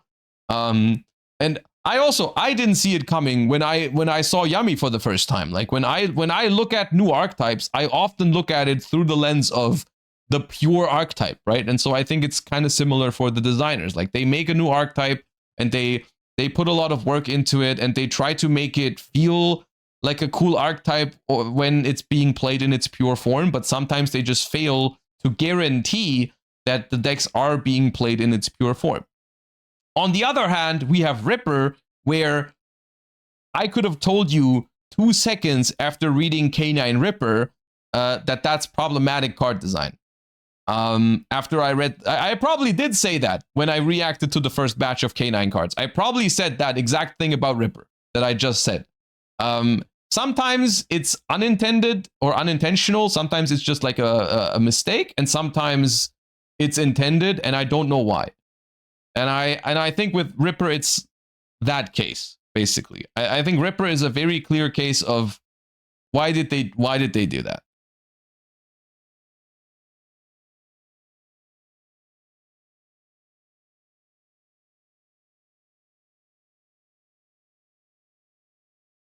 I think they saw Mitsurugi and were okay with it. Yeah, it's hard to say. We don't know this for sure, right? I think Yummy Mitsu, they didn't see coming. Mitsurugi was a much more obvious combination. I think the problem with Mitsurugi, to be honest with you, or like rather maybe the reason why that happened is because Mitsurugi is a TCG exclusive archetype. So I don't know if the same people that made Ryziel also made Mitsurugi at the same, like I don't know if these were developed alongside each other or if it just happens to be like a coincidence where like someone made Ryziel and someone made Mitsurugi. They both got approved separately and then they released at the same time and then it created a problem. It's possible. I don't know. I unfortunately don't know the exact process or the reasoning for this type of stuff. But I would like to think, at least, that there are some designers out there who have the right idea, but they just don't always manage to do everything the way it needs to be done. You know what I mean?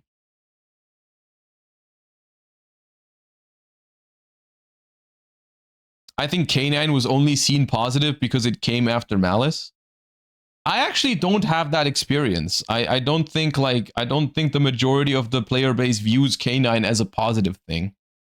I think most people agree that the K9 playstyle that's facilitated by Ripper is not great. Of course, not everyone. I can't speak for everyone, but at least I feel that way, and a lot of people tell me they feel the same way.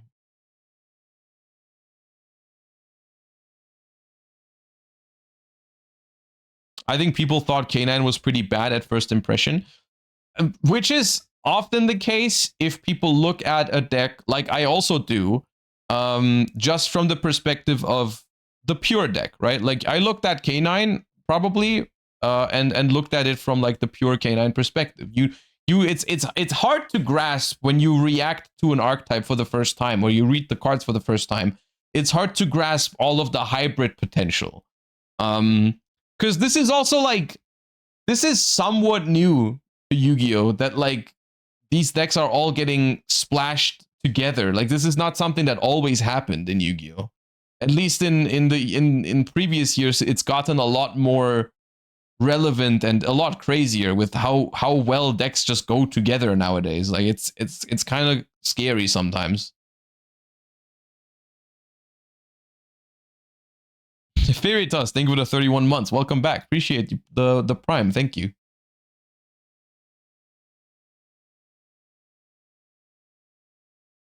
What's your opinion on Magnet Warrior Ryziel? I think it's very underrated now and should be considered. Okay, walk me through the Magnet Warriors. Real quick. The new Magnet Warriors, we've got this thing, this thing, and this thing. 3 of them, right? Teluzrion, the Magna Warrior, Magnet Warrior Sigma Plus, Magnet Warrior Sigma Minus. So I know, fundamentally this is just level 4s that summon level 4s that make rank 4s that enable more rank 4s, which is, I know, groundbreaking innovation in card design. I know that much. But what exactly are we doing?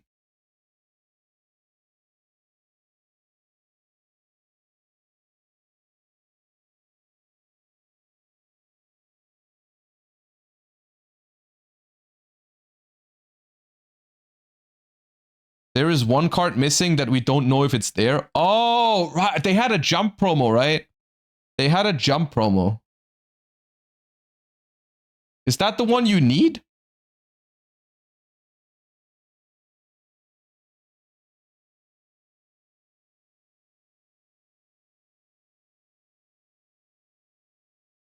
If this card is normal or special, you can send a level 8 Magna from your deck to the grave. So, normal summon Sigma Minus. Send Teluzrion. Must be special from your grave by banishing plus and minus. During your opponent, this does nothing.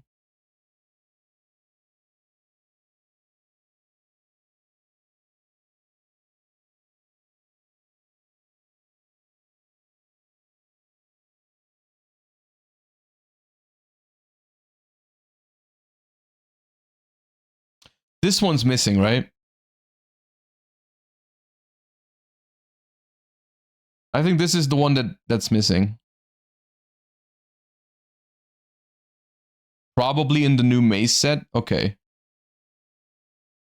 Because this is the one that says special summons from your hand by sending 2 Magnet Warriors level 4 or lower from hand, deck, or field to the grave. And then if it's destroyed and sent to grave, add to your hand. Yeah, this is the one that's crazy, I think.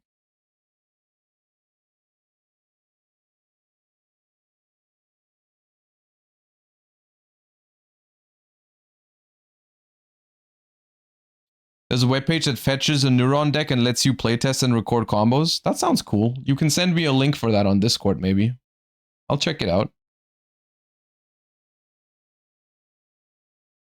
Oh, yeah. I mean, I'm reading these, but I feel like they don't do anything without this thing, right? At least that's what it feels like.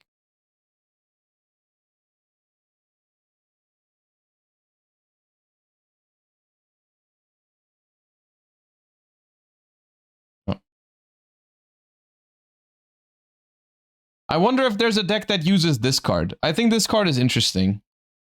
The new Topologic. I can't think of anything immediately, but I think this card is interesting. I mean, Maliss could, but I don't think it's the best endboard piece for Maliss, even close. I don't know where you would.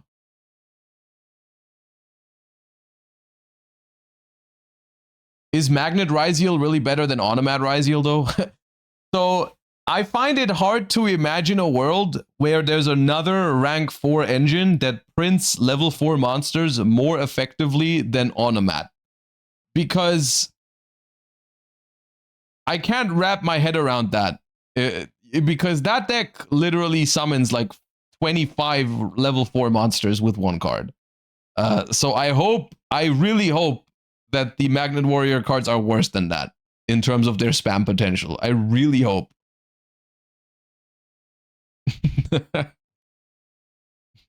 don't want another deck like that. Boral Shroud Dragon.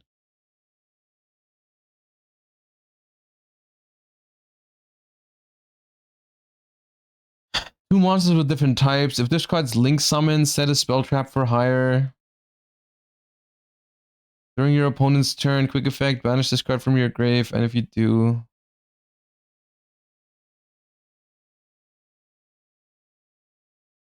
Two monsters with different types. This is pretty cool. You can use Hugin and the Sprite monster to make this. Have you ever thought about that? Have you ever thought about that? Yuma was a mistake. Dude, a lot. I've been saying that, dude. A lot of the anime protagonist decks, dude. Dude, you're not ready for that conversation yet. You're not ready for I don't know if the Yu-Gi-Oh community is ready for that truth yet. Because I mean, everyone's like anime pog, but dude, the onomat, heroes, onomat, cybers, there's a pattern. There is all I'm saying. All I'm saying is there's a pattern, okay?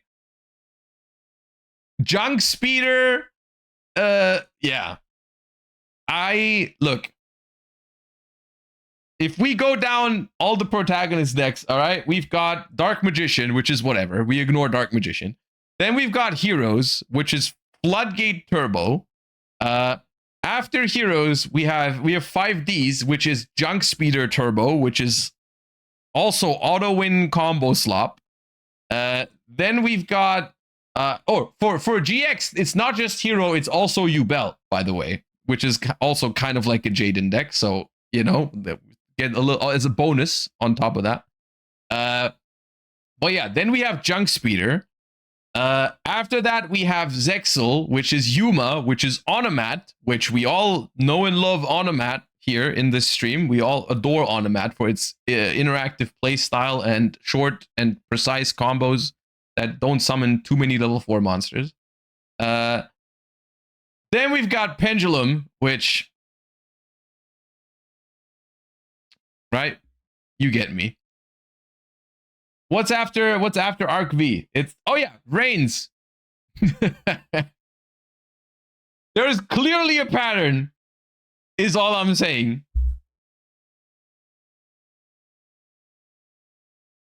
There's clearly a pattern.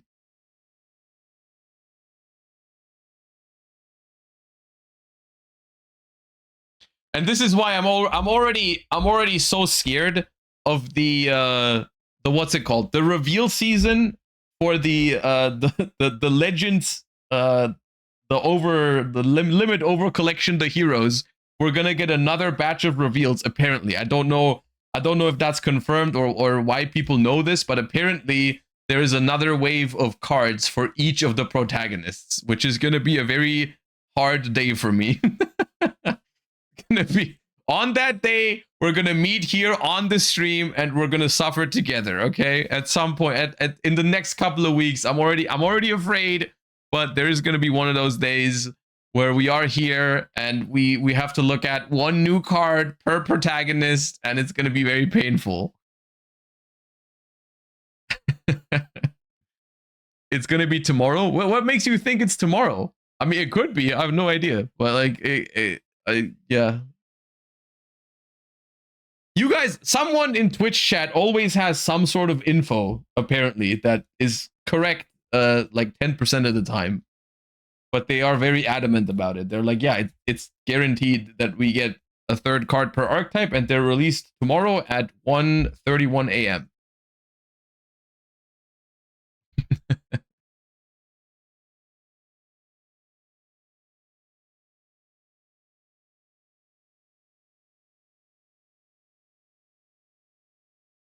How come Konami doesn't want Dark Magician to be playable? I have no idea, honestly. I don't know why they failed to make Dark Magician good. It's weird to me, because like they managed to do it with Blue Eyes, and apparently I guess Duel Monsters is like the only anime where the rival deck is just more popular than the protagonist deck. Like I would say like Blue Eyes is just for some reason the much more interesting deck for people, right? Riorn, thank you for the Prime. Welcome. Appreciate that. Thank you.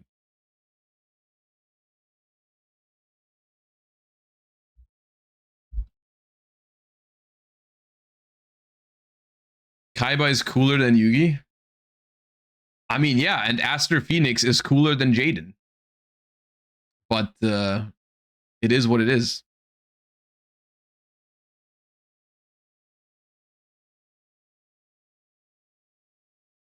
No.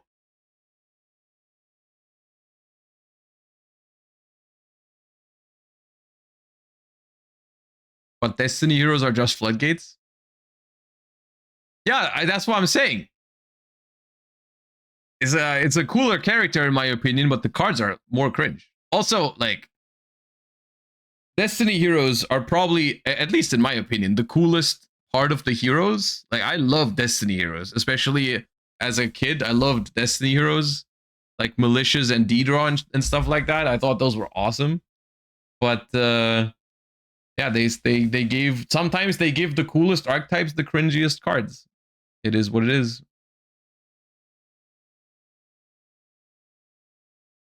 DJW, thank you for the 37 months. Welcome back. Appreciate you.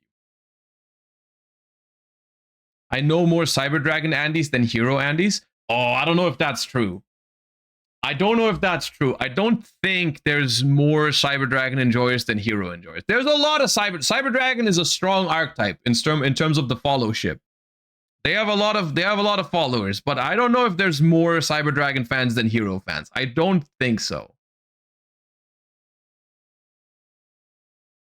I do not think so.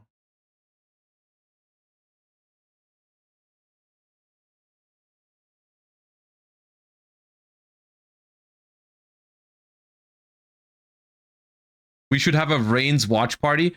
I've told this story before, but I have literally seen a single episode of Reigns, and not even the entire episode, but they do reruns of Yu-Gi-Oh on Twitch. I think on the official like Yu-Gi-Oh channel. And one day I was browsing Twitch, like trying to see who was live, and I was just like, you know what? Let's check out what's going on over there right now. And I clicked on a single time in my life, I clicked on the Twitch live stream for Yu-Gi-Oh!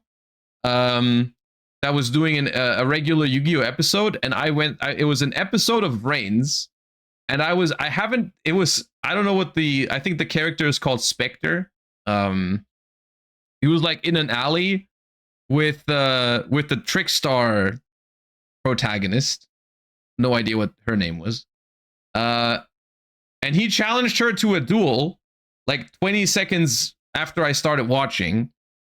And so it was all the good old, like, you know, get ready to duel, get out their duel discs and everything, you know, like get ready. And he goes first, and he normal summoned Sunseed Genius Loci and went full Sun Avalon combo.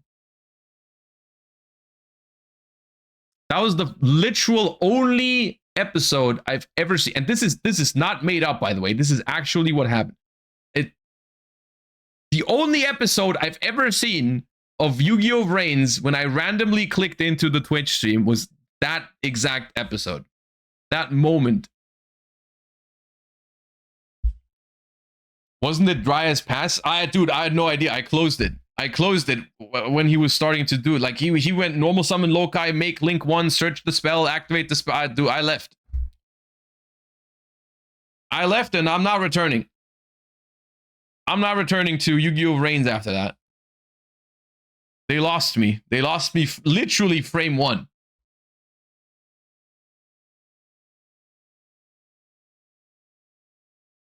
Because then the more I think about it, I also realize Reigns, they gotta have cyber, they have cyber slop combos in there, right?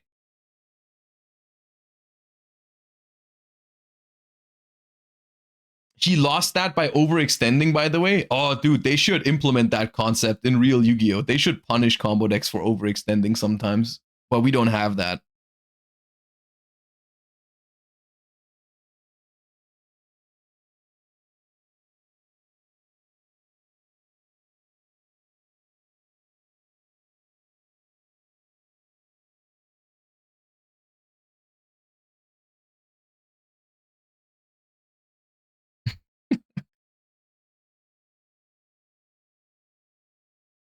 Explaining that combo is an episode in and of itself. Yeah, dude, they probably got like, it's probably like it's like the it's like the Dragon Ball Z fights back in the day, where it's like literally like 5 episodes for one fight. It's that, but it's Yu-Gi-Oh! Reigns, and the 5 episodes is just Playmaker playing a single turn 1 with normal summon Achichi ad Ignister.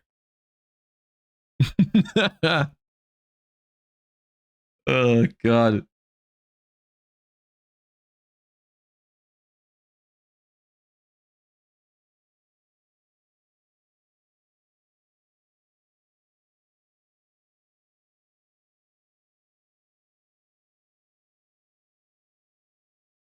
That happened, by the way. Dude, I'm not even surprised. I'm not even surprised.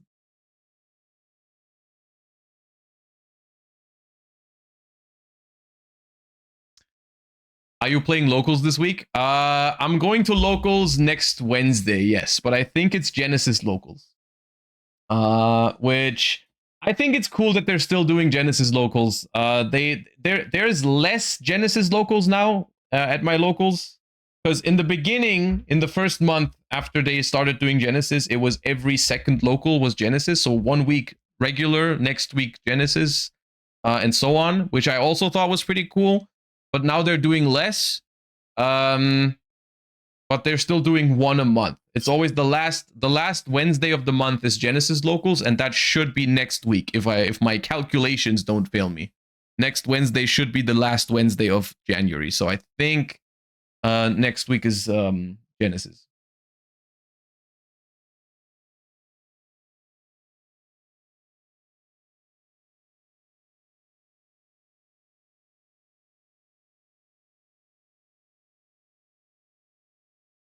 Genesis might be a little dead until the banlist hype dies off. I mean, sure, of course. I mean, that's always the case with, I guess that's the case with a lot of things in Yu-Gi-Oh! At least for me personally, I see myself as a Yu-Gi-Oh! Player that plays like all of the formats. Like I'm interested in Time Wizard, I play Master Duel, I play TCG, I play Genesis. And then there's usually one of them that demands more attention than the others. And yeah, right now, like TCG with YCS is coming up, demands a little bit more attention and hype than Genesis format. I guess that's normal. But yeah, we do get a points update before Burst Protocol, so that should be exciting, hopefully.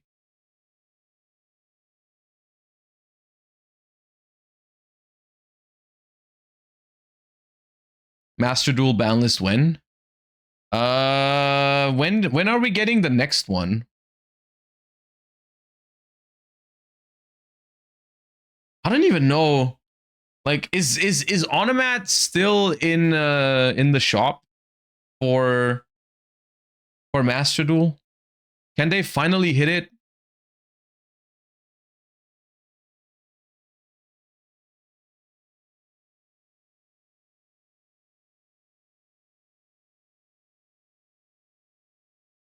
Did you already get some of the Burst Protocol cards? Nah, dude. It comes out in what, 3 weeks? No way to get the cards that early. The earliest you can realistically get your hands on the Burst Protocol cards is on the sneak peek weekend, right? Which is when is Burst Protocol sneak? It comes out. Burst Protocol comes out 7th or 8th of February, so you can get next weekend, right? Next week in 9 days. Yeah, in 9 days is the premiere. Which I'll try to get my hands on as many cards as possible on the premiere weekend. If I can, I'm not sure. And then we'll see what we can do with that.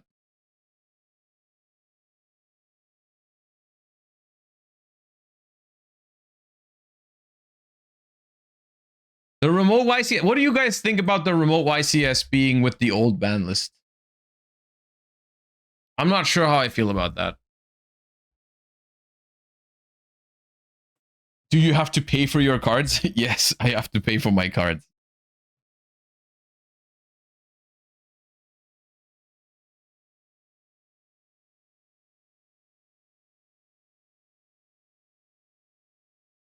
Unwatchable. Well, I mean, technically the remote YCS is unwatchable no matter what because there's no stream. So it is quite literally unwatchable. So I guess it doesn't really matter for that.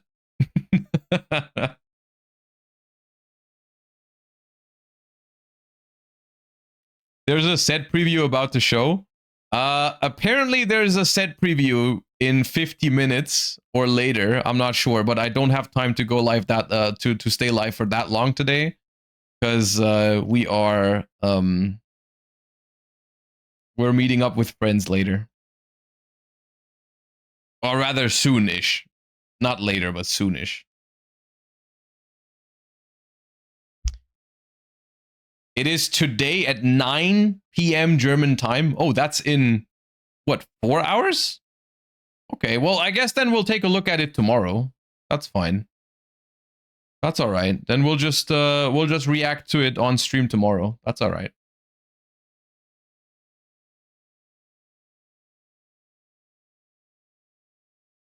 It's fine. There's only a 5% chance the TCG exclusives are good anyways. Yeah, I mean, besides Mitsurugi, it's been a long time since we've had an actual meta impact from TCG exclusive, at least from core sets. I mean, Odeon was also TCG exclusive, so we'll see.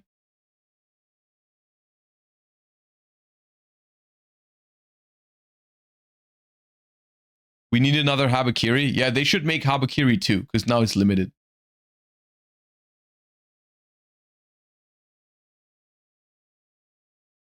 What is the new TCG exclusive in Maze?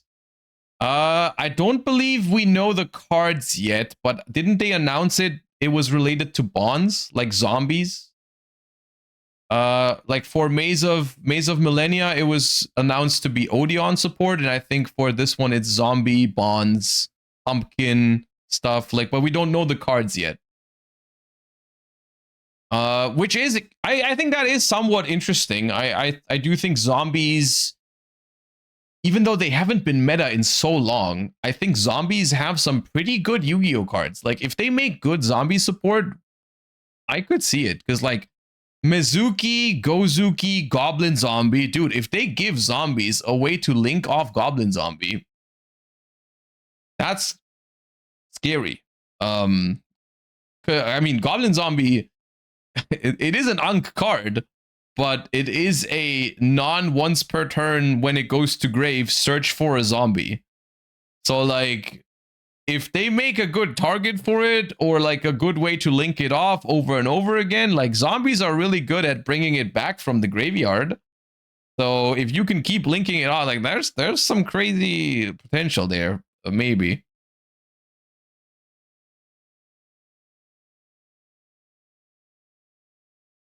Isn't it a Call of the Haunted control deck? Oh, did they announce that it was centered around Call of the Haunted? Dude, on the one hand, that makes me happy because I'm old and I like Call of the Haunted. On the other hand, I don't know how that makes me feel about the chances of it seeing play. Because I don't know if Call of the Haunted is very appropriate for a modern Yu-Gi-Oh deck to be centered around, you know?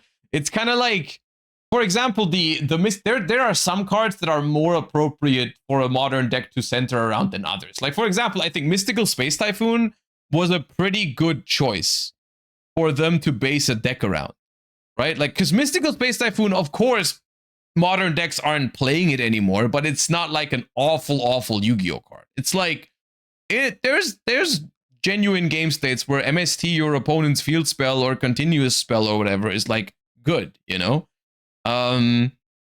So I feel like if I had to pick a card from back in the day to design an archetype around, I would pick something else. Like, I would pick, I don't know, Book of Moon, Enemy Controller. I don't know. Right? Power Creep will bring out a Cosmic Cyclone deck next. Yeah, dude. Imagine they're doing the same thing like what happened in actual, like, in the real history of Yu-Gi-Oh, right? They made Cosmic Cyclone, and that completely power crept MST for the most part. Imagine they make a deck that centers around Cosmic Cyclone that completely destroys Radiant Typhoon. Like for whatever reason, like it's just good against Radiant Typhoon. The matchup is amazing. And then they also make a Twin Twister one after. That's way better than Cosmic Cyclone. it just beats the shit out of that archetype. And then eventually they make a Lightning Storm one.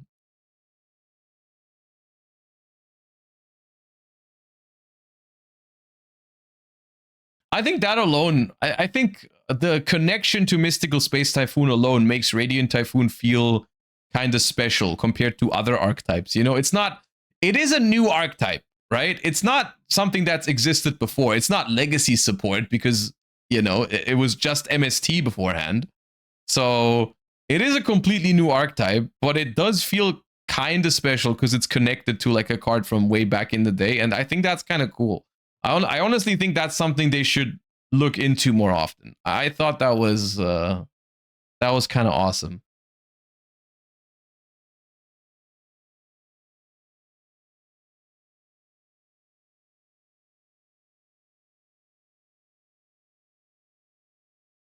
Isn't that basically what they did with Thunder Dragon? Yeah, that was also, I mean, conceptually it was cool. You can argue about how cool it was that they made Thunder Dragon Colossus, but conceptually it was cool that Thunder Dragon came back as like an archetype. It's something. It's not the only thing that they've done like with Mystical Space Typhoon. There's other decks where they've turned something that used to just be one card into an actual archetype, which I think is cool. When are we gonna get a Feather Duster archetype? I have news for you.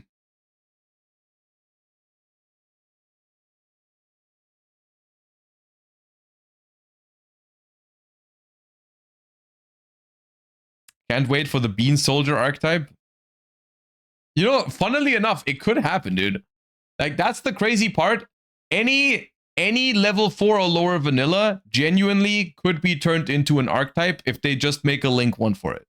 Like, there is unironically a world, if they wanted to, they could make us all normal summon Jerry Beansman next year. It's crazy, isn't it, to really think about it? If they make a link one that says that requires Jerry Beansman as material, but it's just crazy, and then they make an archetype around it, we're all normal summoning Jerry Beansman next year. Which is kind of funny and also awesome that that's technically a possibility. You never know, right? You never know. We're all playing Primite Jerry next year. You heard it here first. It's the best deck of 2027. I'm about to hate on Jerry Beansman the same amount as I'm hating on Maliss in a year from now. You heard it here first. Jerry Beansman is the next Dormouse.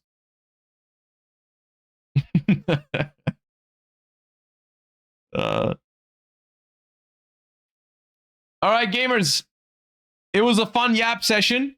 I hope you enjoyed today's stream, but I'm out of stuff to talk about for today. I need some time to build some decks for the new format, and then I'm gonna get some more content in for the TCG. We're gonna do we can bring back remote duels as well for the new format, so get your decks ready if you want to play. I do plan on doing a remote duel stream soon where we can try some new format decks, and then I'm also gonna go back to recording like GoPro footage with some new format stuff and so on and so forth. Until then, hope you enjoyed the yapping stream. Thank you all so much for watching. Thank you all for the support, the follows, the subs. I appreciate you all. Hope you all have a wonderful rest of your day. I'll send you guys over to Farfa, and then I'll hopefully see you guys tomorrow when we do some more new Banlist content. So yeah, hope you guys have a wonderful rest of your day. Thank you for watching, and peace. Bye bye, everybody.